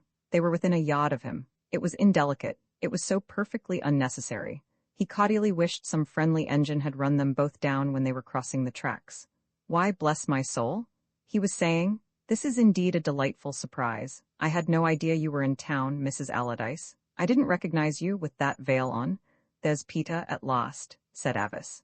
I really must speak to him a moment, and she promptly left them.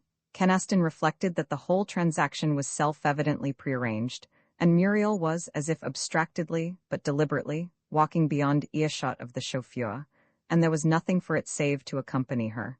It's awfully jolly to see you again, he observed with fervor. Is it? Honestly, Felix, it looked almost as if you were trying to avoid me. Kenaston wondered how he could ever have loved a woman of so little penetration.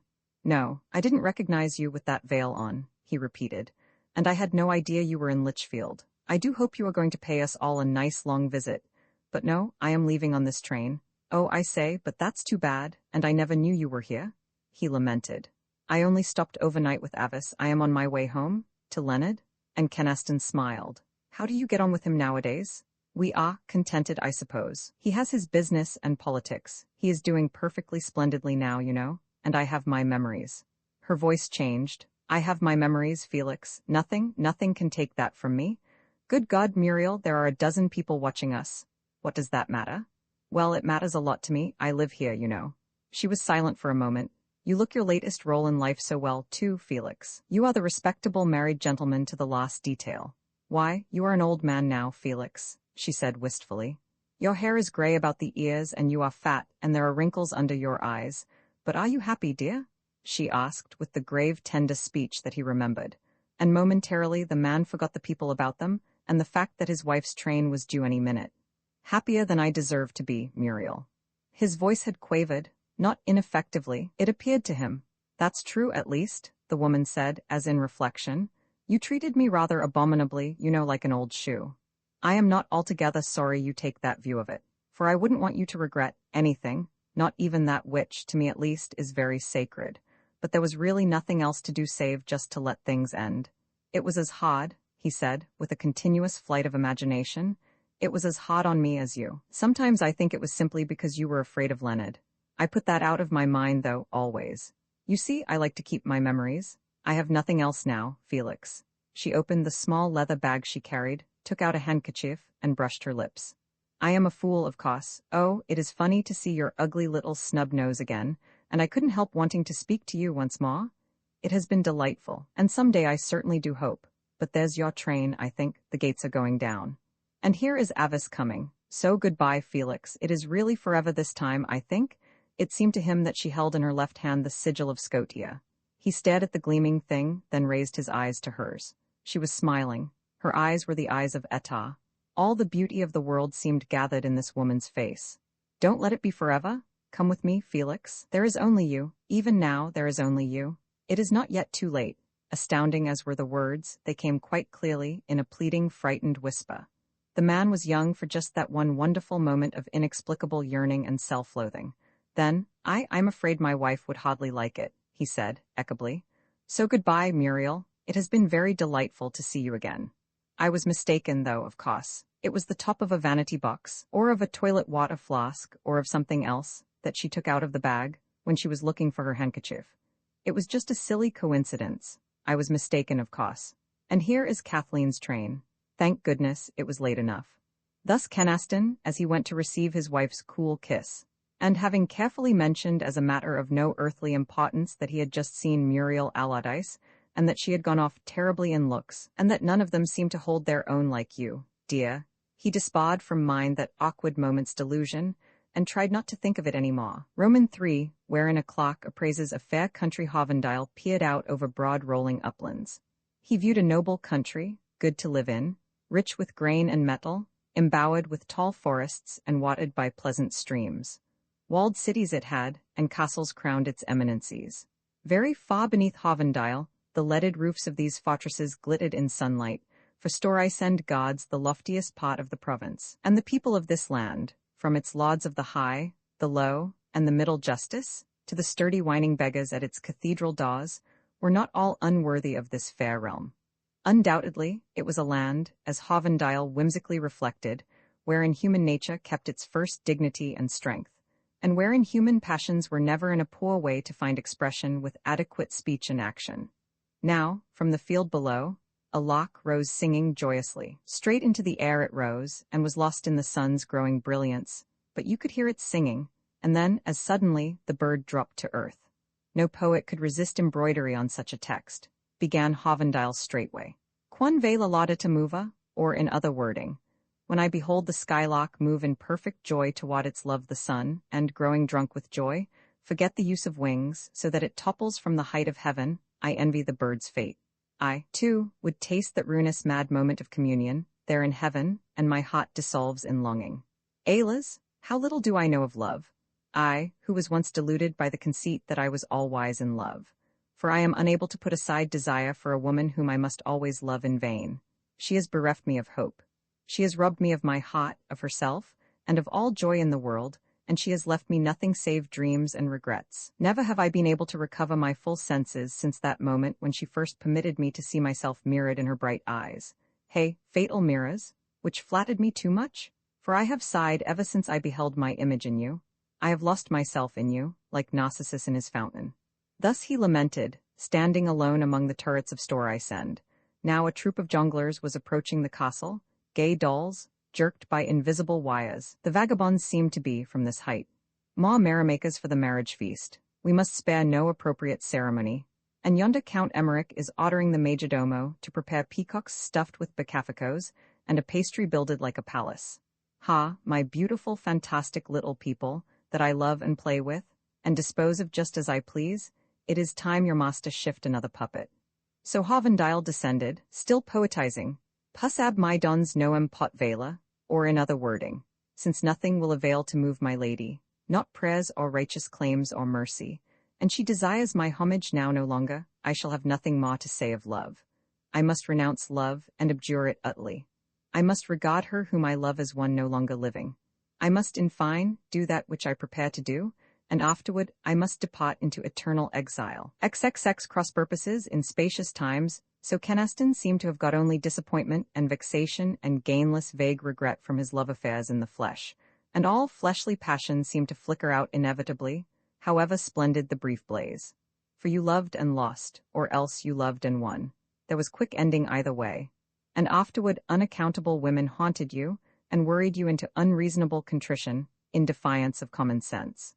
But for Etah, who embodied all Kenaston was ever able to conceive of beauty and fearlessness and strange purity, all perfections, all the attributes of divinity, in a word, such as his slender human faculties were competent to understand, he must hunger always in vain.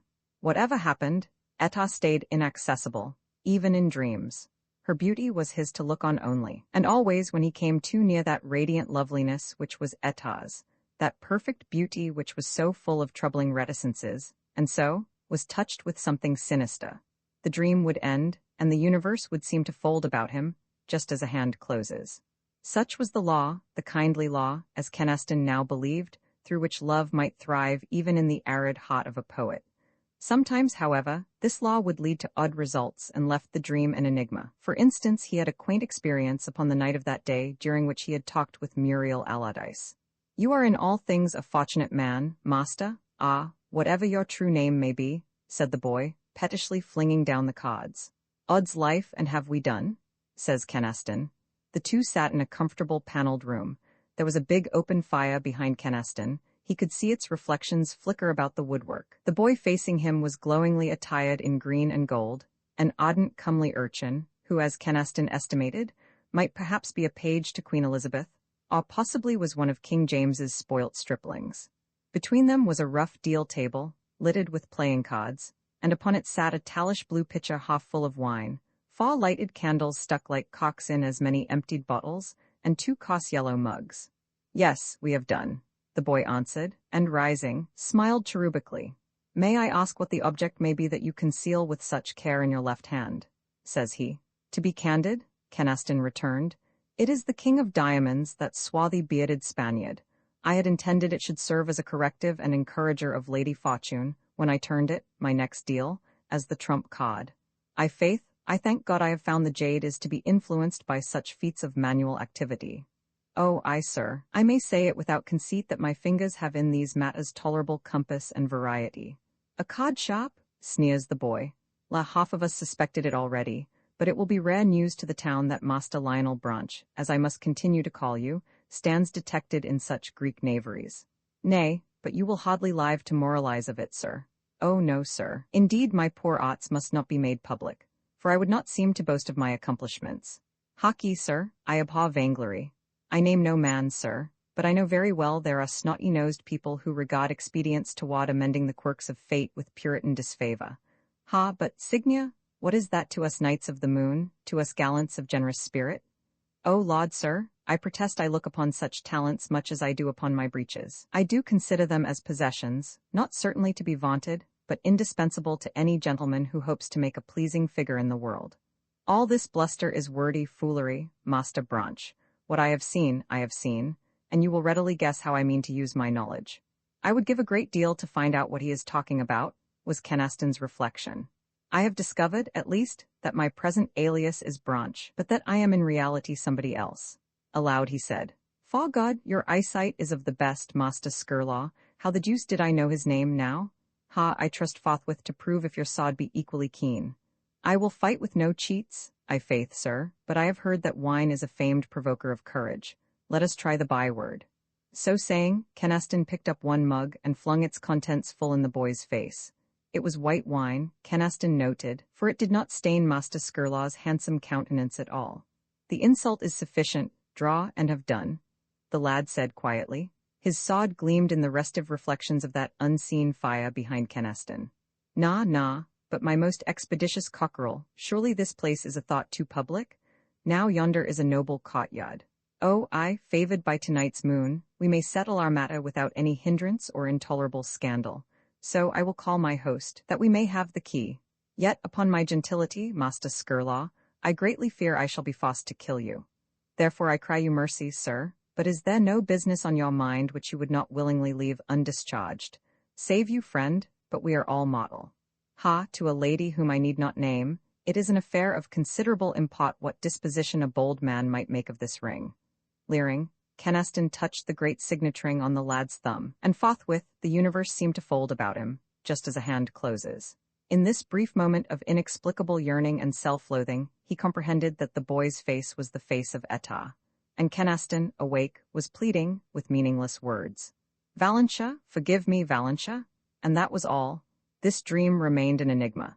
Kynaston could never know what events had preceded this equivocal instant, or how Etah came to be disguised as a man, or what were their relations in this dream, nor, above all, why he should have awakened crying upon the name of Valentia.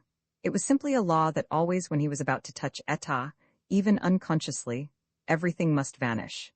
And through the workings of that law, this dream, with many others, came to be just a treasured moment of unexplainable but poignant emotion. Roman 31 Hovendile to Etah. At Whitehall to Kynaston, the Lord Protector was saying, with grave unction, "You will, I doubt not, fittingly express to our friends in Virginia, Master Major, those haughty sentiments which I have in the way of gratefulness, in that I have received the honor and safeguard of their approbation, for all which I humbly thank them. To our unfriends in that colony, we will let action speak when I shall have completed God's work in Ireland. Yet the Burgesses, sir, are mostly ill-affected, and Berkeley, to grant him justice, does not lack bravery. With heaven's help, Master Major, I have of late dealt with a king who did not lack bravery. Nay, depend upon it, I shall some day grant William Berkeley utter justice, such justice as I gave his master, that proud curled man, Charles Stuart." Then the Lord Protector's face was changed, and his harsh countenance became a little troubled. "Yes, I shall do all this, with heaven's help, I think. But in good faith, I grow old, Master Major. I move in a mist, and my deeds are strange to me." Cromwell closed and unclosed his hands, regarding them, and he sighed. Then it was to Etah he spoke. "I leave you in Master Major's charge. It may be I shall not return alive into England. Indeed, I grow an old man and feel infirmities of age stealing upon me. And so, farewell, my loss. Truly if I love you not too well, I err not on the other hand much. Thou hast been dearer to me than any other creature. Let that suffice." And with this leave-taking he was gone. As the door closed upon Cromwell's burly figure, "No, be very careful not to touch me," Kynaston implored. "The dream must last till I have found out how through your aid, Etah, this bull-necked country squire has come to rule England. It is precisely as I expected. You explain, Cromwell, you explain Mohammed, Richelieu and Tamburlaine and Julius Caesar, I suspect, and as I know, Napoleon, all these men who have inexplicably risen from nothing to earthly supremacy. How is it done, Etah? It is not I who contrive it, Hovendile. I am but an incident in such men's lives. They have known me. Yes, and knowing me, they were bent enough on their own ends to forget that I seemed not unlovely. It is not the sigil and the power the sigil gives which they love and serve, and that small square mirror, such as Cromwell also carried?" Kynaston began. "Or is this forbidden talk? Yes, that mirror aids them. In that mirror they can see only themselves, so the mirror aids toward the ends they chose with open eyes, but you cannot ever penetrate these mysteries now, Hovendile. The secret of the mirror was offered you once, and you would not bargain. The secret of the mirror is offered to no man twice." And he laughed merrily. "What does it matter? I am perfectly content. That is more than can be said for yonder sanctimonious fat old rascal, who has just told me he is going into Ireland for the propagating of the gospel of Christ, the establishing of truth and peace, and the restoring of that bleeding nation to its former happiness and tranquility. Why is it that people of executive ability seem always to be more or less mentally deficient? Now, you and I know that, in point of fact, he is going into Ireland to burn villages, massacre women, hang bishops, and generally qualify his name for all time as a Hibernian synonym for infamy. Oh no, the purchase price of grandeur is too great, and men that crown themselves in this world inevitably perform the action with soiled hands. Still, I wish I had known I was going visiting tonight in 17th century England," said Kynaston, reflectively. "Then I could have read up a bit. I don't even know whether Virginia ever submitted to him. It simply shows what idleness may lead to. If I had studied history more faithfully, I would have been able tonight to prophesy to Oliver Cromwell about the results of his Irish campaigns and so on, and could have impressed him vastly with my abilities. As it is, I have missed an opportunity which will probably never occur again to any man of my generation. Roman 32 Hovendale to État, at Vaux-le-Vicomte. What fun, says Keneston. We are at Vaux-le-Vicomte where Fouquet is entertaining young Louis XIV. Yonder is La Valliere, the thin tow-headed girl with the big mouth. People are just beginning to whisper scandal about her. And that tall jade is Athénaïs de Tonnay-Charente, the woman who is going to be Madame de Montespan and control everything in the kingdom later on. You remember. The king is not yet aware of her existence, nor has Monsieur de Montespan been introduced. The troupe of Monsieur is about to present an open-air comedy. It is called Les Facheux, the Boz. It is rumored to take off very cleverly the trivial, tedious fashion in which perfectly well-meaning people chatter their way through life. But that more fittingly would be the theme of a tragedy, État. Men are condemned eternally to bar one another. 200 years and more from today, perhaps forever, man will lack means or courage to voice his actual thoughts adequately. He must still talk of weather probabilities and of having seen so-and-so, and of such trifles that mean absolutely nothing to him, and must babble of these things even to the persons who are most dear and familiar to him. Yes, every reputable man must desperately make small talk, and echo and recho senseless phrases until the crack of doom. He will always be afraid to bear his actual thoughts and interests to his fellows' possible disapproval, or perhaps it is just a pitiable mania with the race. At all events, one should not laugh at this ageless aspersion and burlesque of man's intelligence as performed by man himself. The comedy is quite new. A marquis, with wonderful canyons and a scented wig like an edifice, told me it is by an upholsterer named Coquelin, a bondstommer who ran away from home and has been knocking about the provinces unsuccessfully for nearly 20 years, and my little marquis wondered what in the world we are coming to, when Monsieur le Surintendant takes up with that class of people. Is not my little marquis droll? For he meant Poquelin, soon to be Poquelin de Molière, of course. Molière, also, is a name which is not famous as yet, but in a month or so it will be famous for all time, and Monsieur le Surintendant will be in jail and forgotten. You smile, État? Ah, yes, I understand. Molière too adores you. All poets have had fitful glimpses of you, État, and of that perfect beauty which is full of troubling reticences, and so is touched with something sinister. I have written as to the price they pay, these hapless poets, in a little book I am inditing through that fat pudgy body I wear in the flesh. Do not frown. I know it is forbidden to talk with you concerning my life in the flesh. Ah, the king comes evidently in no very amiable frame of mind, and all rise, like a flurry of great butterflies. It is the beginning of the play. See, a woman is coming out of the big shell in the fountain. I wish my old friend Jonas d'Artagnan were here. It is a real pity he is only a character in fiction, just as I once thought you were, État. What a fool I was to imagine I had created you, and that I controlled your speech and doings. I know much better now. État, your unattainable beauty tears my heart. Is that black-browed Molière your lover too? What favors have you granted him? You perceive I am jealous. How can I be otherwise when there is nothing in me that does not cry out for love of you?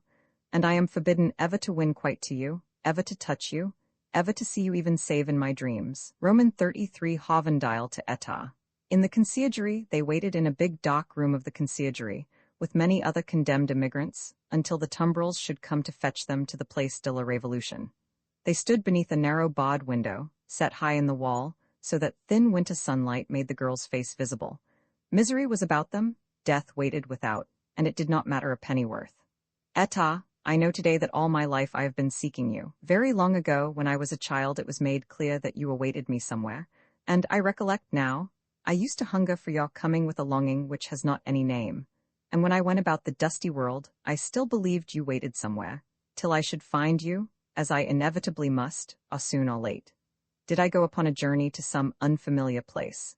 It might be that unwittingly I traveled toward your home. I could never pass a walled garden where green treetops showed without suspecting, even while I shrugged to think how wild was the imagining that there was only the wall between us. I did not know the color of your eyes, but I knew what I would read there. And for a fevered season, I appeared to encounter many women of earth who resembled you. All women resemble me, Hovendale.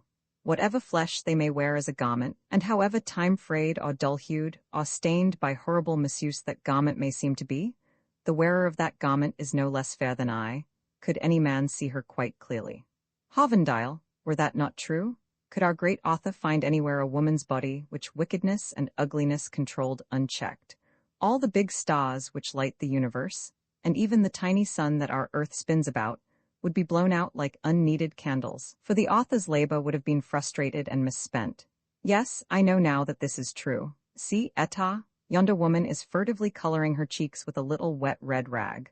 She does not wish to seem pale, or is it that she wishes to look her best, in the moment of death? Eta, my love for you whom I could not ever find was not of earth, and I could not transfer it to an earthly woman. The lively hues, the lovely curvings, and the fragrant, tender flesh of earth's women were deft to cast their spells.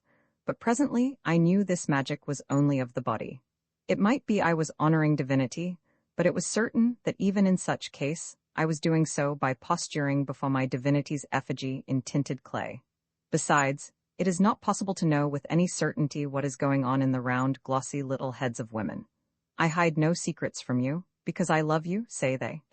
And their love may be anything from a mild preference to a flat lie. And so, I came finally to concede that all women are creatures of like frailties and limitations and reserves as myself, and I was most poignantly lonely when I was luckiest in love. Once only, in my life in the flesh, it seemed to me that a woman, whom I had abandoned, held in her hand the sigil visibly. That memory has often troubled me, Eta. It may be that this woman could have given me what I sought everywhere in vain. But I did not know this until it was too late, until the chance and the woman's life alike were wasted.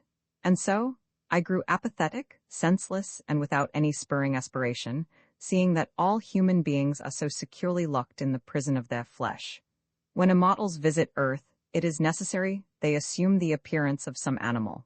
Very long ago, as we have seen, Hovendile, that secret was discovered which so many myths veil thinly. And have we not learned, too, that the animal's fleshly body is a disguise which it is possible to put aside? That knowledge, so fearfully purchased at the Sabbat, still troubles me, Eta. Monsieur le Prince, I regret the circumstance, but, as you see, my snuff-box is quite empty. Ah, but yes, as you very justly observe, rapine, repose, and rationality are equally hard to come by in these mad days. Is that not droll? Eta, this unvenerable old Prince de Gatenize, once Grand Duke of Naumaria, you remember, has been guilty in his career of every iniquity and meanness and cowardice. Now, facing instant death, he finds time to think of snuff and phrase-making. But to go back a little, I had thought the Sabbat would be so different. One imagined there would be cauldrons and hags upon prancing broomsticks and a black goat, of course. How much more terrible it is, and how beautiful. Yet even now I may not touch you, Eta. My friend, all men have striven to do that, and I have evaded each one of them at the last, and innumerable are the ways of my illusion. There is no man but has loved me, no man that has forgotten me, and none but has attempted to express that which he saw and understood when I was visible. Do I not know? There is no beauty in the world save those stray hints of you, Eta. Canvas and stone and verse speak brokenly of you sometimes.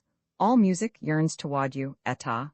All sunsets whisper of you, and it is because they waken memories of you that the eyes of all children so obscurely trouble and delight us. Eta, your unattainable beauty tears my heart. There is nothing in me that does not cry out for love of you, and it is the cream of a vile jest that I am forbidden ever to win quite to you, ever to touch you, ever to see you even save in my dreams. Already this dream draws toward an end, my poor Hovendile. And he saw that the great doors, which led to death, were unclosing. And beyond them he saw confusedly a mob of red-capped men, of malignant, frenzied women, of wide-eyed little children, and the state officials, chatting pleasantly among themselves, who came to fetch that day's tale of those condemned to the guillotine. But more vividly Keneston saw Eta, and how tenderly she smiled, in thin, wintry sunlight, as she touched Keneston upon the breast, so that the dream might end, and he might escape the guillotine. Roman 34 of one enigma that threatened to prove allegorical. Then again, Keneston stood alone before a tall window, made up of many lozenge-shaped panes of clear glass set in lead framework. He had put aside one of the two great curtains, of a very fine stuff like gauze, stitched over with transparent glittering beetle wings, and embroidered with tiny seed pearls, which hung before this window. Snow covered the expanse of housetops without, and the sky without was glorious with chill stars. That white city belonged to him, he knew, with a host of other cities. He was the strongest of kings. People dreaded him, he knew, and he wondered why anyone should esteem a frail weakling such as he to be formidable. The hand of this great king, his own hand that held aside the curtain before him, was shriveled and colorless as lamb's wools. It was like a horrible bird claw. But then I have the advantage of remembering the 20th century, he thought fleetingly, and all my contemporaries are superstitious, ignorant folk. It is strange, but in this dream I appear to be an old man. That never happened before. A remote music resounded in his ears and cloying perfumes were about him. I want to be happy, and that is impossible because there is no happiness anywhere in the world. I, a great king, say this, I, who am known in unmapped lands, and before whom nations tremble. For there are but 3 desirable things in life, love and power and wisdom, and I, the king, have sounded the depths of these, and in none is happiness. Despairing words came to him now, and welled to his lips in a sort of chaunt.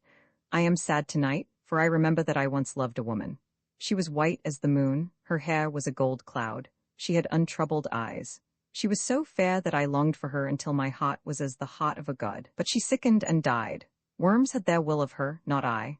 So I took other women, and my bed was never lonely. Bright poisonous women were brought to me, from beyond the sunset, from the Fortunate Islands, from in valleys and Planazier even, and these showed me nameless endearments and many curious, perverse pleasures. But I was not able to forget that woman who was denied me because death had taken her, and I grew aweary of love, for I perceived that all which has known life must suffer death.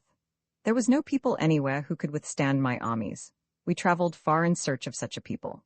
My armies rode into a country of great heat and endless sands, and contended with the presbyter's brown horsemen, who fought with arrows and brightly painted bows, and we slew them. My armies entered into a land where men make their homes in the shells of huge snails, and feed upon white worms which have black heads, and we slew them. My armies passed into a land where a people that have no language dwell in dark caves under the earth, and worship a stone that has 60 colors, and we slew them, teaching ruthlessly that all which has known life must suffer death. Many stiff-necked kings, still clad in purple and scarlet and wearing gold crowns, monarchs whose proud faces, for all that these men were my slaves, kept their old fashion and stayed changeless as the faces of statues. Such were my lackeys, and I burned walled cities. Empires were my playthings, but I had no son to inherit after me. I had no son, only that dead horrible mangled worm, born dead, that I remember seeing very long ago where the woman I loved lay dead. That would have been my son had the thing lived, a greater and a nobler king than I. But death willed otherwise. The life that moved in me was not to be perpetuated. And so, the heart in my body grew dried and little and shriveled, like a parched pea, for I perceived that all which has known life must suffer death. Then I turned from warfare and sought for wisdom. I learned all that it is permitted any man to know. Oh, I learned more than is permissible. Have I not summoned demons from the depths of the sea, and at the Sabbat have I not smitten haggard gods upon the cheek? Yea, at Phegalia did I not pass beneath the earth, and strive with a terrible black woman, who had the head of a horse, and wrest from her what I desired to know? Have I not talked with Moskoy, that evil, formless ruler of the sea folk, and made a compact with him? And has not even Phobta, whose real name may not be spoken, revealed to me his secrets at a paid price of which I do not care to think? Now I perceive that all which has known life must suffer death. Yea, by the hoofs of the goat. It seems to me that I have done these things, yet how may I be sure? For I have learned, too, that all man's senses lie to him, that nothing we see or hear or touch is truthfully reported, and that the visible world at best stands like an island in an uncharted ocean, which is a highway, nonetheless, for much alien traffic. Yet it seems to me that I found means whereby the universe I live in was stripped of many veils. It seems to me that I do not regret having done this. But presently I shall be dead, and all my dearly purchased, wearily earned wisdom must lie quiet in a big stone box, and all which has known life must suffer death. For death is mighty, and against it naught can avail. It is terrible and strong and cruel, and a lover of bitter jests. And presently, whatever I have done or learned or dreamed, I must lie helpless where worms will have their will of me, and neither the worms nor I will think it odd. For all which has known life must suffer death. A remote music resounded in his ears, and cloying perfumes were about him. Turning, he saw that the walls of this strange room were of iridescent lacquer, worked with bulls and apes and parrots in raised gold. Black curtains screened the doors, and the bare floor was of smooth sea-green onyx. A woman stood there, who did not speak, but only waited. At length he knew what terror was, for terror possessed him utterly, and yet he was elated. "You have come then at last. To you at last I have come as I come to all men, she answered, in my good hour. And Etah's hands, gleaming and half-hidden with jewels, reached toward his hands so gladly raised to hers, and the universe seemed to fold about him, just as a hand closes. Was it as death she came to him in this dream? As death made manifest as man's liberation from much vain toil? Kenaston, at least, preferred to think his dreams were not degenerating into such hackneyed, crude, misleading allegories. Or perhaps it was as ghost of the dead woman he had loved she came, now that he was age-stricken and nearing death, for in this one dream alone he had seemed to be an old man. Kenaston could not ever be sure. The broken dream remained an enigma, but he got sweet terror and happiness of the dream, for all that, tasting his moment of inexplicable poignant emotion, and therewith he was content. Roman 35 treats of witches, mixed drinks, and the weather meanwhile. I used to see Kenaston nearly every day. Looking back, I recollect one afternoon when the Kenastons were calling on us.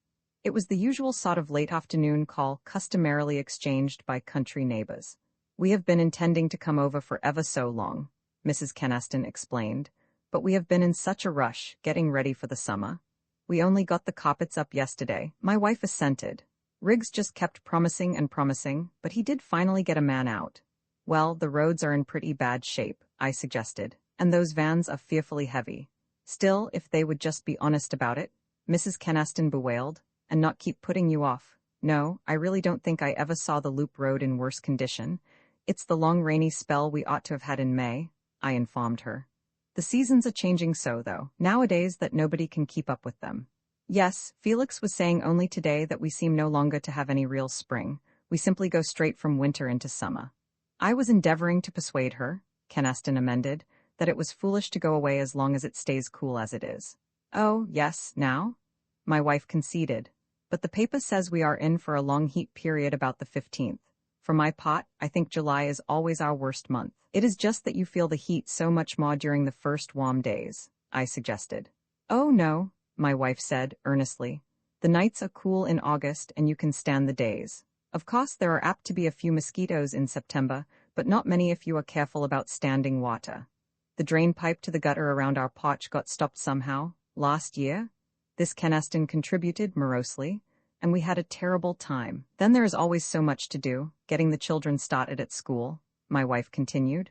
Everything under the sun needed at the last moment, of course, and the way they change all the school books every year is simply ridiculous. So, if I had my way, we would always go away early, and be back again in good time to get things in shape. Oh yes, if we could have our way. Mrs. Kenaston could not deny that. But don't your servants always want August off? To go home? I know ours do, and my dear, you simply don't dare say a word. That is the great trouble in the country, I philosophized. In fact, we suburbanites are pretty well hag-ridden by our dusky familiars. The old-time darkies are dying out, and the younger generation is simply worthless, and with no more sense of gratitude. Why, Moira hired a new girl last week to help out upstairs, and, oh, yes, hag-ridden, like the unfortunate magicians in old stories. Kenaston broke in on a sudden. We were speaking about such things the other day, you remember? I have been thinking, you see, everyone tells me that, apart from being a master soap boiler, Mr. Harrowby, you are by way of being an authority on witchcraft and similar murky accomplishments. And he ended with that irritating little noise that was nearly a snigger and just missed being a cough. It so often comes over me, says Moira, which happens to be my wife's name, that Dick, all by himself, is really Harrowby and Sons, Inc. She spoke as if I were some sort of writing fluid, and has his products on sale all over the world. I look on him in a new light, so to speak, when I realize that daily he is gladdening Calcutta with his soaps, delighting London with his dentifrice, and comforting Nova Zembla with his talcum powder. Well, but I inherited all that. It isn't fair to fling ancestral soap vats in my face, I reminded her. And yes, I have dabbled a bit in fosses that aren't as yet thoroughly understood, Mr. Kenaston. I wouldn't go so far as to admit to witchcraft, though. Very certainly I never attended a sabbat. I recollect now how his face changed. And what in heaven's name was a sabbat? Then he fidgeted and crossed his legs the other way. Well, it was scarcely heaven's name that was invoked there, if old tales are to be trusted. Traditionally, the sabbat was a meeting attended by all witches in satisfactory diabolical standing, lightly attired in smears of various magical ointments, and their vehicle of transportation to this outing was, of course, the traditional broomstick. Good Friday? I continued, seeing they all seemed willing enough to listen, was the favorite date for these gatherings, which were likewise sometimes held on St. John's Eve, on Walburga's Eve, and on Halloween night. The diversions were numerous. There was feasting, music, and dancing, with the devil performing obligatos on the pipes or a citin, and not infrequently preaching a burlesque sermon. He usually attended in the form of a monstrous goat, and when not amorously inclined, often thrashed the witches with their own broomsticks. The more practical pursuits of the evening included the opening of graves, to despoil dead bodies of finger and toe joints, and certain portions of the winding sheet, with which to prepare a powder that had strange uses. But the less said of that, the better. Here also, the devil taught his disciples how to make and christen statues of wax, so that by roasting these effigies the persons whose names they bore would be wasted away by sickness. "I see," says Canaston, intently regarding his fingernails. "They must have been highly enjoyable social outings all around. They must have been worse than family reunions," put in Mrs. Canaston, and affected to shudder. "Indeed, there are certain points of resemblance," I conceded, "in the general atmosphere of jealous hostility and the ruthless digging up of what were better left buried." Then Canaston asked carelessly, "But how could such absurd superstitions ever get any hold on people, do you suppose? That would require rather a lengthy explanation." "Why, no," I protested, in answer to his shrug. "The Sabbat is not inexplicable. Honcraftner's book, or Herbert Perlin's either, will give you a very fair notion of what the Sabbat really was, something not in the least grotesque, but infinitely more awe-inspiring than is hinted by any traditions in popular use." "And Lebret, whom book dealers rightly list as curious?" "Yes, I have read those books, it happens. My uncle had them, you know." But Canaston was plainly not quite at ease. "But after all, is it not more wholesome to dismiss such theories as fantastic nonsense, even if they are perfectly true?" "Why, not of necessity," said I. "As touches what we call the occult, delusion after delusion has been dissipated, of course, and much jubilant pother made over the advance in knowledge. But the last of his delusions, which man has yet to relinquish, is that he invented them. This too must be surrendered with time, and already we are beginning to learn that many of these wild errors are the illegitimate children of grave truths. Science now looks with new respect on folklore." "Mr. Canaston," says Moira, laughing, "I warn you, if you start Dick on his hobbies, he will talk us all to death. So come into the house, and I will mix you two men a drink." And we obeyed her, and, somehow, got to talking of the recent thunderstorms and getting in our hay and kindred topics. Yes, it was much the usual sort of late afternoon call customarily exchanged by country neighbors. I remember Moira's yawning as she closed the cellaret, and her wondering how Mrs. Canaston could keep on rouging and powdering at her age, and why Canaston never had anything in particular to say for himself. "Do you suppose it is because he has a swelled head over his little old book, or is he just naturally stupid?" She wanted to know. Roman 36 sundry disclosures of the press, such as has been described, was now Felix Canaston's manner of living, which, as touches utilitarian ends, it might be wiser forthwith to dismiss as bred by the sickly fancies of an idle man, bemused with unprofitable reading.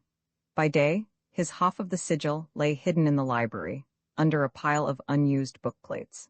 But nightly, this bit of metal was taken with him to bed, in order that, when held so as to reflect the candlelight, for this was always necessary, it might induce the desired dream of Etah, and that so, Hovendale would be freed of Felix Canaston for 8 hours uninterruptedly. In our social ordering, Felix Canaston stayed worthy of consideration in Lichfield, both as a celebrity of sorts and as the owner of 4 bank accounts, and colloquially, as likewise has been recorded, he was by ordinary dismissed from our patronizing discussion as having long been queer, and in all probability a dope fiend, in Lichfield as elsewhere. A man's difference from his fellows cannot comfortably be conceded except by assuming the difference to be to his discredit.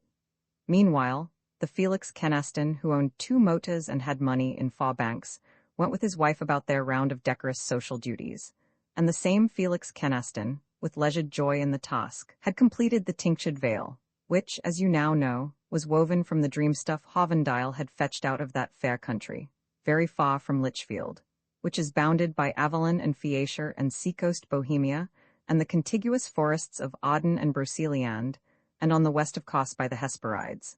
Then, just before the tinctured veil was published, an accident happened.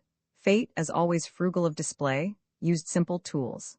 Kenaston, midway in dressing, found he had no more mouthwash. He went into his wife's bathroom in search of a fresh bottle. Kathleen was in Lichfield for the afternoon, at a card party, and thus it was brought about that Kenaston found, lying in the corner of her bathroom press and hidden by a bottle of Harrowby's No. 7 Dental Delight, the missing half of the sigil of Scotia, the half which Etah had retained. There was no doubt about it. He held it in his hand. Now that, said Felix Kenaston aloud, is rather curious.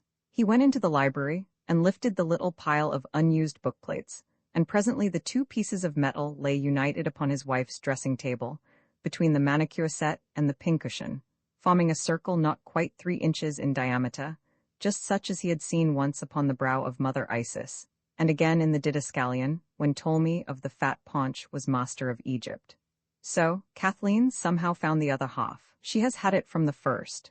But naturally, I never spoke of Felix Kenaston. It was forbidden, and besides, the sigil's crowning grace was that it enabled me to forget his existence. And the girl's name in the printed book is Allison. And Hovendale is such an unimportant character that Kathleen, reading the tale hastily, I thought she simply skimmed it, did not remember that name either, and so did not associate the dream names in any way with my book, nor with me. She, too, then does not know, as yet. And for all that, Kathleen, the real Kathleen, is Etah, whatever flesh she may wear as a garment. Or rather, Etah is to Kathleen as Hovendale, but am I truly that high-hearted, ageless being? I do not know, for we touch mystery everywhere. I only know it is the cream of the jest that day by day, while that lean, busy, sharp-eyed stranger, whose hands and lips my own hands and lips meet daily, because this contact has become a part of the day's routine, but he was standing before his wife's dressing table, and the mirror showed him a squat, insignificant burgess in shirt-sleeves, with grizzled, untidied hair, and mild, accommodating pale eyes, and an inadequate nose, with huge nostrils, and a spacious, naked-looking upper lip. That was Felix Kenaston, so far as all other people were concerned save Kathleen. He smiled, and in the act he noted that the visual result was to make Felix Kenaston appear particularly inane and sheepish. But he knew now that did not matter. Nor did it greatly matter, his thoughts ran, that it was never permitted any man, not even in his dreams, ever to touch the hands and lips of Etah. So he left there the 2 pieces of metal, united at last upon his wife's dressing table, between the manicure set and the pincushion, where on her return she might find them, and, finding, understand all that which he lacked words to tell. Roman 37 Considerations towards sunset. Then Kenaston went for a meditative walk in the abating glare of that day's portentous sunset, wherein the tree trunks westward showed like the black bars of a grate. It was in just such a twilight that Hovendale had left Storisend, and presently he came to a field which had been mowed that week. The piled hay stood in rounded heaps, suggestive to Kenaston of shaggy giant heads bursting through the soil, as in the old myth of Cadmus and the dragon's teeth. Beyond were glittering cornfields, whose tremulous green was shot with brown and sickly yellow now, and which displayed a host of tassels like ruined plumes. Autumn was at hand, and as Kenaston approached, a lark, as though shot vehemently from the ground, rose singing. Straight into the air it rose and was lost in the sun's abating brilliance, but still you could hear its singing. And then, as suddenly, the bird dropped earthward. Kenaston snapped his fingers. "Aha, my old acquaintance," he said, "but now I envy you no longer." Then he walked onward, thinking. "What did I think of?" he said, long afterward. "Oh, of nothing with any real clarity. You see, I touched mystery everywhere. But I thought of Kathleen's first kiss, and of the first time I came to her alone after we were married, and of our baby that was born dead. I was happier than I had ever been in any dream. I saw that the ties of our ordinary life, here in the flesh, have their own mystic strength and sanctity. I comprehended why in our highest sacrament we prefigure with holy awe, not things of the mind and spirit, but flesh and blood. A man and his wife, barring stock severance, grow with time to be one person, you see? And it is not so much the sort of person as the indivisibility that matters with them. And I thought of how in evoking that poor shadow of Etah which figures in my book, I had consciously written of my dear wife as I remembered her when we were young together. My vocabulary and my ink went to the making of the book's Etah.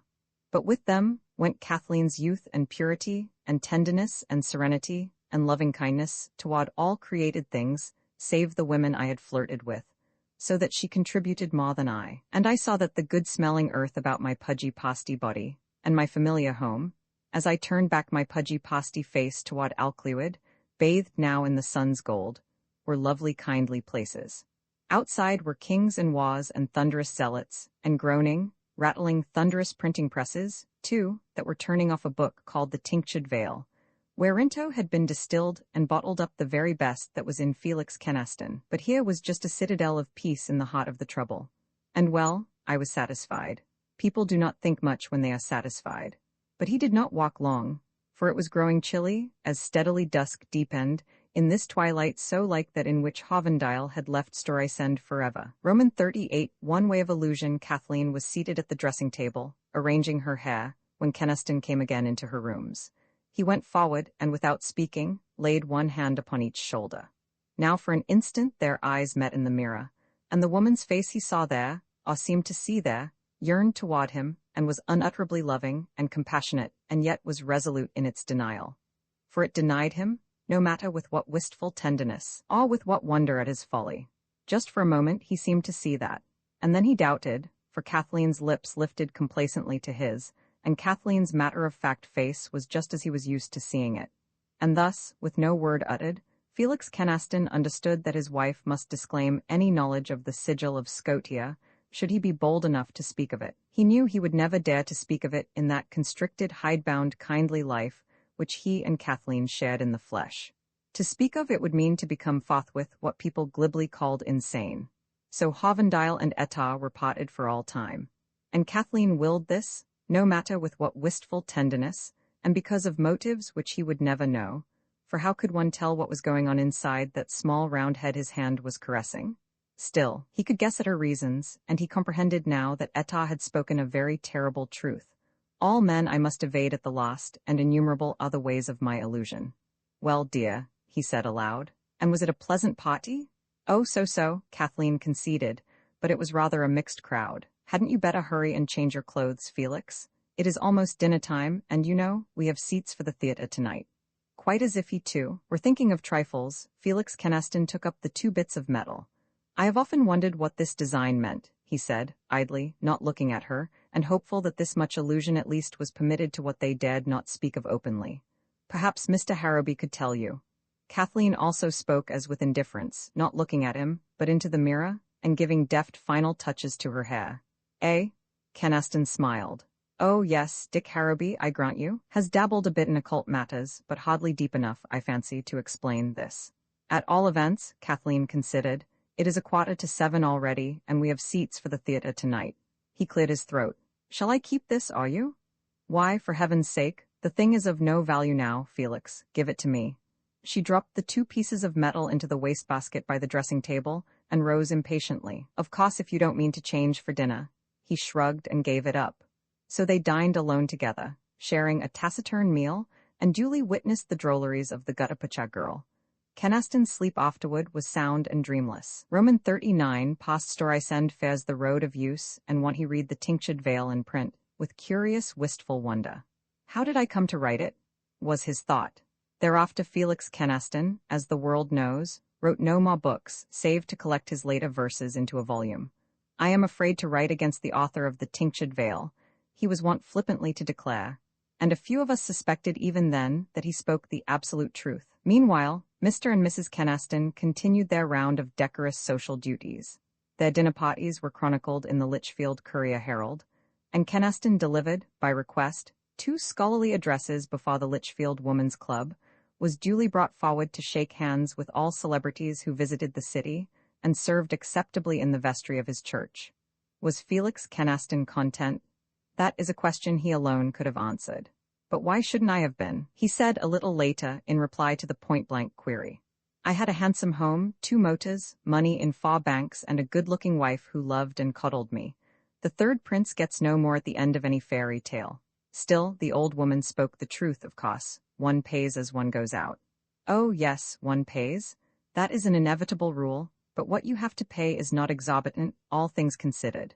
So be off with your crude pessimisms, Harrowby. And indeed, when one comes to think, he was in no worse case than any other husband of his standing. Who wins his love must lose her, as no less tunefully than wisely sings one of our poets, a married bard, you may be sure. And all experience tends to prove his wobbling perfectly veracious. Romances, from times non-age, have invented and have manipulated a host of staple severances for their puppet lovers, sedulously juggling, ever since Menander's heyday, with compromising letters and unscrupulous rivals and shipwrecks and wills and testy parents and whatnot, and have contrived to show love overriding these barriers plausibly enough. But he must truly be a bold-faced rhapsodist who dared at outset marry his puppets to each other, and tell you how their love remained unchanged. I am thus digressing, in obsolete Thackerayan fashion, to twaddle about love matches alone. People marry through a variety of other reasons, and with varying results, but to marry for love is to invite inevitable tragedy. There needs no side-glancing here at such crass bankruptcies of affection as end in homicide or divorce proceedings, or even just in daily squabbling. These dramas are of the body. They may be taken as the sardonic comedies, or at their most outrageous as the blustering cheap melodramas, of existence, and so lie beyond the tragic field. For your true right tragedy is enacted on the stage of a man's soul, with the man's reason as lone auditor. And being happily married, but how shall I word it?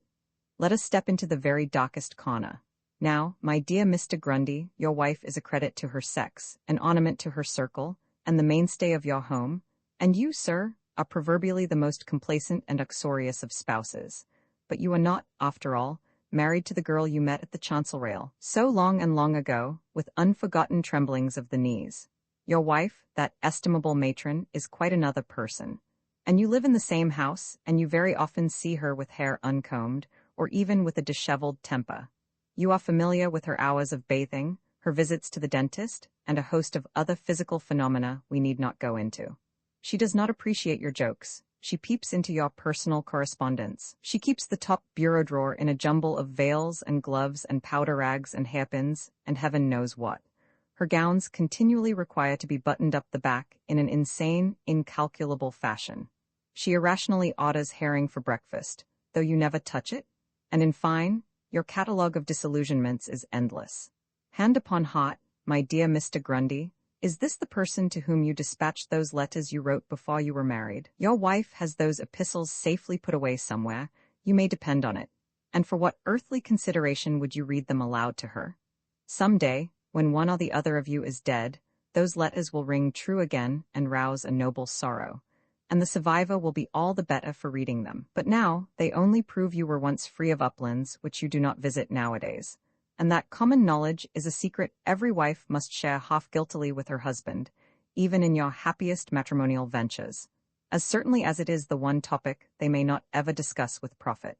For you are married, you and she, and you live, contentedly enough, in a foursquare world, where there is the rent and your social obligations and the children's underclothing to be considered, long and long before indulgence in rattle-pate mountain climbing. And people glibly think of you as Mr. and Mrs. Grundy now, almost as a unit.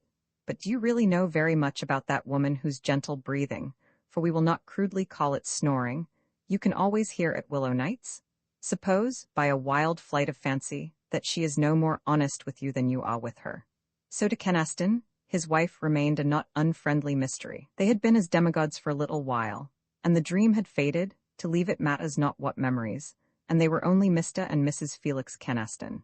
Concerning all of us, my fellow failures in the great and hopeless adventure of matrimony, this apologue is narrated. Yet, as I look into my own wife's face, no more the loveliest, but still the dearest of all earthly faces, I protest, and as I wonder how much she really knows about me or the universe at large, and have not the least notion, why, I elect to believe that, in the ultimate, Kenaston was not dissatisfied. For all of us the dream haze merges into the glare of common day. The Certé, whom that fled roseate light transfigured, stands confessed a simple loving woman, a creature of like flesh and limitations as our own. But who are we to mate with goddesses?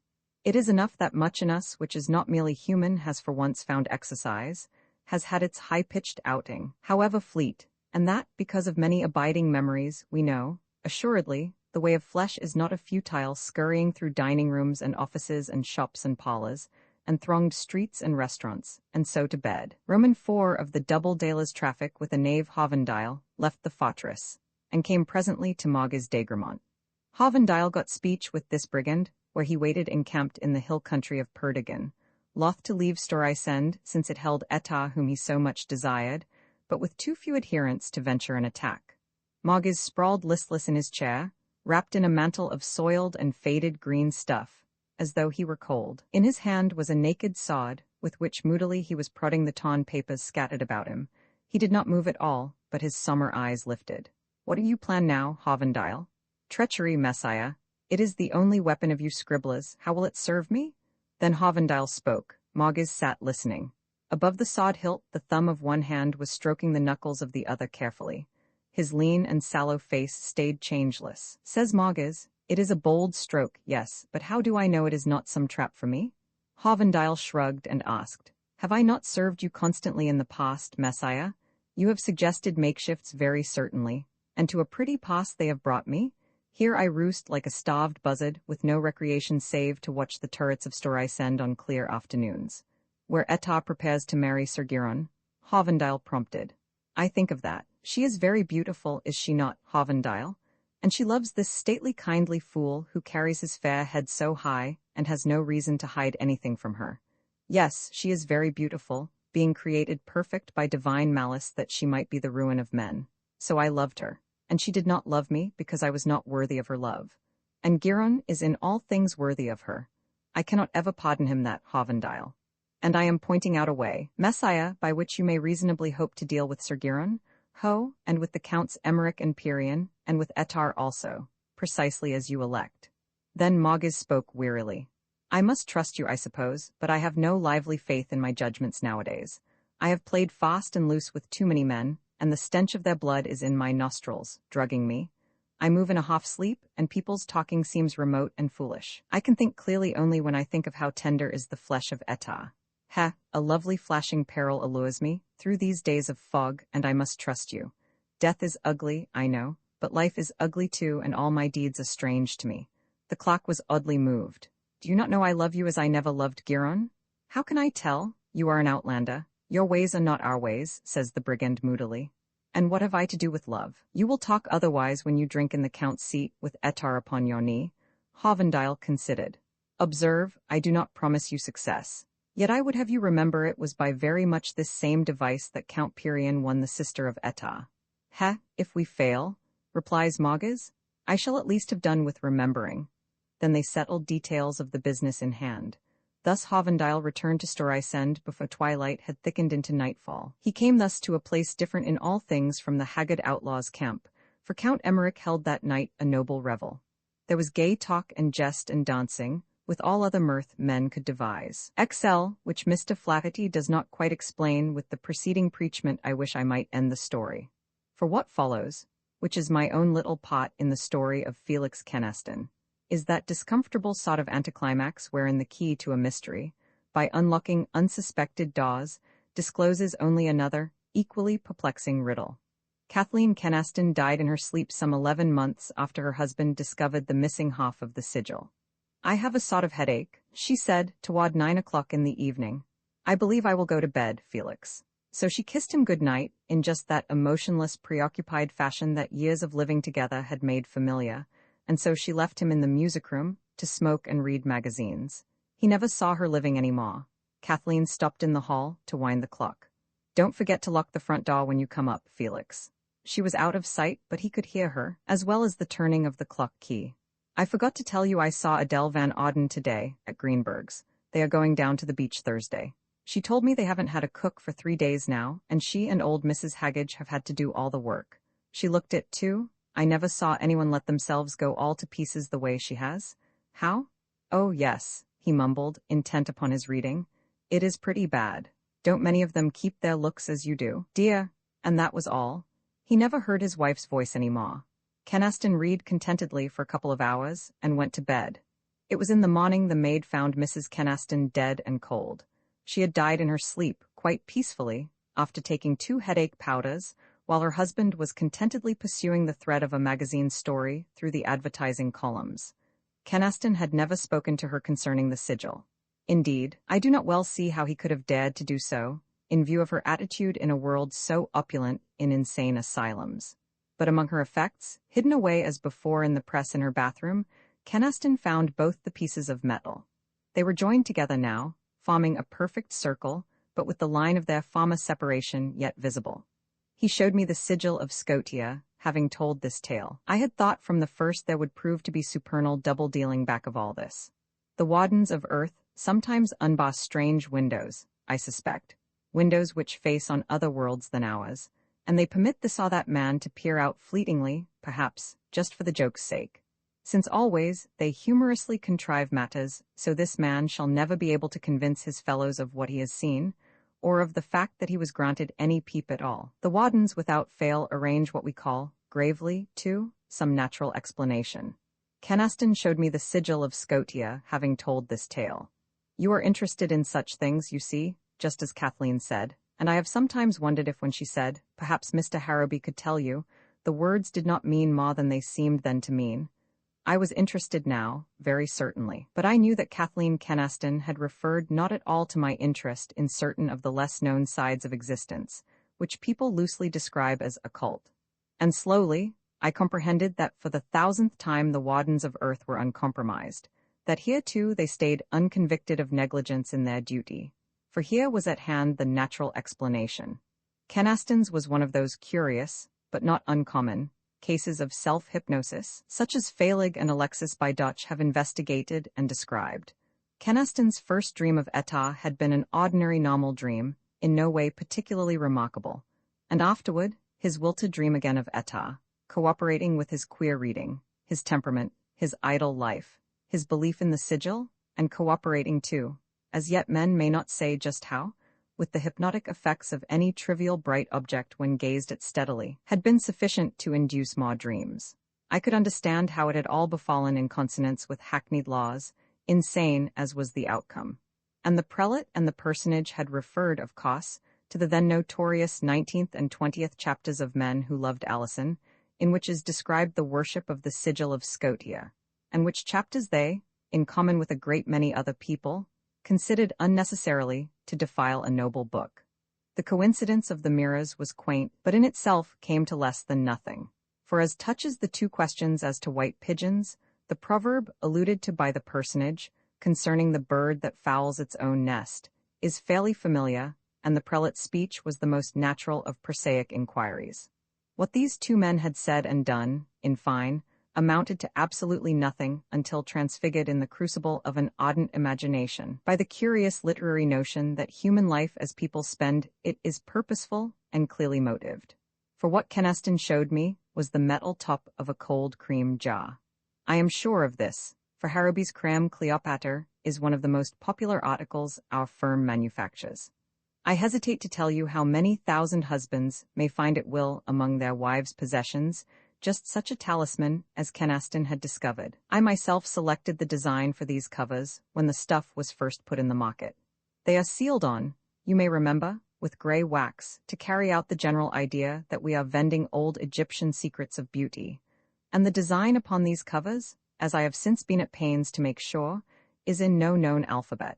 P.N. Flaherty, the artist implicated, tells me he just made it up out of his head, blending meaningless curlicues and dots and circles with an irresponsible hand and sketching a crack across all, just to make it look ancient-like. It was along this semblance of a fracture, for there the brittle metal is thinnest, that the cover first picked up by Kenaston had been broken. The cover he showed me was, of course, complete. So much for Mr. Flaherty's part in the matter, and of hieroglyphic law, or any acquaintance with heathenry, beyond his gleanings from the moving pictures, I would be the last person to suspect him. It was natural that Mrs. Kenaston should have used Harrowby's Creme Cleopatra habitually, for indeed, as my wife had often pointed out, Mrs. Kenaston used a considerable amount of toilet preparations, and that Mrs. Allardyce should have had a jar of Harrowby's Creme Cleopatra in her handbag was almost inevitable. There is no better restorative and cleanser for the complexion, after the dust and dirt of a train journey, as is unanimously acknowledged by Harrowby and Sons advertisements. But there is the faith that moves mountains, as we glibly acknowledge with unconcernment, as to the statement's tremendous truth. And Felix Kenaston had believed in his talisman implicitly from the very first. Thus, through his faith, and through we know not what soul hunger, so many long hours, and, here is the sardonic point, so many contented and artistically fruitful hours of Kenaston's life in the flesh had been devoted to contemplation of a mirage. It was no cause for astonishment that he had more than once surprised compassion and wonder in his wife's eyes. Indeed, she could hardly have failed to suspect his mind was affected, but loving him, she had tried to shield him, as is the way of women. I found the whole matter droll and rather heartbreaking, but the wardens of earth were uncompromised, so far as I could prove. Whatever windows had or had not been unbarred, there remained no proof, so I shook my head. "Why, no," said I, with at worst a verbal adhesion to veracity. "I, for one, do not know what the design means. Still, you have never had this deciphered," I added, gently. Suppose there had been some mistake, Mr. Kenaston, that there was nothing miraculous about the sigil, after all. I cannot tell you of his expression, but it caused me for the moment to feel disconcertingly little and obtuse. "Now, how can you say that, I wonder?" he marveled, and then of course he fidgeted and crossed his legs the other way. "When I have been telling you, from Alpha to Omega, what is the one great thing the sigil taught me? That everything in life is miraculous. For the sigil taught me that it rests within the power of each of us to awaken at will from a dragging nightmare of life made up of unimportant tasks and tedious, useless little habits, to see life as it really is, and to rejoice in its exquisite wonderfulness. If the sigil were proved to be the top of a tomato can, it would not alter that big fact, nor my fixed faith.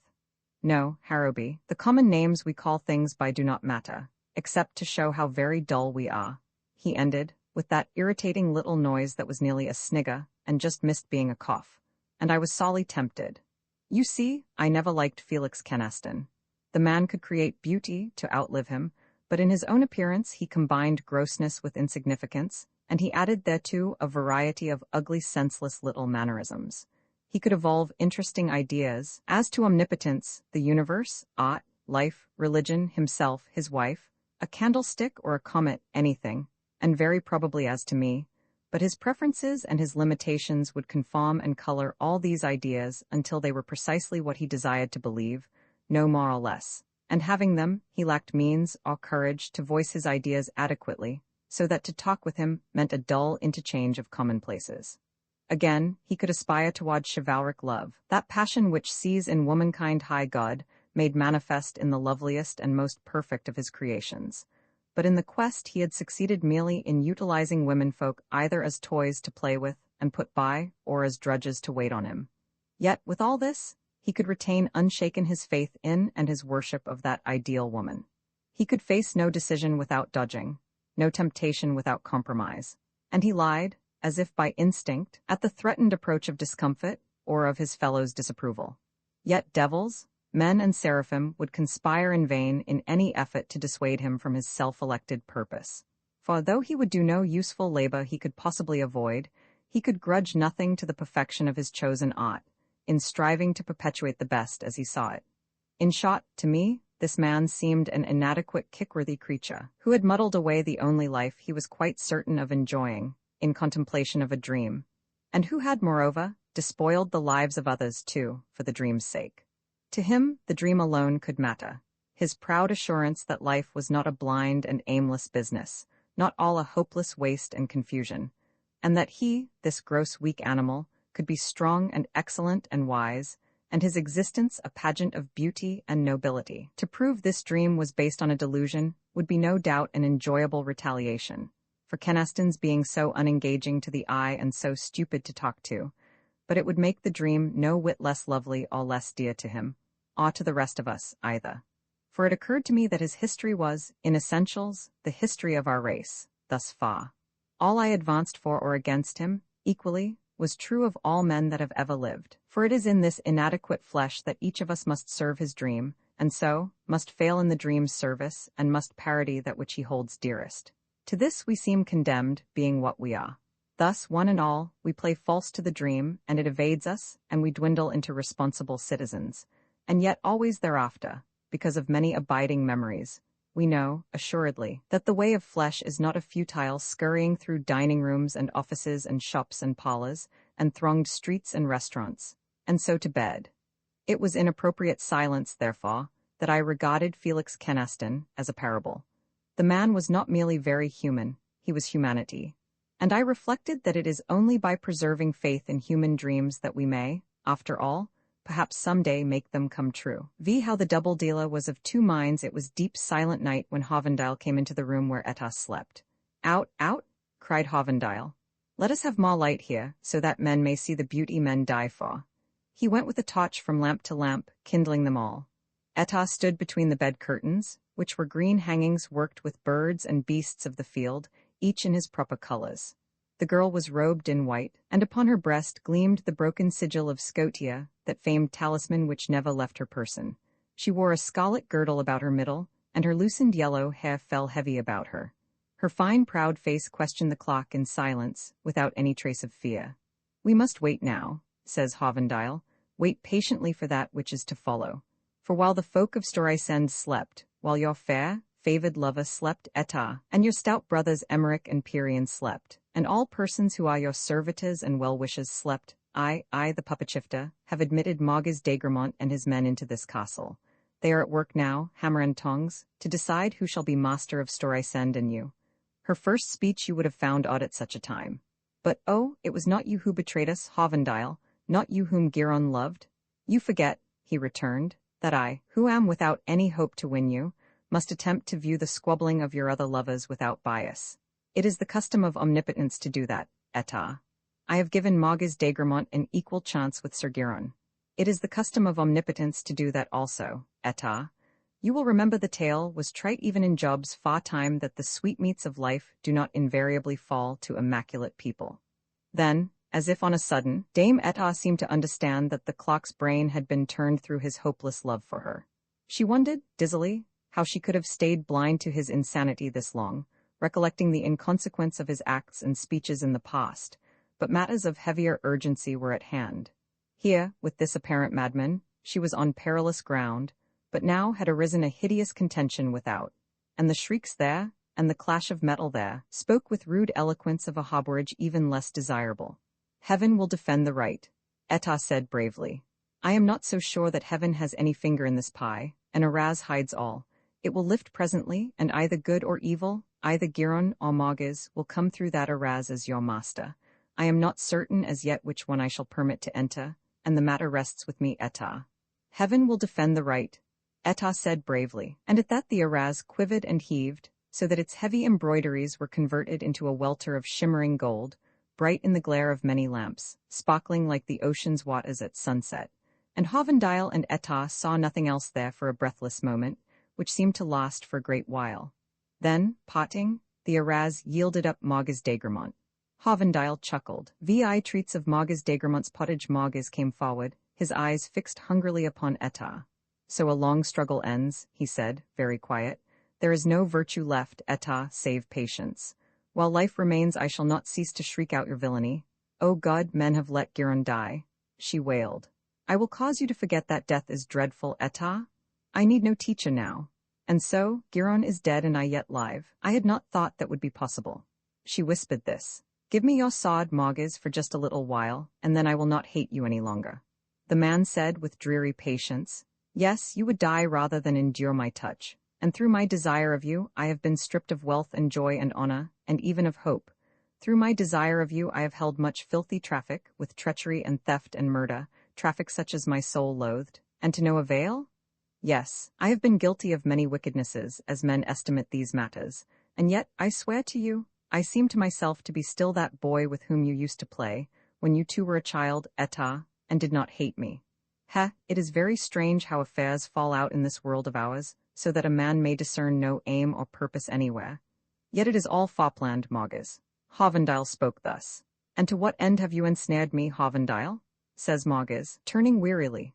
"For the attack on Storisend has failed, and I am dying of many wounds, Hovendile. See how I bleed. Giron and Pirian and Emmerich and all their men are hunting me everywhere beyond that Araz, and I am frightened, Hovendile, even I, who was Margus, am frightened, lest any of them find me here. For I desire now only to die untroubled. Oh, Hovendile, in an ill hour I trusted you." As knave and madman, Etah saw the double dealer and his dupe confront each other. In the haggard face of Margus, no longer evil, showed only puzzled lassitude. In the hand of Hovendile a dagger glittered, and his face was pensive. "My poor Margus, it is not yet time I make my dealings plain to you. It suffices that you have served my turn, Margus, and that of you I have no need any longer. You must die now, Margus." Etah feared this frozen madman, she who was by ordinary fearless. Etah turned away her face so that she might not see the two men grapple. Without, the uproar continued for a long while, it seemed. When she looked again, it was, by some great wonder working, to meet Giron's eyes and Giron's lips. Romans 7 Journey's End, with the customary unmasking my love, Eta, they have not harmed you? None has harmed me, Giron. Oh, and you? Mogis is dead, he answered joyously. See, here he lies, slain by brave Hovendile, and the rogues who followed Mogis are all killed or fled. Our woes are at an end, dear love. Then Eta saw that Hovendile indeed waited beside the dead body of Mogis Dagermont, and the clock stayed motionless while she told Giron of Hovendile's baleful work.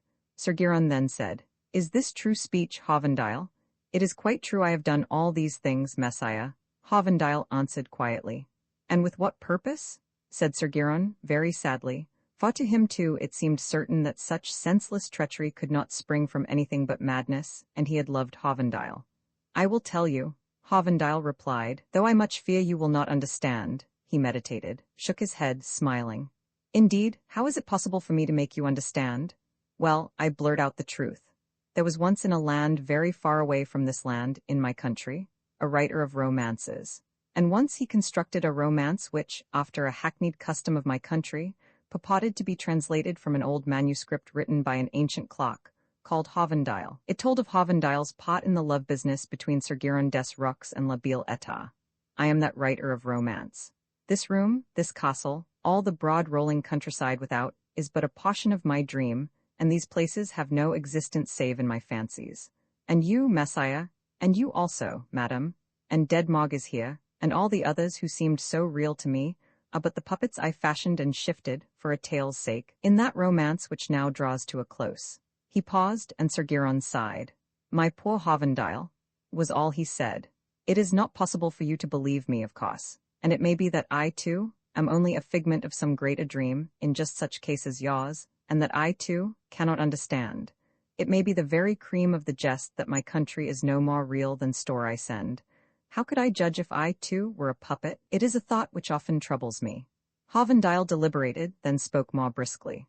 At all events, I must return now to my own country, which I do not love as I love this bright, fantastic, tiny land that I created, or seemed to create, and wherein I was, or seemed to be, omnipotent. Hovendile drew a deep breath, and he looked downward at the copse he had bereft of pride and daring and agility. Farewell, Mogis, it would be indecorous, above all in omnipotence, to express anything save abhorrence toward you. Yet I delighted in you as you lived and moved, and it was not because of displeasure with you that I brought you to disaster. Hence, also, one might evolve a heady analogue.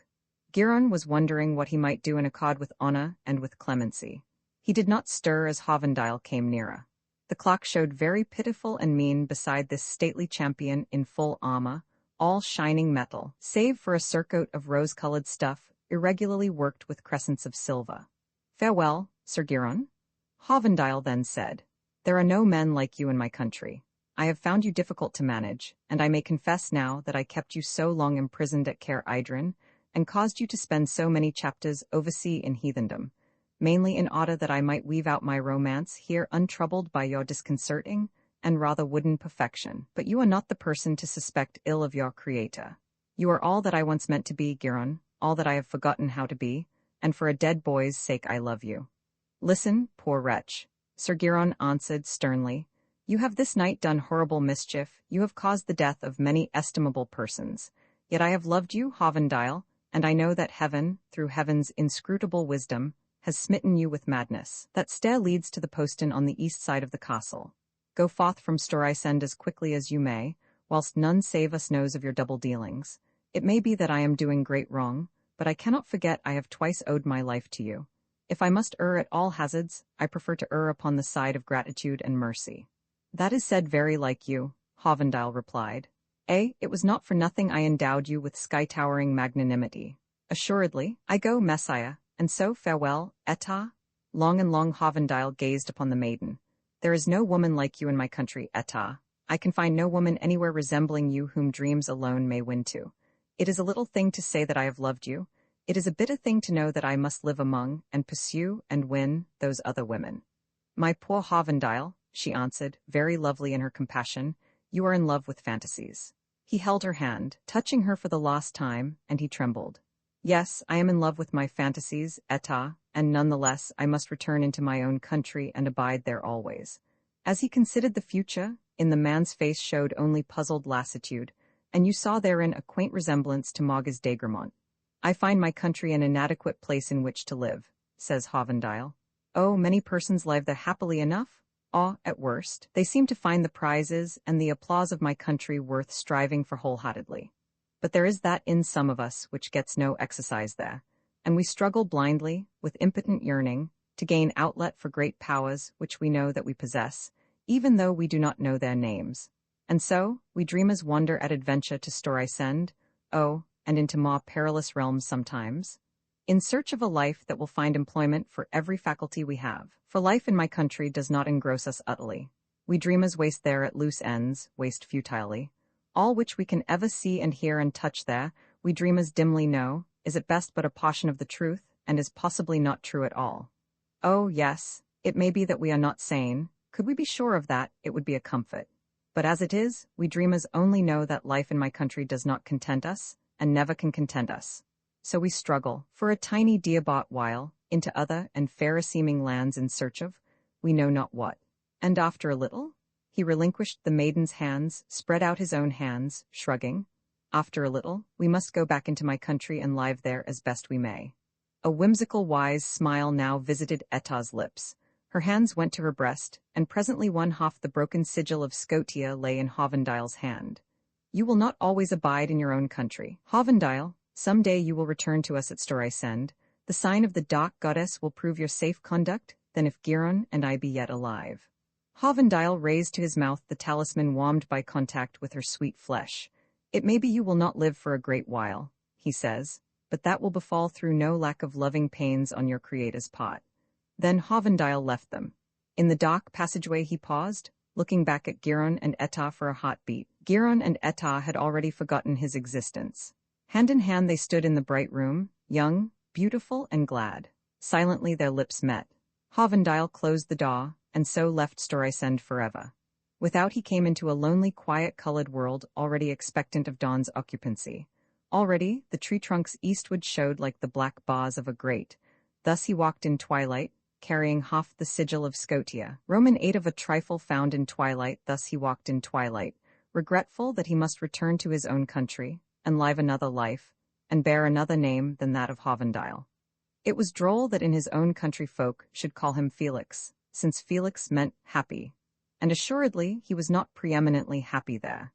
At least he had ended the love business of Etta and Giron happily, however droll the necessitated makeshifts might have been. He had very certainly introduced the god in the car, against Horatian admonition, had wound up affairs with a sort of transformation scene. It was, perhaps, at once too hackneyed and too odd an ending to be aesthetically satisfactory, after all. Why, beyond doubt it was. He shrugged his impatience. Yet, what a true ending it would be? He reflected. He was still walking in twilight, for the time was approaching sunset, in the gardens of Alcluid. He must devise another ending for this high-hearted story of Giron and Etta. Felix Kenaston smiled a little over the thought of ending the romance with such topsy-turvy anticlimaxes as his wool-gathering wits had blundered into, and stooping, picked up a shining bit of metal that lay beside the pathway. He was conscious of a vague notion he had just dropped this bit of metal. It is droll how all great geniuses instinctively plagiarize. He reflected. I must have seen this a half-hour ago, when I was walking up and down planning my final chapters. And so, I wove it into the tale as a breast ornament for Etta, without ever consciously seeing the thing at all. Then, presto! I awake and find it growing dark, with me lackadaisically roaming in twilight clasping this bauble, just as I imagined Hovendile walking out of the castle of Storisend carrying much such a bauble. Oh, yes, the processes of inspiration are as irrational as if all poets took after their mothers. This bit of metal, Kenaston afterward ascertained, was almost an exact half of a disc, not quite 3 inches in diameter, which somehow had been broken or cut in two. It was of burnished metal, lead, he thought, about a 1/16 of an inch in thickness, and its single notable feature was the tiny characters with which one surface was inscribed. Later Felix Kenaston was destined to puzzle over his inability to recollect what motive prompted him to slip this glittering trifle into his pocket. A trifle was all that it seemed then. He always remembered quite clearly how it sparkled in the abating glare of that day's portentous sunset, and how the tree trunks westward showed like the black bars of a grate as he walked slowly through the gardens of Alclewyd. Alclewyd, be it explained, was the queer name with which Felix Kynaston's progenitors had seen fit to christen their fine country home near Lichfield. Roman 9 beyond use and want fares the road to Storysend. Kynaston was to recall, also, that on this evening he dined alone with his wife, sharing a taciturn meal. He and Kathleen talked of very little, now, save the existent day's small happenings, such as having seen so-and-so, and of so-and-so's having said this or that, as Kynaston reflected in the solitude of the library. But soon he was contentedly laboring upon the book he had always intended to write some day. Off and on, in common with most high school graduates, Felix Kynaston had been an intending contributor to various magazines, spasmodically bartering his postage stamps for courteously worded rejection slips. Then, too, in the old days before his marriage, when Kynaston had come so near to capturing Margaret Huguenin and her big fortune, the heiress had paid for the printing of The King's Quest and its companion enterprises in rhyme, as well as the prose defense of ignorance, wide-margined specimens of the far-fetched decadence then in vogue, and the idol of Kynaston's youth, when he had seriously essayed the politricks of stylists. And it was once a familiar story how Marion Winwood got revenge on Felix Kynaston, when he married Kathleen Saumarez, by publishing, in a transparent guise of fiction, all the love letters he had written Miss Winwood, so that Kynaston might also have claimed to be generally recognized as the actual author of her epistles of Ananias, which years ago created some literary stir. But this book was to be different from any of his previous compositions. To paraphrase Felix Kynaston's own words, as recorded in the Colophon to Men Who Loved Alison, he had determined in this story lovingly to deal with an epoch and a society, and even a geography, whose comeliness had escaped the wear and tear of ever actually existing. He had attempted a jaunt into that happy, harmless fable-land, which is bounded by Avalon and Phaeacia, and seacoast Bohemia, and the contiguous forests of Arden and Broceliande, and on the west of Kos by the Hesperides, because he believed this country to be the one possible setting for a really satisfactory novel, even though its byways can boast of little traffic nowadays. He was completing, in fine, the audit at Storysend, or, rather, Men Who Loved Alison, as the book came afterward to be called. Competent critics in plenty have shrugged over Kynaston's pretense therein that the romance is translated from an ancient manuscript. But to Kynaston, the clerk Hovendale, the fictitious first writer of the chronicle and eyewitness of its events, was necessary. No doubt it handicapped the story's progress, so to contrive matters that one subsidiary character should invariably be at hand when important doings were in execution, and should be taken more or less into everyone's confidence. But then, somehow, it made the tale seem real. For in the writing, it all seemed perfectly real to Felix Kynaston. His life was rather barren of motive now. In remoter times, when he had wandered impecuniously from one adventure to another, sponging without hesitancy upon such wealthy people as his chatter amused, there had always been exquisite girls to make love to, such girls as the younger generation did not produce. And the ever-present problem of whence was to come the fares for tomorrow's hansoms, in which the younger generation did not ride. For now hansom cabs were well nigh as extinct as velocipedes or sedan chairs. He owned 2 motors, and by the drollest turn, had money in far banks. As recreation went, he and Kathleen had in Lichfield their round of decorous social duties, and there was nothing else to potter with save the writing. And a little by a little the life he wrote of came to seem to Felix Kynaston more real, and far more vital, than the life his body was shuffling through aimlessly. For as Hovendale, he lived among such gallant circumstances as he had always vaguely hoped his real life might provide tomorrow. This Hovendale, coming unintelligibly to Storysend, and witnessing there the long combat between Sir Giron des Rocs and Margus d'Agremont for possession of La Belle Alison, as Kynaston's heroine is called of Kos in the printed book, seems to us in reading the tale no very striking figure. As in Rob Roy and Esmond, it is not to the narrator, but to the people and events he tells of, that attention is riveted. But Felix Kynaston, writing the book, lived the life of Hovendale in the long happy hours of writing, which became longer and longer, and insensibly his existence blended and was absorbed into the more colorful life of Hovendale. It was as Hovendale he wrote, seeming actually at times to remember what he recorded, rather than to invent, and he called it inspiration. So the tale flowed on, telling how Count Emmerich planned a notable marriage feast for his sister La Belle État and Sir Giron des Roux, with vastly different results from those already recorded, with the results, in fine, which figure in the printed Men Who Loved Alison, where Hovendale keeps his proper place as a more or less convenient device for getting the tale told. But to Kynaston that first irrational winding up of affairs, wherein a world's creator was able to wring only contempt and pity from his puppets, since he had not endowed them with any faculties wherewith to comprehend their creator's nature and intent, was always the tale's real ending. So it was that the lonely man lived with his dreams, and toiled for the vision's sake contentedly. And we of Lichfield, who were most familiar with Felix Kynaston in the flesh, knew nothing then of his mental diversions, and, with knowledge, would probably have liked him not a bit the better. For ordinary human beings, as all other normal forms of life, turn naturally toward the sun, and are at their best thereunder. But it is the misfortune of dreamers that their peculiar talents find no exercise in daylight. So we regarded Kynaston with the distrust universally accorded people who need to be meddling with ideas in a world which sustains its mental credit comfortably enough with a current coinage of phrases, and therefore it may well be that I am setting down his story not all in sympathy, for in perfect candor I never quite liked Felix Kynaston. His high-pitched voice in talking, to begin with, was irritating. You knew it was not his natural voice, and found it so entirely senseless for him to speak thus. Then, too, the nervous and trivial grin with which he prefaced almost all his infrequent remarks, and the odd little noise, that was nearly a snigger and just missed being a cough, with which he ended them, was peculiarly uningratiating in a fat and middle-aged person. His weak eyes very rarely met Yaw's full gaze, and he was continually handling his face, or fidgeting with a cigarette, or twisting in his chair. When listening to you, he usually nibbled at his fingernails, and when he talked he had a secretive way of looking at them. Such habits are not wholly incompatible with wisdom or generosity, and the devil's advocate would not advance them against their possessor's canonization. Nonetheless, in everyday life they make against your enjoying a chat with their possessor.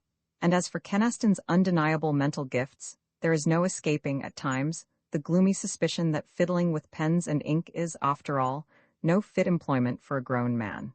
Felix Kynaston, to fix the word, was inadequate. His books apart, he was as a human being a failure. Indeed, in some inexpressible fashion, he impressed you as uneasily shirking life. Certainly, he seemed since his marriage to have relinquished all conversational obligations to his wife. She had a curious trick of explaining him, before his face, in a manner which was not unreminiscent of the lecturer in sideshows, pointing out the peculiarities of the living skeleton or the glass-eater. But it was done with such ill-concealed pride in him that I found it touching, even when she was boring me about the varieties of food he could not be induced to touch, or his finicky passion for saving every bit of string he came across. That suggests a minor mystery. Many women had been fond of Felix Kynaston, and I have yet to find a man who liked him even moderately, to offset the host who marveled, with unseemly epithets, as to what these women saw in him. My wife explains it, rather enigmatically, that he was just a two-sir, and that, in addition, he expected women to look after him, so that naturally they did. To her superior knowledge of the feminine mind I can but bow, with the addition, quoting the same authority, that a two-sir is a troussed individual addicted to dumbness in company, and the very thrilliest sort of play-acting in tete-a-tetes. At all events, I never quite liked Felix Kynaston, not even after I came to understand that the man I knew in the flesh was but a very ill-drawn likeness of Felix Kynaston.